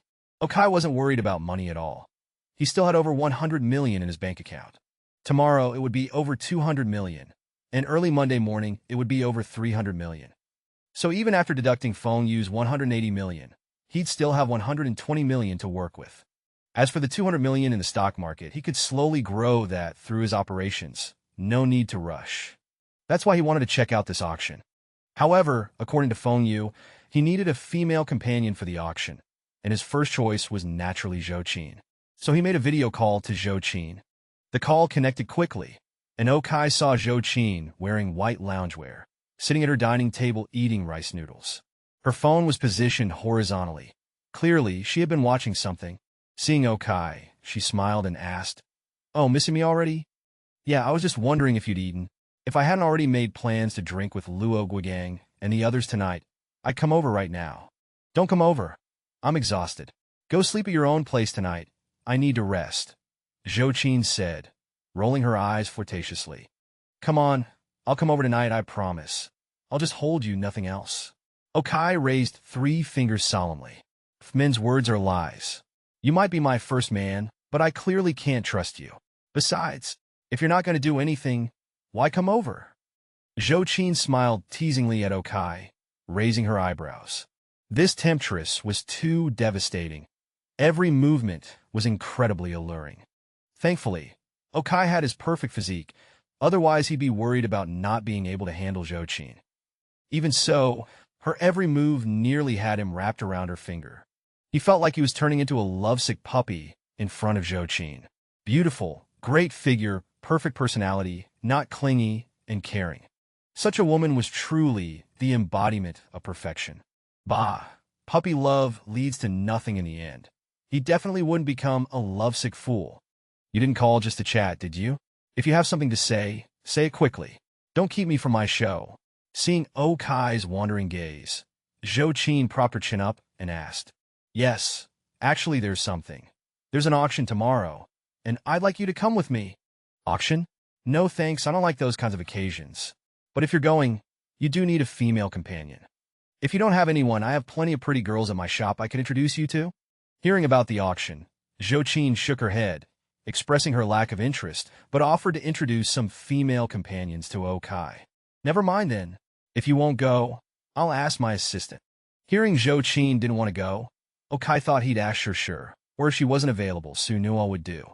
All right, remember to give them advance notice to schedule time. And you'll need to prepare some clothes for your assistant. You might be fine, but female companions need to wear formal dresses at auctions. Hearing Okai's words, Zhou Qin showed no signs of jealousy or reluctance, instead cheerfully giving him advice. After chatting a bit more, Zhou Qin hung up to continue watching her show, while Okai called Sure. Boss Kai, what can I do for you? As soon as the call connected, Okai heard the sound of power drills in the background. Clearly Sure was still at his place supervising the work. Sure, you're still at my place? Yes, I want to keep an eye on their work. The stairs between floors 32 and 33 are almost done. They're installing the handrails now. It's metal and solid wood with tempered glass, Looks pretty nice, at least I think so.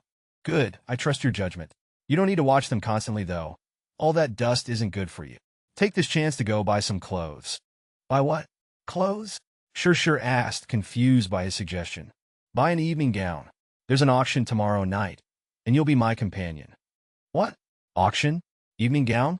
Boss Kai, I don't think I'm suitable. Hearing about buying an evening gown for an auction, Sure swallowed nervously and spoke awkwardly. Why wouldn't you be suitable? You're my assistant, and you'll need to attend many such occasions in the future. You should get used to it. Go shopping clothes, shoes, bags, some jewelry too. Send me the receipts on WeChat. I'll reimburse everything. Oh! Hearing Okai's firm tone, Sure gave a soft acknowledgement. He had a point. As his assistant, she'd likely attend many such events in the future, so she did need to adapt. But she knew nothing about evening gowns. Looking through her contacts, the only person who might know anything about formal wear was Su Nua, so she called her. However, when Su Nua heard Sure's request, she was also quite lost. After all, she had only been an entry-level finance worker before. She didn't know much about evening gowns either, but people tend to pretend expertise when asked for help, even if they don't really know.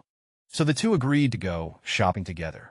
Meanwhile, Okai started playing games in what used to be Feng Yu's office.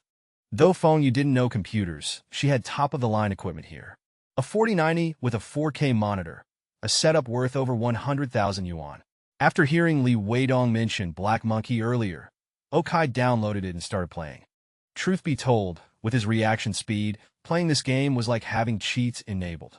Boss attacks looked like slow motion to him.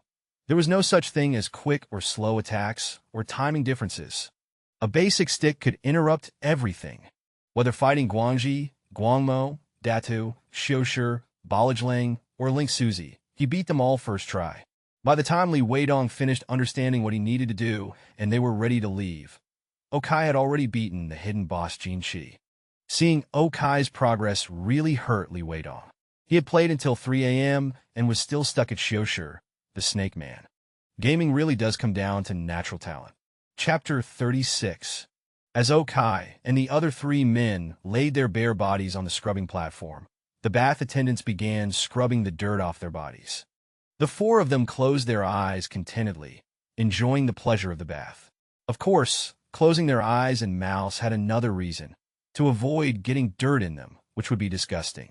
As soon as they lay down, they started talking. Hey Kai, how much money did you actually make? Buying houses, companies, and even a supercar club? Luo Guigang asked while looking at Okai. Don't worry about that. Old Luo, just help me manage the company. Dong, take care of the supercar club. After I sign the contract on Monday, we can contact some wedding planning companies about car rentals, but let's forget about direct leasing. These cars are too new. Direct leasing wouldn't be worth it. Okai said with a smile, while feeling the old man's back scrubbing pressure. Damn, Godfather, you've arranged something for both of them. What about me? If Okai had only arranged something for Luo Guigang, there would be nothing to say since he had just acquired Luo's company. But now Okai had also set up a supercar club and arranged something for Li Weidong. Although Li Weidong might not earn as much as Luo Guigang, he would conservatively make at least 1 million yuan per year. That would be enough to buy a house outright in just a few years. This made Qi anxious. I don't have any ideas yet, but you can go work with Guang for now.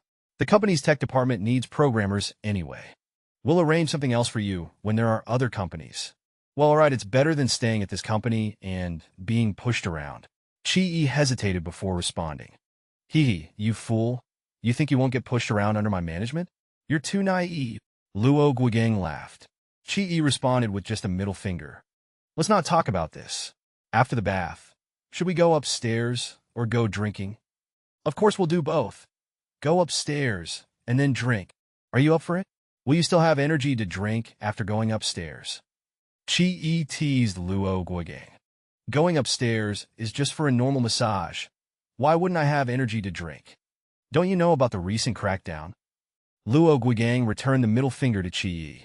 Then the four of them settled on their plan. After they finished scrubbing and rinsing, they changed into bathrobes and went to the 3rd floor. Of course, they just found a large private room for massages. They got shoulder, back, and foot massages, although the girls giving the massages were dressed quite Simply, nothing inappropriate happened. While they were enjoying their massages, Luo Guigong's phone suddenly rang. They saw him smirk disdainfully before starting to type. What's wrong? Why the disdainful look? Who's bothering Manager Luo? Chi asked curiously. You're not in it, but in our middle school classmates group chat, someone's showing off. Hearing Luo Guigong's words, Li Weidong picked up his phone to look. He also let out a disdainful snort. Then seeing Oh Kai's indifference said, All right, you're not in the group. Remember Lu Chifu? That guy recently got rich. His family's land was requisitioned, and they got quite a compensation. Then he started a processing plant, used to make pig feed. Now they're doing cement, making good money. He just bought a new car and is showing off in the group. Okai hadn't joined the classmates group mainly because he had attended a class reunion after university graduation, thinking it was for maintaining friendships. But he discovered that class reunions typically had only two themes, showing off and hooking up. He personally saw several unattached pairs leave together arm in arm after the reunion, and those who used to be unfriendly suddenly sucking up to anyone with money. He found it distasteful, so he cut off contact with these classmates. But Luo Guigang and Li Weidong were still in the group. As for Lu Chifu that Li Weidong mentioned, he was a bit of a fool in middle school, consistently ranking in the bottom 3 of the class. His family were tenant farmers, so neither teachers nor classmates liked him much. Later, he reportedly didn't even finish high school. But sometimes that's just how life goes. Fate is predetermined. When the highway was rerouted, his family's land was requisitioned, and they received over 10 million yuan in compensation. His family used the money to start a pig feed processing plant, which did quite well. Then they got into cement processing, making at least 700 to 800,000 yuan a year. Among their classmates, he was now the most successful. Of course, that's excluding Okai, Luo Guigang, and Chi now. Today was lively because he had just bought a BMW X5 and many people in the group were sucking up to him. Seeing this, Li Weidong said to Okai, Damn, he's really showing off. Mind if I use your cars? No problem, crush him. Then Li Weidong directly posted a video clip to the classmates group. Young Lu is amazing. That BMW X5 must cost 600 to 700,000 yuan. What's 600 to 700,000? This car costs over 800,000. Young Lu is truly accomplished at such a young age. This is nothing, just a few months' income. I was actually thinking of buying an 8 Series, but a sedan doesn't suit me. I prefer SUVs. Yeah, this amount is nothing for young Lu.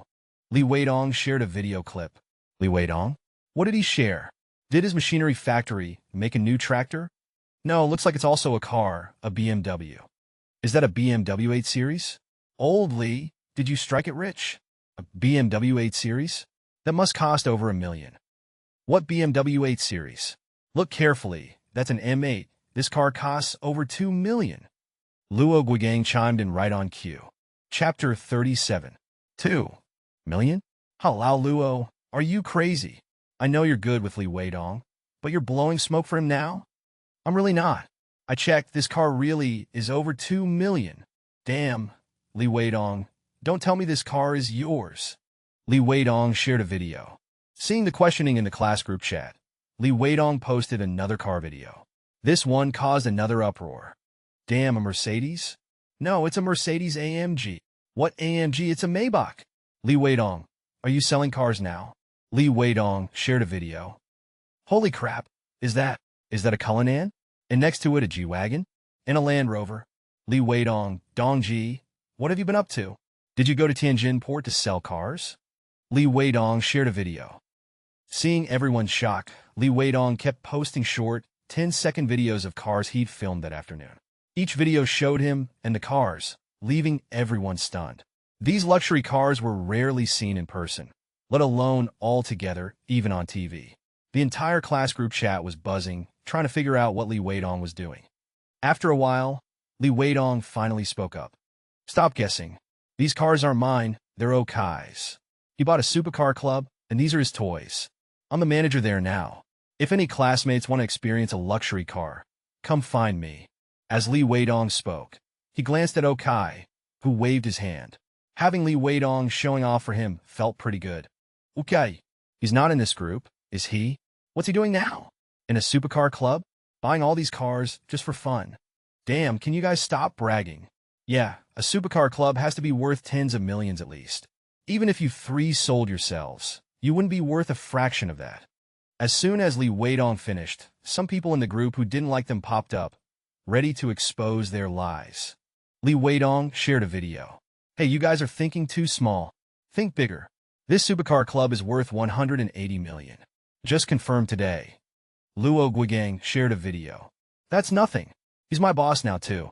He bought our company, and I'm working under him as general manager, just like Li Weidong. Right after Li Weidong finished, Luo Guigang also shared a video of himself walking into the general manager's office. The nameplate on the door clearly read, Luo Guigang. After these two videos, the junior high class group chat was silent for 3 seconds. Then, an explosion of messages popped up. Holy crap! Okai is amazing. He seems so average in school. Who knew he'd become so successful? Luo Ji, can you send me Ozong's WeChat? Li Ji, can you ask Ozong if he has any other openings? Gongzi Dongzi, how much does Okai pay you? Same for both of us. Base salary of 100,000 a month, plus commission. Holy moly, big brothers, please put in a good word for me. We're all classmates, help a brother out. Seeing the frenzy in the group chat, Luo Guigang and Li Weidong simultaneously went silent. As for Lu Qifu, who would care about his beat-up old X5 now? After they finished showing off, Okai and the others finished their massages. Okai was about to pay, but found the bill had already been taken care of. He smiled. While he truly didn't care about this small amount of money, and his friends had teased him about paying, they wouldn't actually let him foot the entire bill. After all, friendship was about equality. Having one person always pay wasn't right. People with money could treat to expensive things, while those without could offer simpler treats. That was normal, but constantly calculating these things would ruin a friendship. No one person should always be paying. So, Okai didn't say anything. After showering, Okai drove everyone to Zhou Qin's bar. As the four settled in, Qi couldn't help but ask, why is the owner dressed so conservatively today? Did she find a boyfriend? Indeed, Zhou Qin was dressed much more conservatively than when Okai first saw her. She wore a white puff-sleeved blouse and high-waisted jeans, only revealing a sliver of her midriff. Compared to the previous days, her style was drastically different. Although her figure was still stunning and sexy, she was showing far less skin. But Zhou Qin had clearly sensed it, switching to a more innocent style yesterday, and covering up even more today. Hearing Qi's question, Okai just smiled. It was hard to explain. Soon, however, Zhou Qin herself confirmed their relationship. Before they could even order drinks, Zhou Qin, seeing Okai arrive, brought over 2 buckets of beer. After setting them down, she naturally walked behind Okai, placing her hands on his shoulders.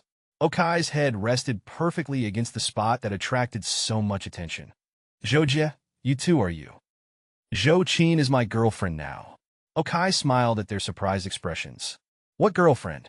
I'm at most his lover. I'm not planning on taking responsibility.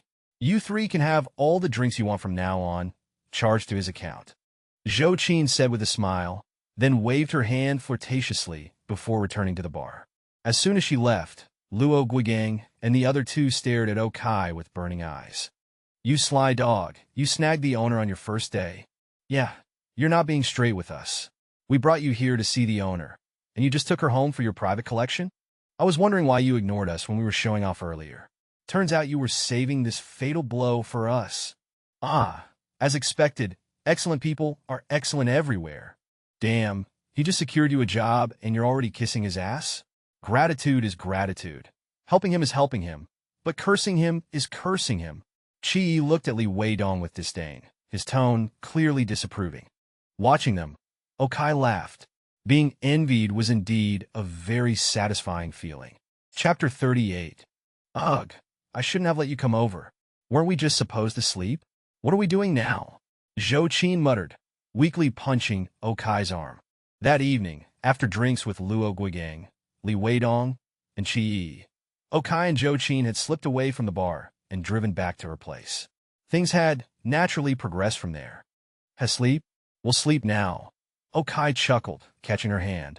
I'm covered in sweat. I can't sleep like this. I'm taking a shower. Zhou Qin pulled away and struggled to stand. but her legs wobbled as her feet hit the floor.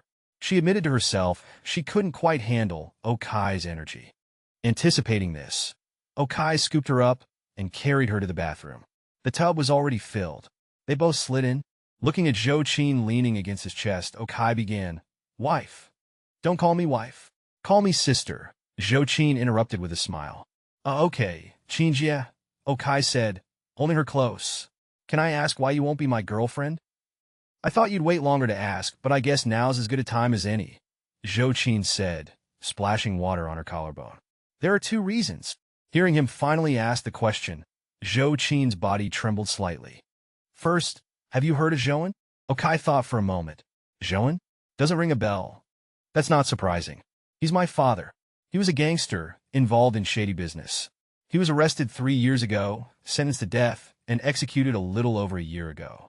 Okai had been momentarily worried about potential blackmail or pressure from a criminal father-in-law. Hearing the man was dead came as a relief, but he was still puzzled. "What does that have to do with us?" Zhou Qin turned, cupping his face in her hands. "Don't you get it? I'm the daughter of a convicted criminal. Being with me will taint your future. Our children wouldn't be able to work in government, the military, or state-owned enterprises. 3 generations would be affected. Even if it's just for you, for our future children, I can't be with you officially." Actually, Okai started to say he didn't need any help or connections, that he could make his own way, but Zhou Qin cut him off again. "Second, it's also about my family. My mom was my dad's first wife, but ever since I can remember, his attention was always on his mistresses. He always had one, and he always loved them. My mom never experienced love, not until the day she died. So, rather than marry you and sit at home waiting for scraps of affection, I'd rather be your lover. At least until you get tired of me. I know your love will be freely given." She traced a finger across his chest. "I'm not like that." "I know," she said, interrupting again. "But just think of me as having PTSD. I won't interfere with you seeing other women. If you get tired of me, just let me know. I won't cling. But if I'm ever in trouble and I come to you, you have to help me. Then can I ask why you chose me?" Okai asked, resigned to proving himself through actions rather than words. "I chose you. Well, maybe I'm getting older and wanted to experience love," Zhou Qin said with a smile. She leaned closer, whispering in his ear, "And I was curious. You're so handsome, with such a great body, so rich and talented, no bad habits, a gentle personality. Why did your girlfriend break up with you? There's only one possibility: you're not good in bed. So, I wanted to find out." Okai looked at her. "And I confirmed she probably couldn't handle you," Zhou Qin said, batting her eyelashes. "We'll see if you can," Okai retorted, lifting her from the tub. They laughed as they headed back to the bedroom. The next morning, Okai was woken by a phone call. This time it wasn't sure. It was an unknown number. Okai had a habit of answering unfamiliar calls, blocking and blacklisting telemarketers and spam. So he answered. A woman's voice barked. "Hello, are you the owner of Unit 3107 in Longtingjuan?" "Yes, what's this about?" Okai asked, confused. "I'm your downstairs neighbor, Unit 3001, the woman snapped. "Have you no decency? Don't you know renovations aren't allowed on weekends? It's barely 7 a.m., and you're already tearing down walls. What are you doing?" Okai glanced at his phone. It was just after 7. While they weren't renovating, he realized it was indeed early. Chapter 39.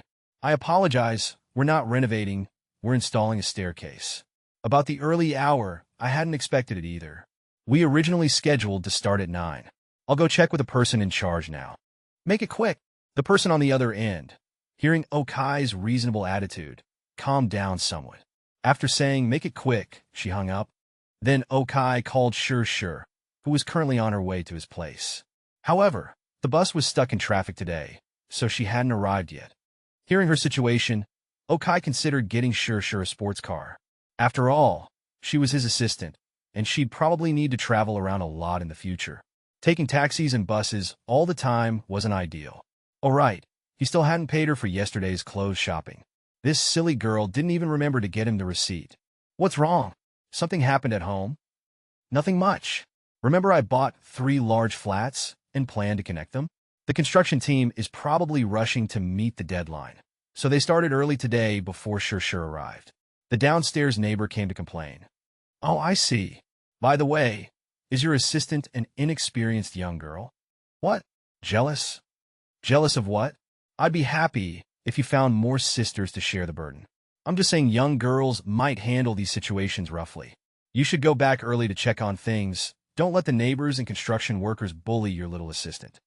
Hearing Zhou Qin's words, Okai thought she had a point. Then I'll go check. You keep sleeping later.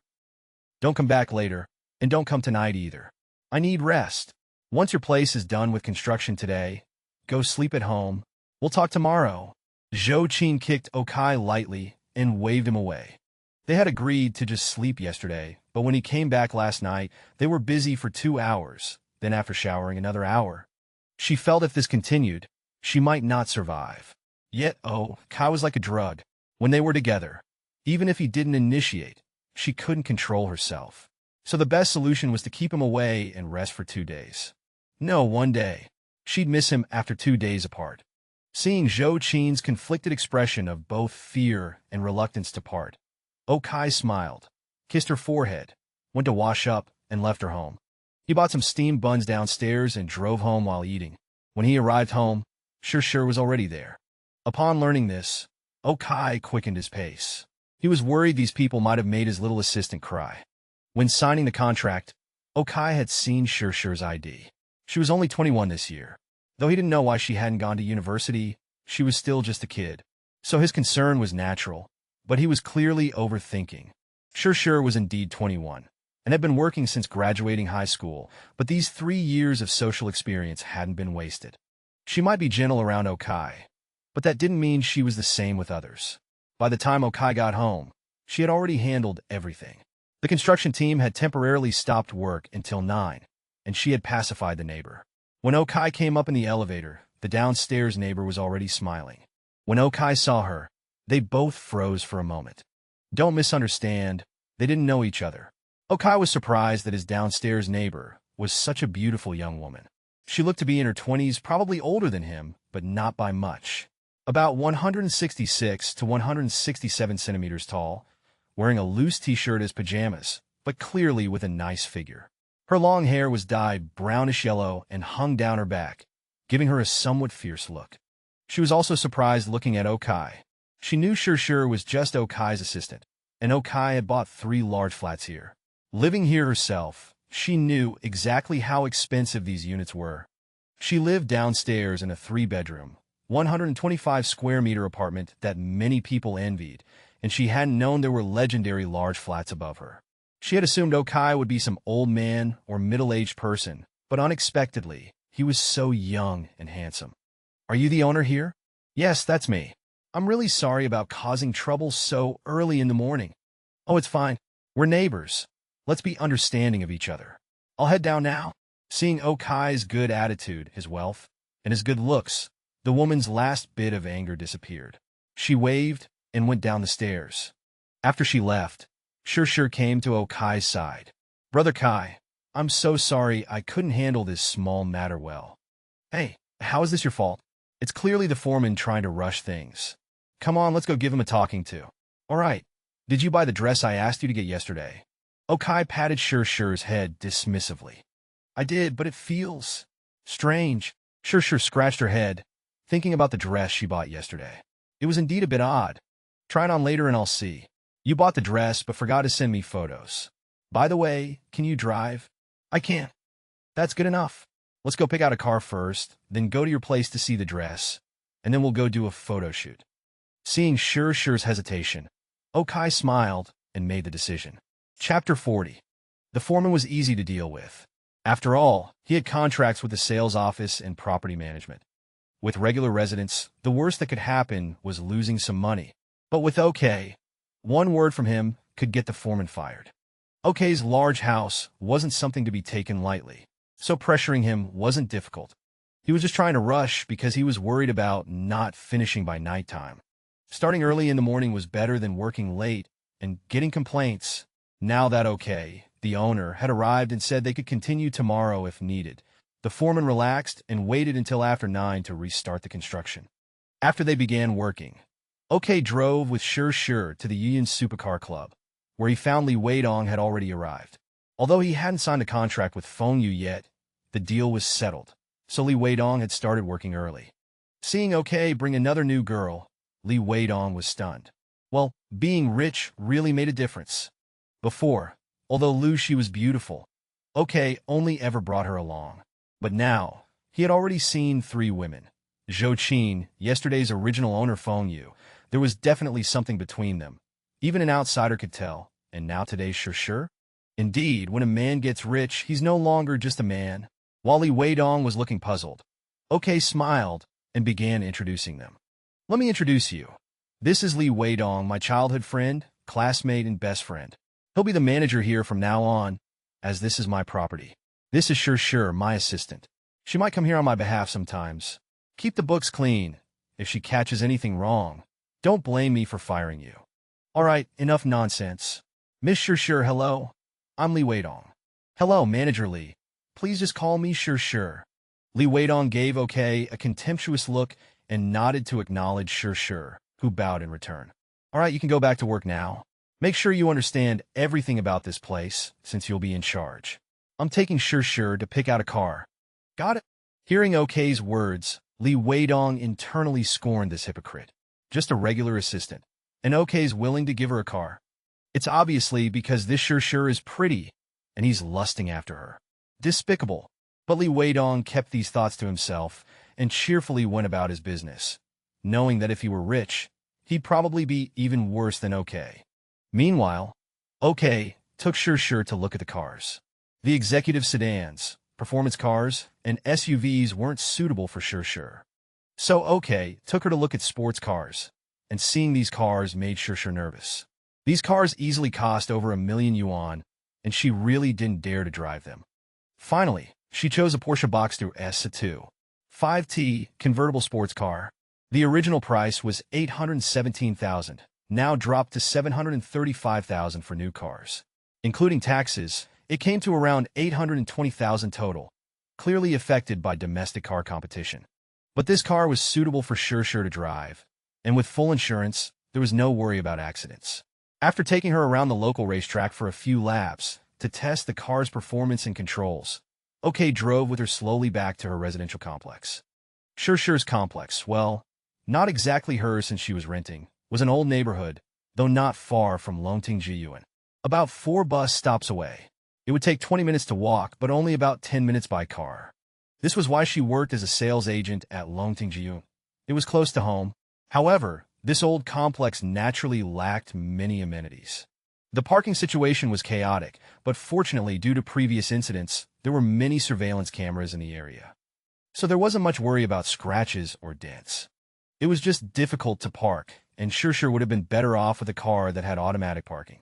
When she finished parking and got out of the car, she was sweating from nervousness, clearly quite scared. It's okay, just drive slowly from now on. The car has full insurance. If anything happens, don't panic. If you hit someone, call emergency services first, then the police, then the insurance company.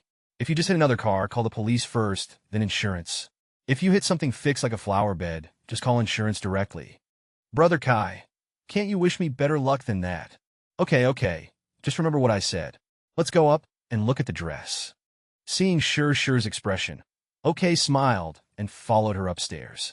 Soon they entered a room on the 3rd floor. It was a 2-bedroom apartment, but Sure clearly shared it with someone else.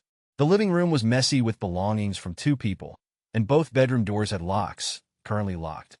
Brother Kai, please sit for a moment while I change clothes. After letting OK sit on the sofa, Sure spoke softly before returning to her room, and OK acknowledged with a sound before playing with his phone. Soon, he heard the sound of high heels, and when he turned to look at Sure's door, she opened it. She walked out wearing a beige cocktail dress in front of OK. The dress was form-fitting, but not too revealing. The skirt reached just above her knees, and while the top showed her collarbone, it didn't reveal her scars, with a Grecian-style drape design, though her scars were still visible. Her legs were bare, and she wore transparent high-heeled sandals, her delicate white feet and legs looking like jade, equally beautiful. Most notably, when she turned around, OK discovered the dress had an open back design, adding a touch of sexiness. But the problem was that with the open back, any undergarments would be visible, which might look awkward. Seeing this, OK was somewhat dazed. When Shir didn't hear Okay's evaluation, she asked, Brother Kai, doesn't this dress look good? Chapter 41. It looks good, it really does, but underneath are you? Okay trailed off, scratching his head. Oh, I'm wearing nipple covers. Shir blurted out, her face flushing crimson. Su Nuaje said, I couldn't wear. Wear? Clothes-fitting clothes without them. That? Makes sense. Okay stammered. By the way, how much was this dress? I'll pay you back. No need. Shir chirped, scooting closer to him on the couch. It was only 170, and the shoes were 200. It's for me anyway, so don't worry about it, Kaiji. Okay chuckled. Trying to save me money? You don't need to do that. You should buy something more expensive. He ruffled her hair affectionately. It's not that I wanted to save money. Shir explained. I just didn't know where to buy a dress. I asked Su Nuajia, and she took me to this little shop. But I think the material is pretty good. Su Nua wears business suits all day. How would she know where to buy a dress? Okay laughed. She probably felt awkward admitting she didn't know, so she just found something online. He was right. Su Nua, despite her beauty, had never worn a formal dress herself. But I didn't know anyone else to ask. Shir said, sticking her tongue out playfully. True. You'll know more people soon enough. This dress works. It's beautiful. Go change. Let's get something to eat. It was almost noon. Don't go out. Shir said, hopping up. I'll cook. Okay had tasted Shir's home-style cooking on the day he moved in and loved it. Seeing her eagerness to show off her skills, he readily agreed. Shir changed and bustled into the kitchen. Soon, delicious aromas wafted through the apartment. When he called him, he found a table laden with food. A large bowl of shueju rupian, boiled pork slices, a plate of yuseong rousey, fish-fragrant shredded pork, and a plate of scrambled eggs with tomatoes. Okay dug in with gusto. After the first bite, he gave her a thumbs up. Good, right? Eat more. Shir beamed, starting to eat herself. After lunch, they cleared the dishes and settled on the living room couch to watch TV. They found they had a lot in common, especially after spending the last 2 days working with Su Nua on the stock market. Time flew by.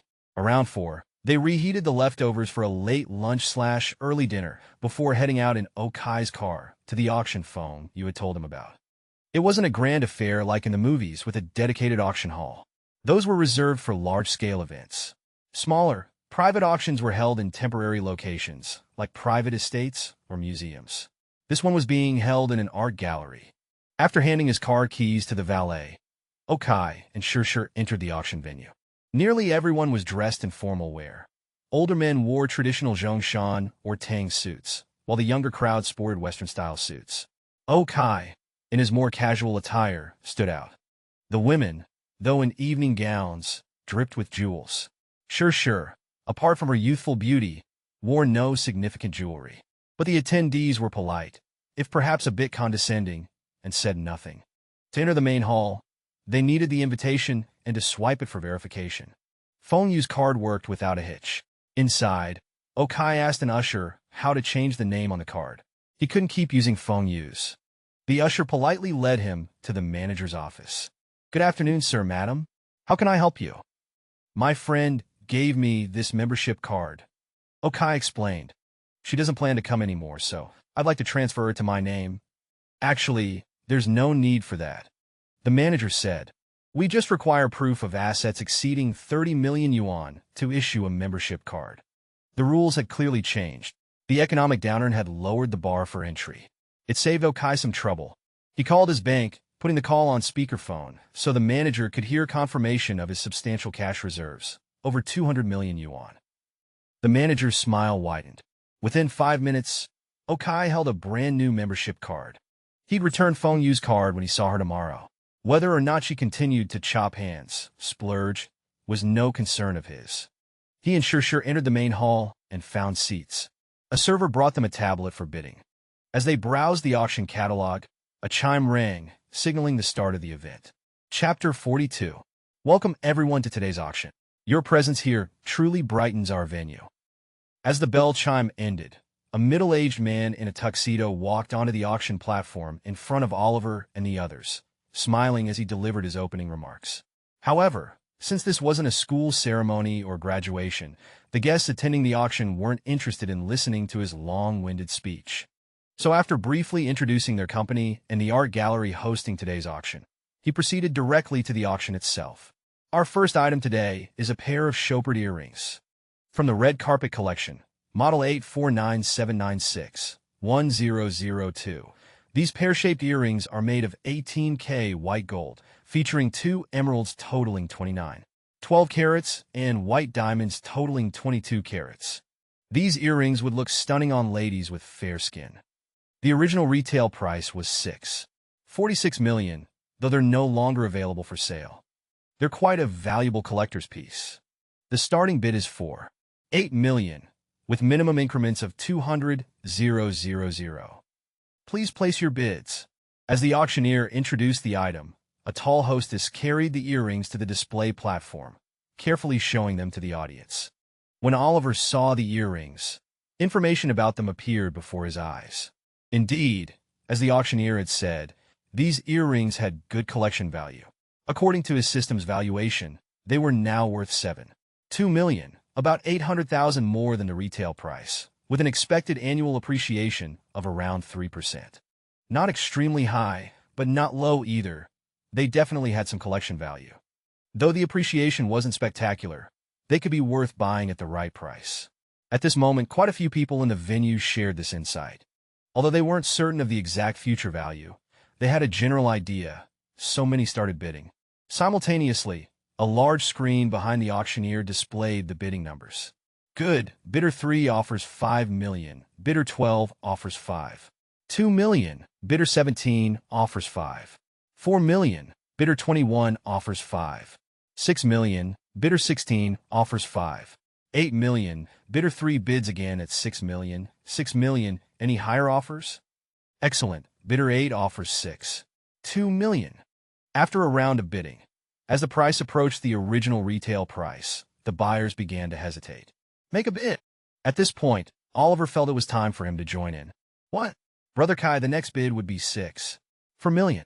$6 million for a pair of earrings. Hearing Oliver's words, Sure whispered quietly. After all, $6 million could buy a house in Longton Garden. Yet Oliver wanted to spend it on just a pair of earrings? Place the bid. They're worth it. Hearing Shure's words, Oliver smiled and replied. Then Shure pressed the bidding button. At the same time, Oliver's number, 26, which was the last number in the venue, appeared on the large screen behind the auctioneer. Of course, there weren't actually 26 people present, as the organizers had removed some unlucky numbers like 4, 14, 24, 18, 7, and 13. But Oliver's 26 was indeed the last number in the venue. As he bid $6 million, many people turned to look at him. His number was practically an open secret, as everyone else knew each other and their numbers. Only Oliver was a new face, apparently here for the first time, so he must be the last number. Originally, these people thought Oliver was just here to play around, as he didn't look like someone who would participate in auctions. Now it seemed appearances could be deceiving. Good, bidder 26 offers $6 million. Any higher bids? $6 million going once, $6 million going twice. While people were observing Oliver, the auctioneer spoke up. Sitting in front, bidder 3 frowned at these numbers. Bidder 3 was a woman who had come alone, appearing only slightly older than Oliver. She was beautiful, but not in the conventional sense. Rather, she possessed an extreme artistic elegance, with an oval face, broad forehead, and eyes that weren't particularly large, complemented by fair skin. When she sat there, she gave off the aura of an artist. It was clear she liked these earrings very much. But at $4 million, just $60,000 below the retail price, she wondered if raising the bid would be worth it. After some thought, she looked back at Oliver, then placed another bid. Bidder 3 offers $6 million. Wow, I didn't expect our first item to generate such intense bidding. $6 million. Any more bids? The auctioneer, who had been ready to close at $6 million, became excited when bidder 3 made a new offer. After all, his salary was directly tied to the auction's profits. So the higher the sale price, the happier he was. Hearing the auctioneer's words, Shure looked at Oliver. while Oliver calculated in his mind. The next bid would be 8 million, which would only leave him with a 400,000 profit. Not really worth it. Thinking this, he shook his head. He made a gesture of concession. Seeing Oliver give up, the auctioneer immediately brought down his hammer. The first item sold for 6 million. After the first item was sold, the subsequent items proceeded more calmly. The second item was a Hermes bag, made of crocodile and cow leather, a Blue House Platinum bag, and mainly, 95 million. Though Oliver couldn't understand it, this thing was indeed valuable. Under his gaze, the bag's current value was over 8 million. However, he definitely wouldn't buy it. The bag was eventually purchased by an old man. When the third item came up, Oliver suddenly understood why this was a private auction. Because the third item was actually an antique. The auctioneer called it a Yuan Dynasty Longquan Kiln double dishwasher, but Oliver's system identified it as a Northern Song Dynasty Longquan Kiln double dishwasher. Looking at this item, Oliver couldn't help but smile meaningfully. Chapter 43. Kai, what's wrong? Is this thing very valuable? Sure asked curiously, noticing Kai's meaningful gaze. The money isn't the main issue, but these people are operating in a gray area here. This item is illegal. Kai replied with a smile. Gray area? Illegal? Hearing Kai's words, Sure was completely confused. She looked at the hostesses on the auction stage who, although wearing kipayos that showed off their figures perfectly, weren't revealing anything inappropriate. This hardly seemed like a gray area, let alone illegal. Seeing her confused expression, Kai explained quietly. Our country's laws state that items from after the Yuan dynasty can be bought and sold, but items from before Yuan, meaning from the Song dynasty, cannot be traded. That twin dishwasher on the auction stage is actually from the Northern Song dynasty, but the auctioneer and these people below are playing dumb and treating it as if it's from the Yuan dynasty. If it were a Yuan dynasty Longquan twin dishwasher, the price wouldn't exceed 5 million, yet their starting bid was 2 million, and now it's already at 7 million. Only Northern Song pieces can sell for around 6 million. Upon hearing Kai's explanation, Sure finally understood what he meant by gray area and illegal, and her face slightly reddened. So, Kai, should we bid? Yes, if they're playing dumb, I'll play along too. Anything under 4 million is fair game. Kai smiled at Shure's question. Such twin dishwashers would definitely increase in value over time. Even the system said the investment would steadily increase by about 5% annually, meaning it would appreciate by at least 100,000 per year. Why wouldn't he want it? As Kai finished speaking, Shure began placing bids. Soon, the twin dishwasher's price exceeded 2 million. By 2 million. Only Kai and number 9 were still competing, though the latter was clearly reaching their limit. After bidding 3 million, they were immediately outbid by Kai's 4 million. A middle-aged man in his 40s from across the room made a gesture of concession, indicating he was done bidding, and the auctioneer called it 3 times before bringing down the hammer. With that, Kai had acquired his first collection piece of the day, a Northern Song Longquan Kiln twin dishwasher. As for what use it had, he didn't know. As long as it could make money, that was enough. After the twin dishwasher, 3 types of alcohol were auctioned next. First was Mao Tai's Grand Celebration, originally 158,888, though now worth only 100,000 per bottle. Well, only. Kai's standards had certainly risen. Here they were sold by the case, 6 bottles per case, with a starting bid of 500,000. Kai joined in the excitement and spent 620,000 on a case. The second alcohol was foreign, a 2009 Romanicani at 168,000 per bottle, sold individually, 10 bottles total. Kai bought 2 bottles. The last was Wuliangye's 2009 Feng Tan wine, originally 198,888, though now worth only 140,000. Kai bought 2 bottles of that as well. Though he didn't drink, he could display them at home. After these 3 alcohol auctions, they began auctioning calligraphy and paintings. The first was a painting by old master Fanzeng. Though Fan was still alive, he rarely painted anymore due to his advanced age. Because of this, his paintings' prices had been steadily increasing over the years. This current piece, Lousy Leaving the Pass, though only 4 chi in size, had a starting bid of 1.6 million, even more expensive than the Northern Song twin fishwasher. But in Okai's system, this painting's true value was 3.6 million. Moreover, according to the system's calculations, it would appreciate by about 8% annually, making it a highly valuable collection piece. If Master Fan were to pass away someday, the painting's price would rise even higher. So, Okai didn't hesitate. He came here to make money, so he immediately instructed Sure to secure it. To be honest, if counting total assets, Okai was probably last in this room, but in terms of cash, he might have more than all of them combined. So when the bidding reached 3 million, others became hesitant to continue, and he finally won the painting. After this piece, Okai went on to acquire quite a few more paintings and calligraphy works. Works by Li Kuchen, Lin Fengyan, Pan Tianshou. Basically, whenever he saw artwork where the system indicated an investment return above 6%, as long as it didn't exceed its current value, Okai would bid. Soon, he had acquired 6 paintings, but after these famous artists' works were auctioned, the auction entered a calmer phase. What followed were mostly works by young artists. Truthfully, people who bid on these paintings usually had 2 thoughts. Either they genuinely liked the artist's style, or they were gambling on whether the artist would become successful and their early works would appreciate in value. So these paintings weren't expensive. The cheaper ones started at 200 to 300,000, while the more expensive ones started at 400 to 500,000, rarely exceeding 700,000 at final sale. Okai originally had no interest in these young artists' works. He didn't understand art. He was purely investing. According to his system's analysis, these artists' works rarely exceeded 600,000 in value, each one worse than the last. So he focused mainly on chatting with Sure, only glancing at each new item as it came up. However, this casual glancing actually led him to discover one painting. Next up for auction is a recent work by young artist Tang Mofan, titled Starry Sky.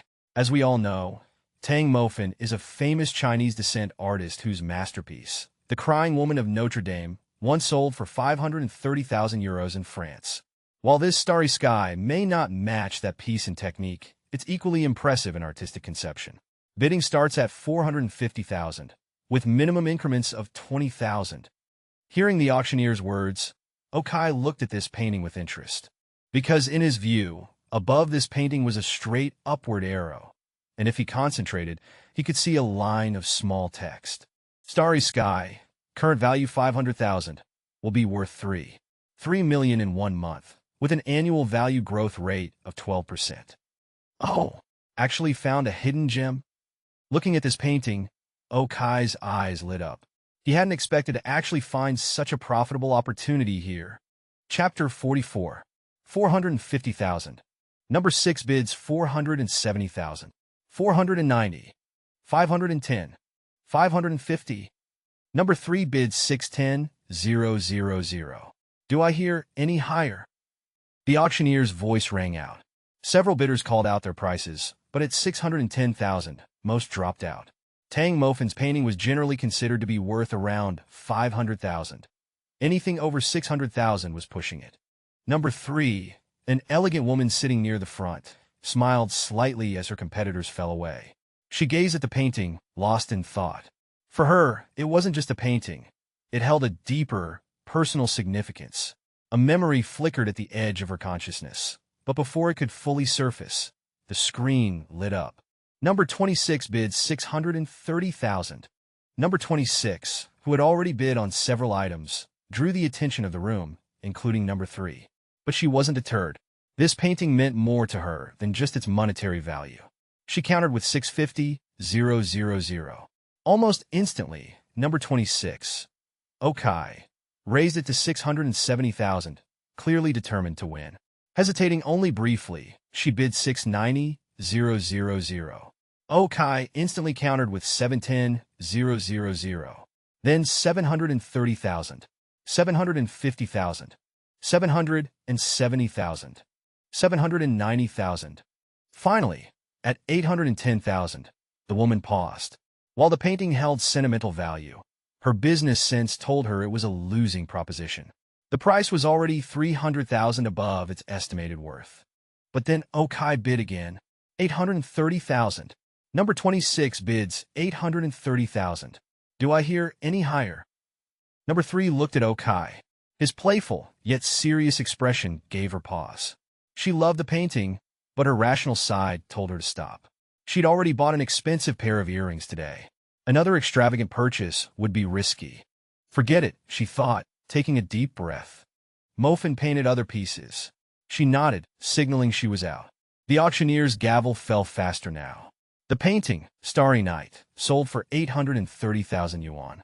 Okai wasn't interested in the next few pieces by lesser-known contemporary artists.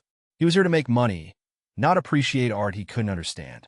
After the paintings came jewelry and handbags. With the economy in a downturn, these were easier to resell. Okai snapped up anything with collectible or investment value. A Van Cleef & Arpels ruby wedding ring, a Chopard Animal World necklace, a Chomet diamond and platinum hairpin, all below market price, but with significant appreciation potential. His most extravagant purchase was a set of 9 Audemars Piguet Royal Oak women's watches, identical in design, but made with different materials. The most expensive, an emerald-encrusted watch, had a retail price of over 24 million yuan. The others, adorned with rubies, sapphires, savorites, chrysoberyls, spessartines, tourmalines, tanzanites, and amethysts, range from 5 to 12 million.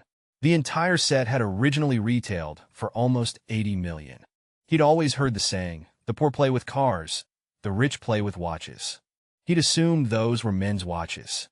He was clearly naive. Tens of millions for a watch. He could buy a luxury apartment for that price. But for the truly wealthy, these were mere accessories, and they appreciated in value. The current market value of the set was 87 million, a 7 million increase, and they were projected to appreciate 5% annually. Intrigued, Okai started bidding. He hadn't even spent 20 million yet on all his other purchases. The other bidders witnessed firsthand the depth of his pockets. By the time he won the watch set, Okai had spent over 100 million yuan. Satisfied, he stopped. But noticing Sure hadn't bought anything, he looked at the next item. A Hermes Kelly bag in emerald green crocodile skin with a gold clasp.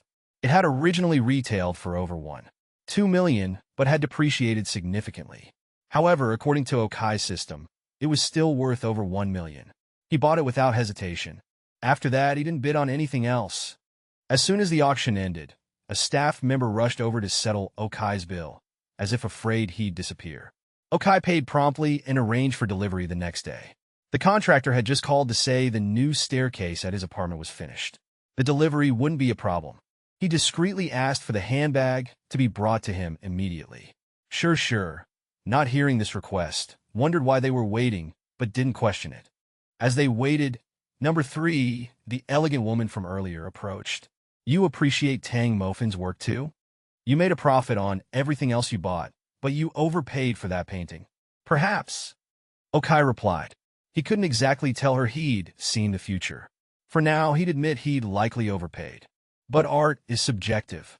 It seems we have similar tastes. The woman said, handing him a business card. I'm Zhuomei. I own an art gallery. Come visit sometime. Okai accepted the card, feeling a little awkward. He didn't have one to offer in return. Chapter 45. Sorry, I haven't had business cards printed yet. If you don't mind, let's exchange numbers. Okai, feeling awkward as Zhuomei waited, pulled out his phone. Zhuomei, clearly surprised, seemed even more intrigued by this young man. He didn't seem like the typical entitled rich kid, yet he bid with surprising confidence and shrewdness. Aside from the Tang Mofin painting, all his purchases had been solid investments. Sure, she agreed. Okai dialed her number, reading it off her card. After they'd exchanged contact information, Zhuomei nodded and left. Shortly after, a staff member brought over the handbag. After carefully inspecting it, Okai handed it to Sure. Oh, should I hold this for you? Okay. She'd been envious watching him buy handbags, watches, and jewelry, but she knew her place. She was his assistant, not his girlfriend. These weren't for her. Still, the bag was gorgeous. Hold it for me? What would I do with this? It's for you, Okai said, tossing her the bag and turning to leave. Huh? This is too much. Too much? As my assistant, you need to look the part. Keep it. If you ever decide to quit, just return it and the car. Who would ever want to leave you? She'd been envious watching him buy handbags, watches, and jewelry, but she knew her place. She was his assistant, not his girlfriend. These weren't for her. Still, the bag was gorgeous. Let's go. Okay. Sure hurried after him, a smile on her face. The valet had already washed and parked Okai's car out front. As they drove off, Okai headed straight to Sure's apartment. Thanks for your hard work tonight, he said, parking the car. It wasn't hard work, Sure replied, shaking her head and holding up the handbag. Especially with such a generous thank you gift. Get some rest? We have a big day at the new company tomorrow. He had two things on his agenda: officially acquiring Fengyu Supercar Club and continuing his stock market ventures with Su Newell and the team. He planned to stay in the domestic market a few more days, then move on to the Hong Kong Stock Exchange. The mainland market was like a training ground for beginners, with limited gains and losses. It suited newbies, but not him. He had an advantage, and sticking to the basics would be a waste. As he finished speaking, Sure didn't move. She took a deep breath and looked at him. Kaiji, would you like to come up for a bit? Sure had gathered her courage. When they'd first met, although the other salespeople had joked she should be more forward, she hadn't been interested. That's why she'd left so quickly after cooking him dinner that first time. But tonight, she knew she'd regret it if she didn't try. Okai froze. It was after 9. They were both adults. He knew what an invitation at this hour implied. His first instinct was to refuse. He had a girlfriend, Zhou Qin. But remembering Zhou Qin's words from last night and this morning, he swallowed his refusal. Are you? Sure. What about your roommate? Would it be inconvenient? Kaiji, has your ex ever told you you're a mood killer? Okai laughed awkwardly. Lucy had indeed said something similar. He knew he wasn't the most perceptive in these situations. Before he could respond, Sure cupped his face in her hands and kissed him. After a long moment, they pulled apart. I don't want to walk. Could you carry me upstairs? All right. Okai sahit. What else could he say? He swallowed hard, got out of the car, and carried her up to her apartment. As soon as they were inside, Sure kicked off her shoes and pulled him down onto the couch where they'd watched TV earlier. Gazing at Okai's face, so close to hers, Sure swallowed hard. She'd dreamt of this moment many times over the past few days. But this time it was real. I'm inexperienced. So, tonight, I'll be relying on you. Leave it to me, Okai said, looking at her. He leaned in. Tonight, the wind was indeed quite boisterous. Chapter 46. Hello? Are you up? My lawyer is ready. Are we signing at my company later? Or somewhere else? Sis, it's only 7 a.m. Looking at the time on his phone, Okai spoke to Fengyu. This girl was really too impatient, and probably born in the year of the rooster. In just a few days, Okai had been woken up by her twice. Yeah, it's only 7 a.m. Hey, wasn't I just worried you'd oversleep? Well, since you're up, answer my question. Hearing Okai, Fengyu also looked at her phone and then said with a laugh, Let's sign at my company. I'll call my legal team over. Listening to Fengyu's laughter over the phone, Okai said somewhat speechlessly, You started a company? Hearing Okai say that she had started a company, Fengyu couldn't help but feel a little puzzled. Yeah, for easier insurance payments and tax filing. Casually answering Fengyu's puzzle question, Okai chatted with her for a bit longer. After agreeing to meet at 9 a.m. at his company, Okai hung up the phone and sent her his company address. After the call, he looked at Sure, who was hiding her face with the quilt, only revealing her bright, sparkling eyes as she looked at him. Just like a certain Zhang surname writer of the previous dynasty said, the shortest path to a woman's heart is a good night's rest. At this moment, Sure's gaze towards Okai was full of infatuation. Okai truly fulfilled all her expectations of the opposite sex.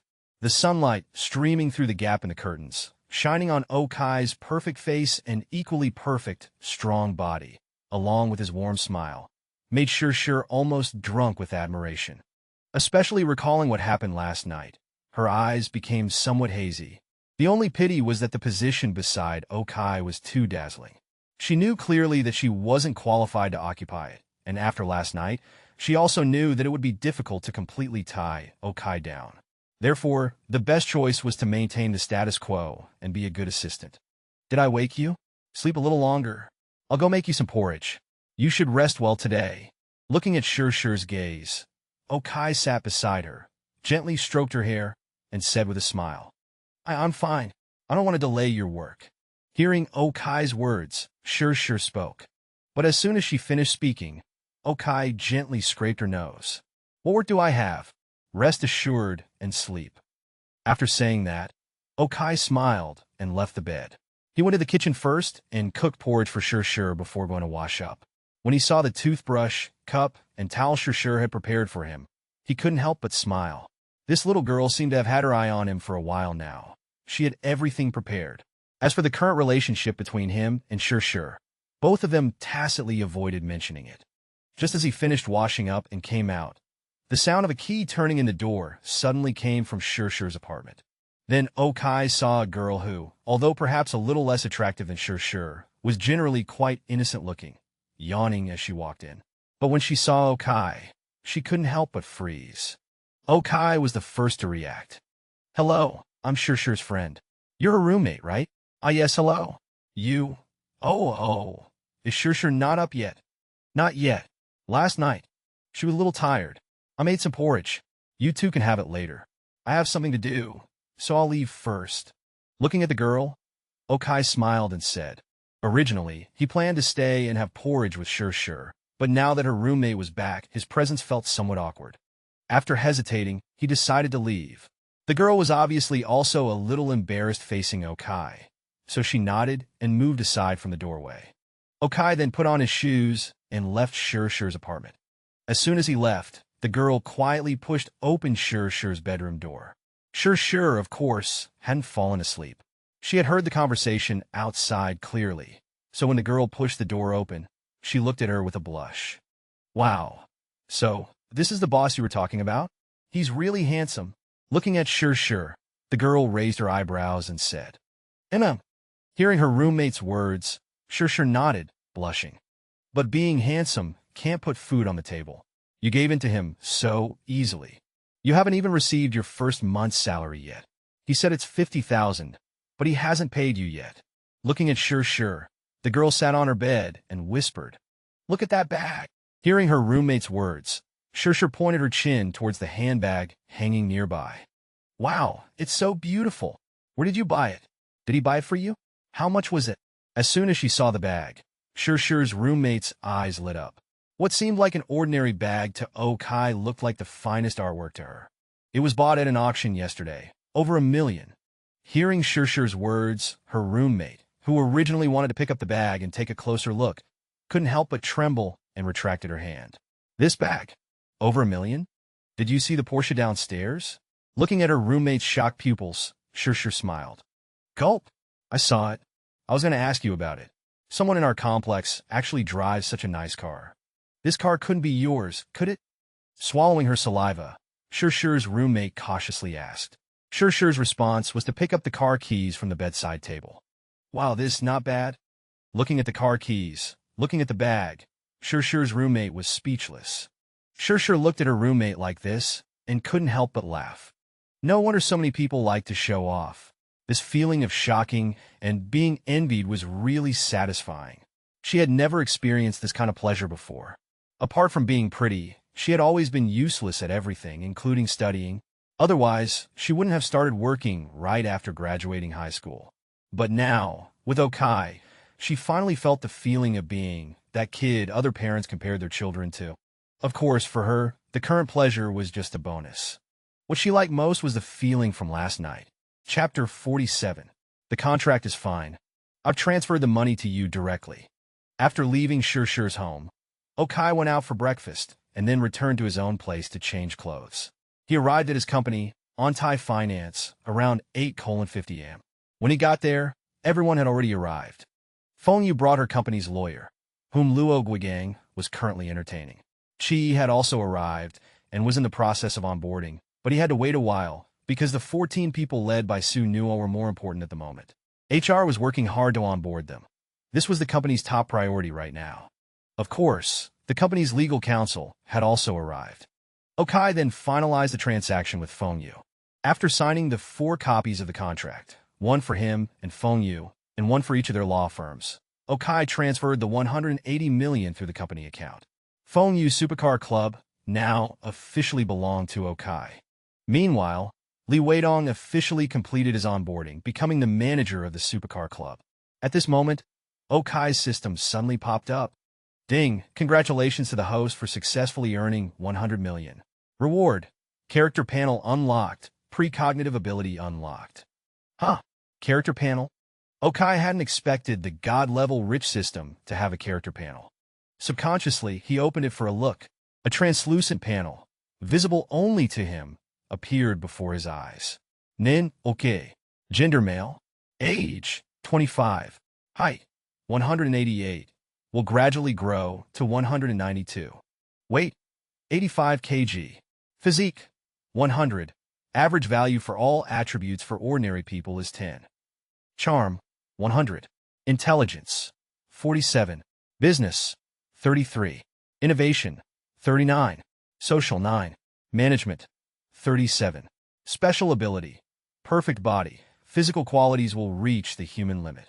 Skills, Great Mercy Hand, Master Vocalist, Master Physician, Beginner Cooking, Beginner Driving.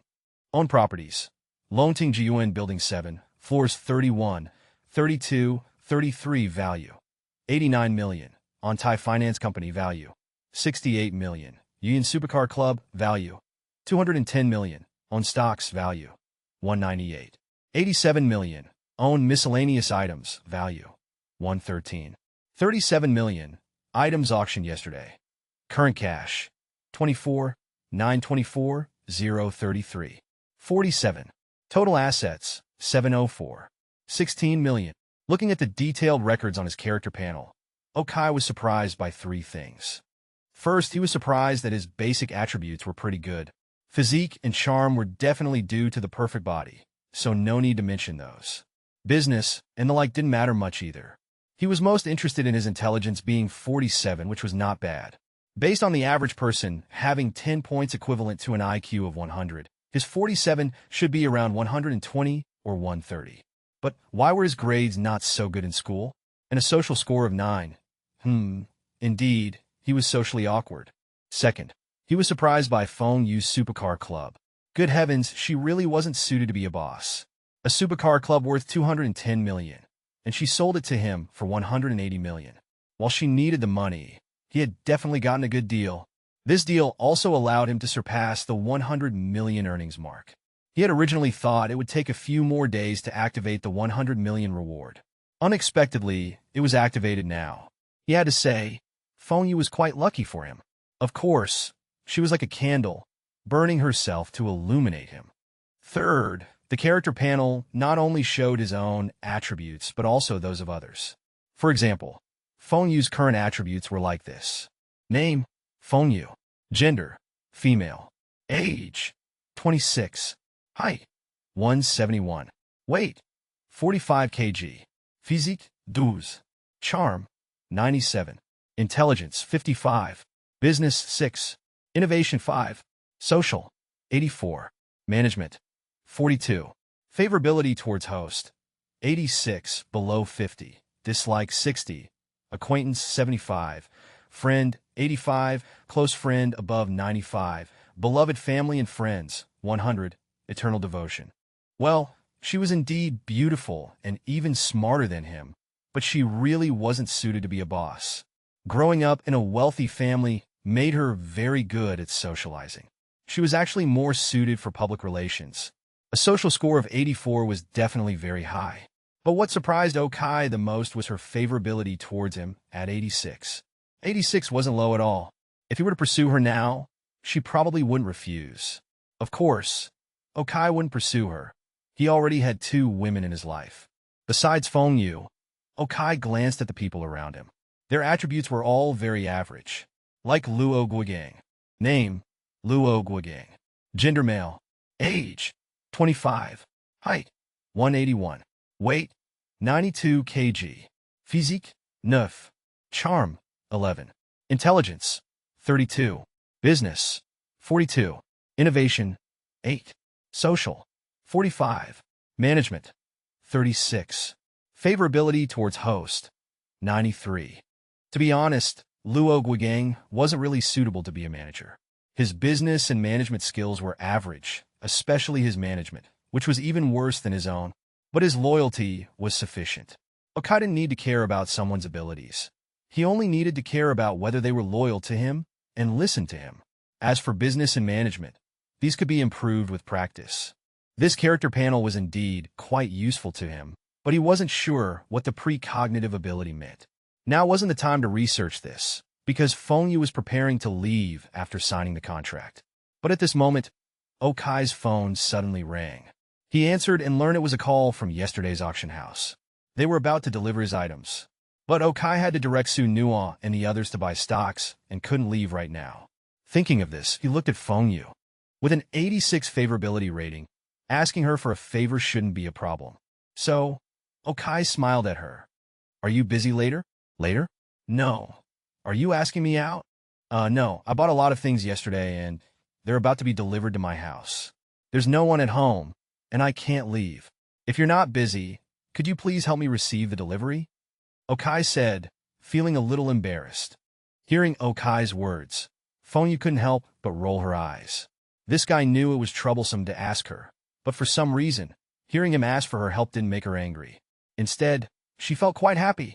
It must be because he solved most of his financial problems, so he's in a good mood. Fengyu muttered to herself, then agreed to help. Chapter 48. Mrs. Oh, is it? Your ordered goods are all here.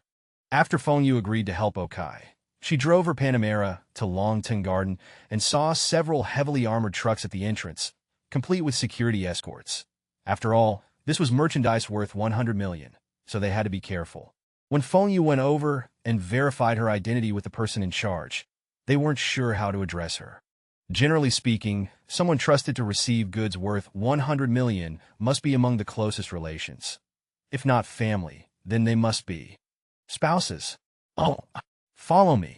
Hearing them call her Mrs. Oh, Fengyu was visibly stunned. She instinctively wanted to correct them, but stopped herself, realizing she wasn't actually that opposed to the title. Of course, she told herself she was just too lazy to explain. She then led these people to the elevator and went directly to the 33rd floor. Okai hadn't changed the password to the 33rd floor, so Fengyu could still enter directly.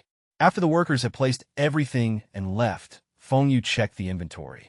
The more she looked, the more shocked she became. Originally, she thought Okai went to the auction just for fun, to buy a few things, but who knew he would buy so much? Wow! Just these items here must be worth about 100 million. This guy really trusts me. Isn't he afraid I'll run off with everything? If I sold all this, I could clear my company's debt. Looking at the row of royal oak watches in her hand, she couldn't help but sigh. Of course, she was just joking. While 100 million might be an unimaginable sum for ordinary people, for her, it was just money she could easily get by swallowing her pride and going home. But it was impossible not to feel envious. Taking a deep breath, she took the smaller, precious jewelry items into the bedroom, where there was a safe she had bought previously. Okai had never used it, and the password was still the original one. She opened the safe and put all the jewelry inside. As for the paintings and such that wouldn't fit, she let Okai figure that out when he returned. After storing everything, Fengyu prepared to leave. But before leaving, she noticed the completed downward staircase. As if possessed, she stopped and suddenly became curious about Okai's home. She went down to the 32nd floor, where Okai lived. Okai's home was simple and clean to the point of being almost empty. When Fengyu saw that there wasn't a single piece of women's clothing in Okai's closet, she found herself smiling for some reason. Looks like our young billionaire is still single. Though he might have some mistresses, there's no main woman at home. Having grown up in wealthy circles, she didn't believe in love. Her parents were like that, emotionally distant. Maybe there was love at the beginning, but society is like a giant dye vat. Especially after she started her own company, she realized some things were truly unavoidable. Like when her company did business, they needed to entertain clients. After dinner, if clients wanted to experience the city's nightlife or karaoke, could they firmly refuse? If they went to such places and clients got handsy with the girls there, could their managers and salespeople sit there like saints? Whose face would that be slapping? Men's four bonds: studying together, fighting together, sharing spoils together, and You had to blend in with them to make deals. It might start as just playing along, but eventually the act becomes real. So Feng Yu was clear-eyed from the start, and her mother had taught her. If she yearned for devoted love, she should find a wimp who loved her, but whom she didn't love, though it would be exhausting, and he would have no self-respect, perhaps even becoming enemies later. This was the only way people like them could find love. If she wanted to find someone of equal status whom she liked, she had to learn to be open-minded. Because who knows how many mistresses he might have. But there could only be one main wife, and she needed to learn to be that main wife. Obviously, Feng Yu hadn't chosen either path. She'd chosen to start her own business. But apparently, she wasn't cut out for entrepreneurship. Thinking of this, she smiled bitterly, and her thoughts turned to Okai. If she were to be with Okai, she wondered how that would be. Meanwhile, Okai had no idea what Feng Yu was thinking. After arranging what stocks to buy today, he went to the chairman's office that Luo Guigang had prepared for him and studied his other ability, precognition. This precognition ability wasn't about knowing 500 years into the past and future. This ability was mainly a supplementary power to his original system. Before, he only knew that a stock or piece of land would appreciate, but didn't know why. Now with this ability, he got detailed explanations. Like why would his current residence in Longtung Garden appreciate by 62% in 3 years? It was because in 3 years, the city's education department would implement a school district rezoning plan. Currently, Longtung Garden was in a single school district, but in 3 years, it would become a double first-tier school district, with not only 2 T0 level elementary schools, but also a T1 level middle school, and a provincial key high school would appear nearby. So the housing prices would indeed soar. And at the location of the Supercar Club, the government would plan an industrial park zone in 2 years, which was worth much more than schools, so land prices would rise by 113%. Obviously, for Okai, this supplementary ability was extremely powerful, because knowing this information, he could actually buy land in the surrounding area, even acquire property in more remote locations at lower prices. This was a great way to make money. Similarly, he would get such supplementary information when looking at stocks. Knock, knock, knock. Just as Okai was sitting there studying this ability, suddenly there was a knock on his door. After Okai called out, "Come in," he saw Su Nua walk into his room. Chapter 49. "Oh, Su Nua, is there something I can help you with?" Okai smiled at Su Nua. Su Nua was currently the only truly reliable talent under Okai. Her attributes, as they appeared before Okai at that moment, were as follows. Name, Su Nua. Gender, female. Age, 25. Height, 172 cm. Weight, 47 kg. Physique, 9. Charm, 96. Intelligence, 53. Professional skill, 94. Innovation, 11. Social, 22. Management, 57. Favorability towards host, 96. Her professional skills were genuinely strong, and her management abilities weren't bad either. Most importantly, she was extremely loyal to Okai. Her favorability rating overflowing. Okai didn't understand how her favorability had reached 96. Even Luo would just now had only been at 93. Regardless, this was good news for Okai. "Oh, boss, we've bought the stocks you instructed us to purchase." Su Nua gently pushed her glasses up as she spoke. "Good, go and rest. I've seen the break room Luo Guigang set up. It's quite nice." Luo Guigang hadn't been idle these past 2 days. While Okai was running around, he had been supervising the renovations. Today, Okai had inspected their office, break room, entertainment room, and tea room, and they were all quite impressive, exceeding his expectations. The break room not only had massage chairs, but also capsule-like sleeping pods for resting. The entertainment room was fully equipped with billiards, a television, game consoles, and more.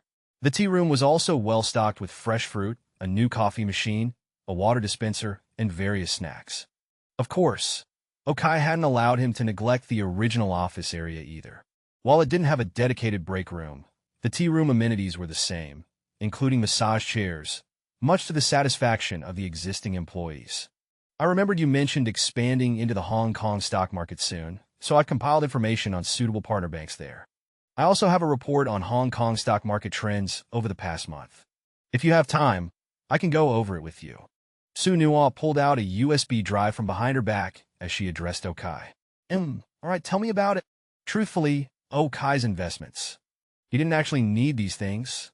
He hadn't known anything about stocks before, and his current knowledge came entirely from the system. However, he couldn't appear completely clueless in front of his subordinates, so he had been studying stock trading and financial industry regulations recently. The information Su Nua had compiled was indeed quite valuable to him. Hearing Okai's agreement, Su Nua immediately walked over to his side and inserted the USB drive into the computer displaying the stock market index. She then skillfully opened a PowerPoint presentation.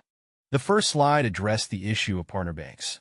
Boss, based on index holdings, the top 10 weighted banks in the China Securities Hong Kong Banking Investment Index are CCB, accounting for 15.29%, BOC Hong Kong Holdings at 14.73%, although this bank's reputation is quite poor.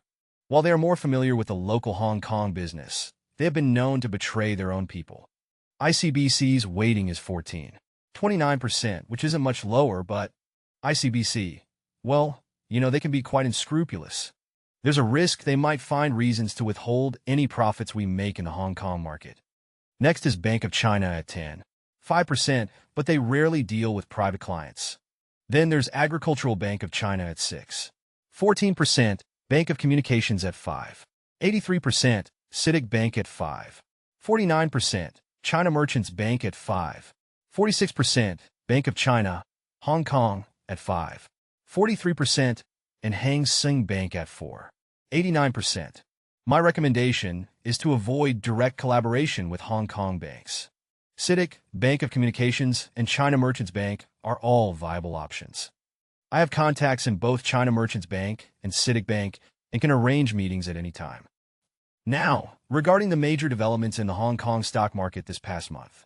As Su Nua presented the slides, she leaned closer and closer to Okai, who was sitting in his office chair.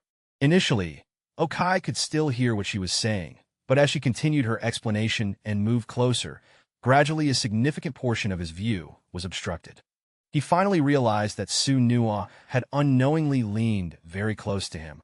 When Okai looked at her, she clearly noticed his gaze from the corner of her eye, blushing slightly, yet she made no move to distance herself. Okai was bewildered. A favorability rating of 96. Could she also be interested in him? They had only met twice before, today being the third time. Wasn't this a bit too fast? But in reality, it wasn't fast at all. Su Nua had been attracted to Okai from their first meeting. He was handsome, humble, and, most importantly, wealthy. Even more crucial, he was willing to give her opportunities. And the most crucial point of all was that while he offered her opportunities, he was also incredibly competent. Many people, both men and women, admire strength. While men might need to consider their fragile egos and maintain a tough facade, women tend to be more direct in their admiration. Okai, in every aspect, had shattered Su Nua's professional pride and self-esteem. She had felt underappreciated at Tianyi Securities. She didn't believe she was inferior to the other traders or brokers. The only difference was perhaps in experience and connections. However, with Okai, he showed her what true ruthlessness and capability meant. She hadn't understood the stocks Okai bought on the first day, yet they all hit their upper limit. The same happened on the second day. Today, after the market opened, Okai's stocks continued their strong upward trend, likely to reach their limit again soon. Coupled with Okai's good looks, pleasant demeanor, and appealing personality, Su Nua wasn't opposed to something happening between them. However, this was new territory for her, and she wasn't sure how to act. So far, it seemed Okai didn't mind their close proximity. As she was thinking this, her hand suddenly slipped, and she tumbled into Okai's arms. Oops! When Su Nua exclaimed, landing in his embrace with a fragrant scent, Okai was even more confused. Seeing that she had fallen into his arms, and he hadn't pushed her away, Su Nua gently bit her lip. She didn't rush to get up. Just then, a knock came at the door. Chapter 50. Cough, who is it? Mr. Oh, it's me. Hearing the knock, Okai and Su Nua snapped back to reality. Su Nua immediately stood up, straightened her clothes, and moved to the side. Then Okai asked who it was, and Shirshir's voice came from outside. Shirshir, come in. Hearing this, Okai sounded a little puzzled. After he spoke, the door opened, and Sure poked her head in. Seeing Okai and Su Nua, there was a certain unreadable expression in her eyes. Mr. Oh, you can continue. I'll leave now. Oh, okay. Feeling Sure's gaze, Su Nua's ears flushed uncontrollably. To avoid the awkwardness, she spoke first. Hearing her words, Okai nodded in agreement. Then Su Nua quickly brushed past Sure and left Okai's office. After she left, Okai beckoned to Sure, and she walked over to him with a smile. It was obvious that her gait was a little strange today. As she reached him, Okai suddenly reached out and gently pulled her. With a small gasp of surprise, Sure landed in his lap. Why are you here?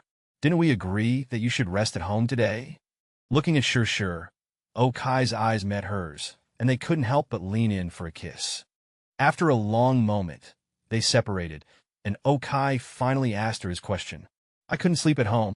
Besides, it's my first day at work. I can't just skip it. Sure replied in a small voice, slightly breathless. Did you go to HR? Looking at her like this, Okai asked with a smile. I did. Now we're having an office romance, aren't we? I guess so. Should we go public? But upon hearing his question, she immediately shook her head. No, I know I'm not cut out to be the boss's wife. I prefer being your little assistant, she said with a grin. At this point, Okai took a look at her attributes. Name, Sisei. Gender, female. Age, 21. Height, 169 cm. Weight, 46 kg. Physique, 11. Charm, 98. Intelligence, 33. Professionalism, 31. Innovation, 6. Social, 62. Management, 20. Favorability towards host, 100. A perfect beauty. Her charm value was as high as 98, even higher than phone use. He wondered if it was because of him, and her favorability towards him was locked at 100. It was understandable. Su Nua already had a favorability of 96 just from admiration, and Sure had experienced Okai at his most potent. It made sense that hers was locked at 100. However, her other attributes were indeed quite average. Only her social skills were passable, which was fine for communicating with people as his assistant. But again, Okai didn't need his subordinates to be too strong, only loyal enough. Clearly, she was already the most loyal. Thinking of this, Okai asked her, by the way, do you want to move in with me? Your roommate came home very early this morning. Will it be, inconvenient at home? No, I'm living quite comfortably here. As for Hao Mei, she's not the kind of person you think. She's my friend from the factory, and like me, she dropped out of high school to work. She came home so late this morning because she works the night shift as a cashier at a 24-hour supermarket. As for moving in with Okai, she didn't want to yet. Oh, I see. Well, all right then. Be safe.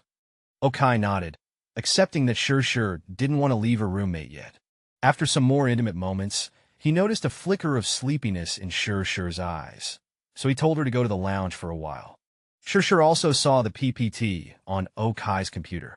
Naturally, she wouldn't disturb him while he was working, so she left his office with a smile. However, she didn't go to the lounge. Instead, she went directly to the traders area. Everyone in the 3 sections under Okai, Ontai Finance, Raincloud Supercar Club, and the traders area, knew that Sure was Okai's assistant. She wasn't allowed to wander around in other departments, and even Luo Guigang couldn't enter the traders area, but she could. After entering, she didn't go to the trading room, but to the break room where she found Su Nua. When Su Nua saw Sure, a hint of worry flashed in her eyes. Making sure no one was around, she pulled Sure aside. Sure, let me explain. It's not what you think. I went to Mr. O's office to show him the PPT report I made. Hey, Sister Su Nua, that's not very convincing. Can you honestly say you don't have feelings for Kaigo? Su Nua was momentarily speechless. Relax, I won't be jealous. On the contrary, I'll even help you, Sure said with a smile after getting a cup of coffee from the coffee machine. How will you help? You and the boss yesterday. Looking at Sure's smile, and recalling her strange gait earlier and the request to accompany her to buy an evening gown, Su Nua seemed to understand that something had happened between Sure and Okai. Yeah, last night. Sure didn't hide it. Her confirmation made Su Nua's eyes widen even more, and she immediately asked, "How was it?" "Well, how can I put it?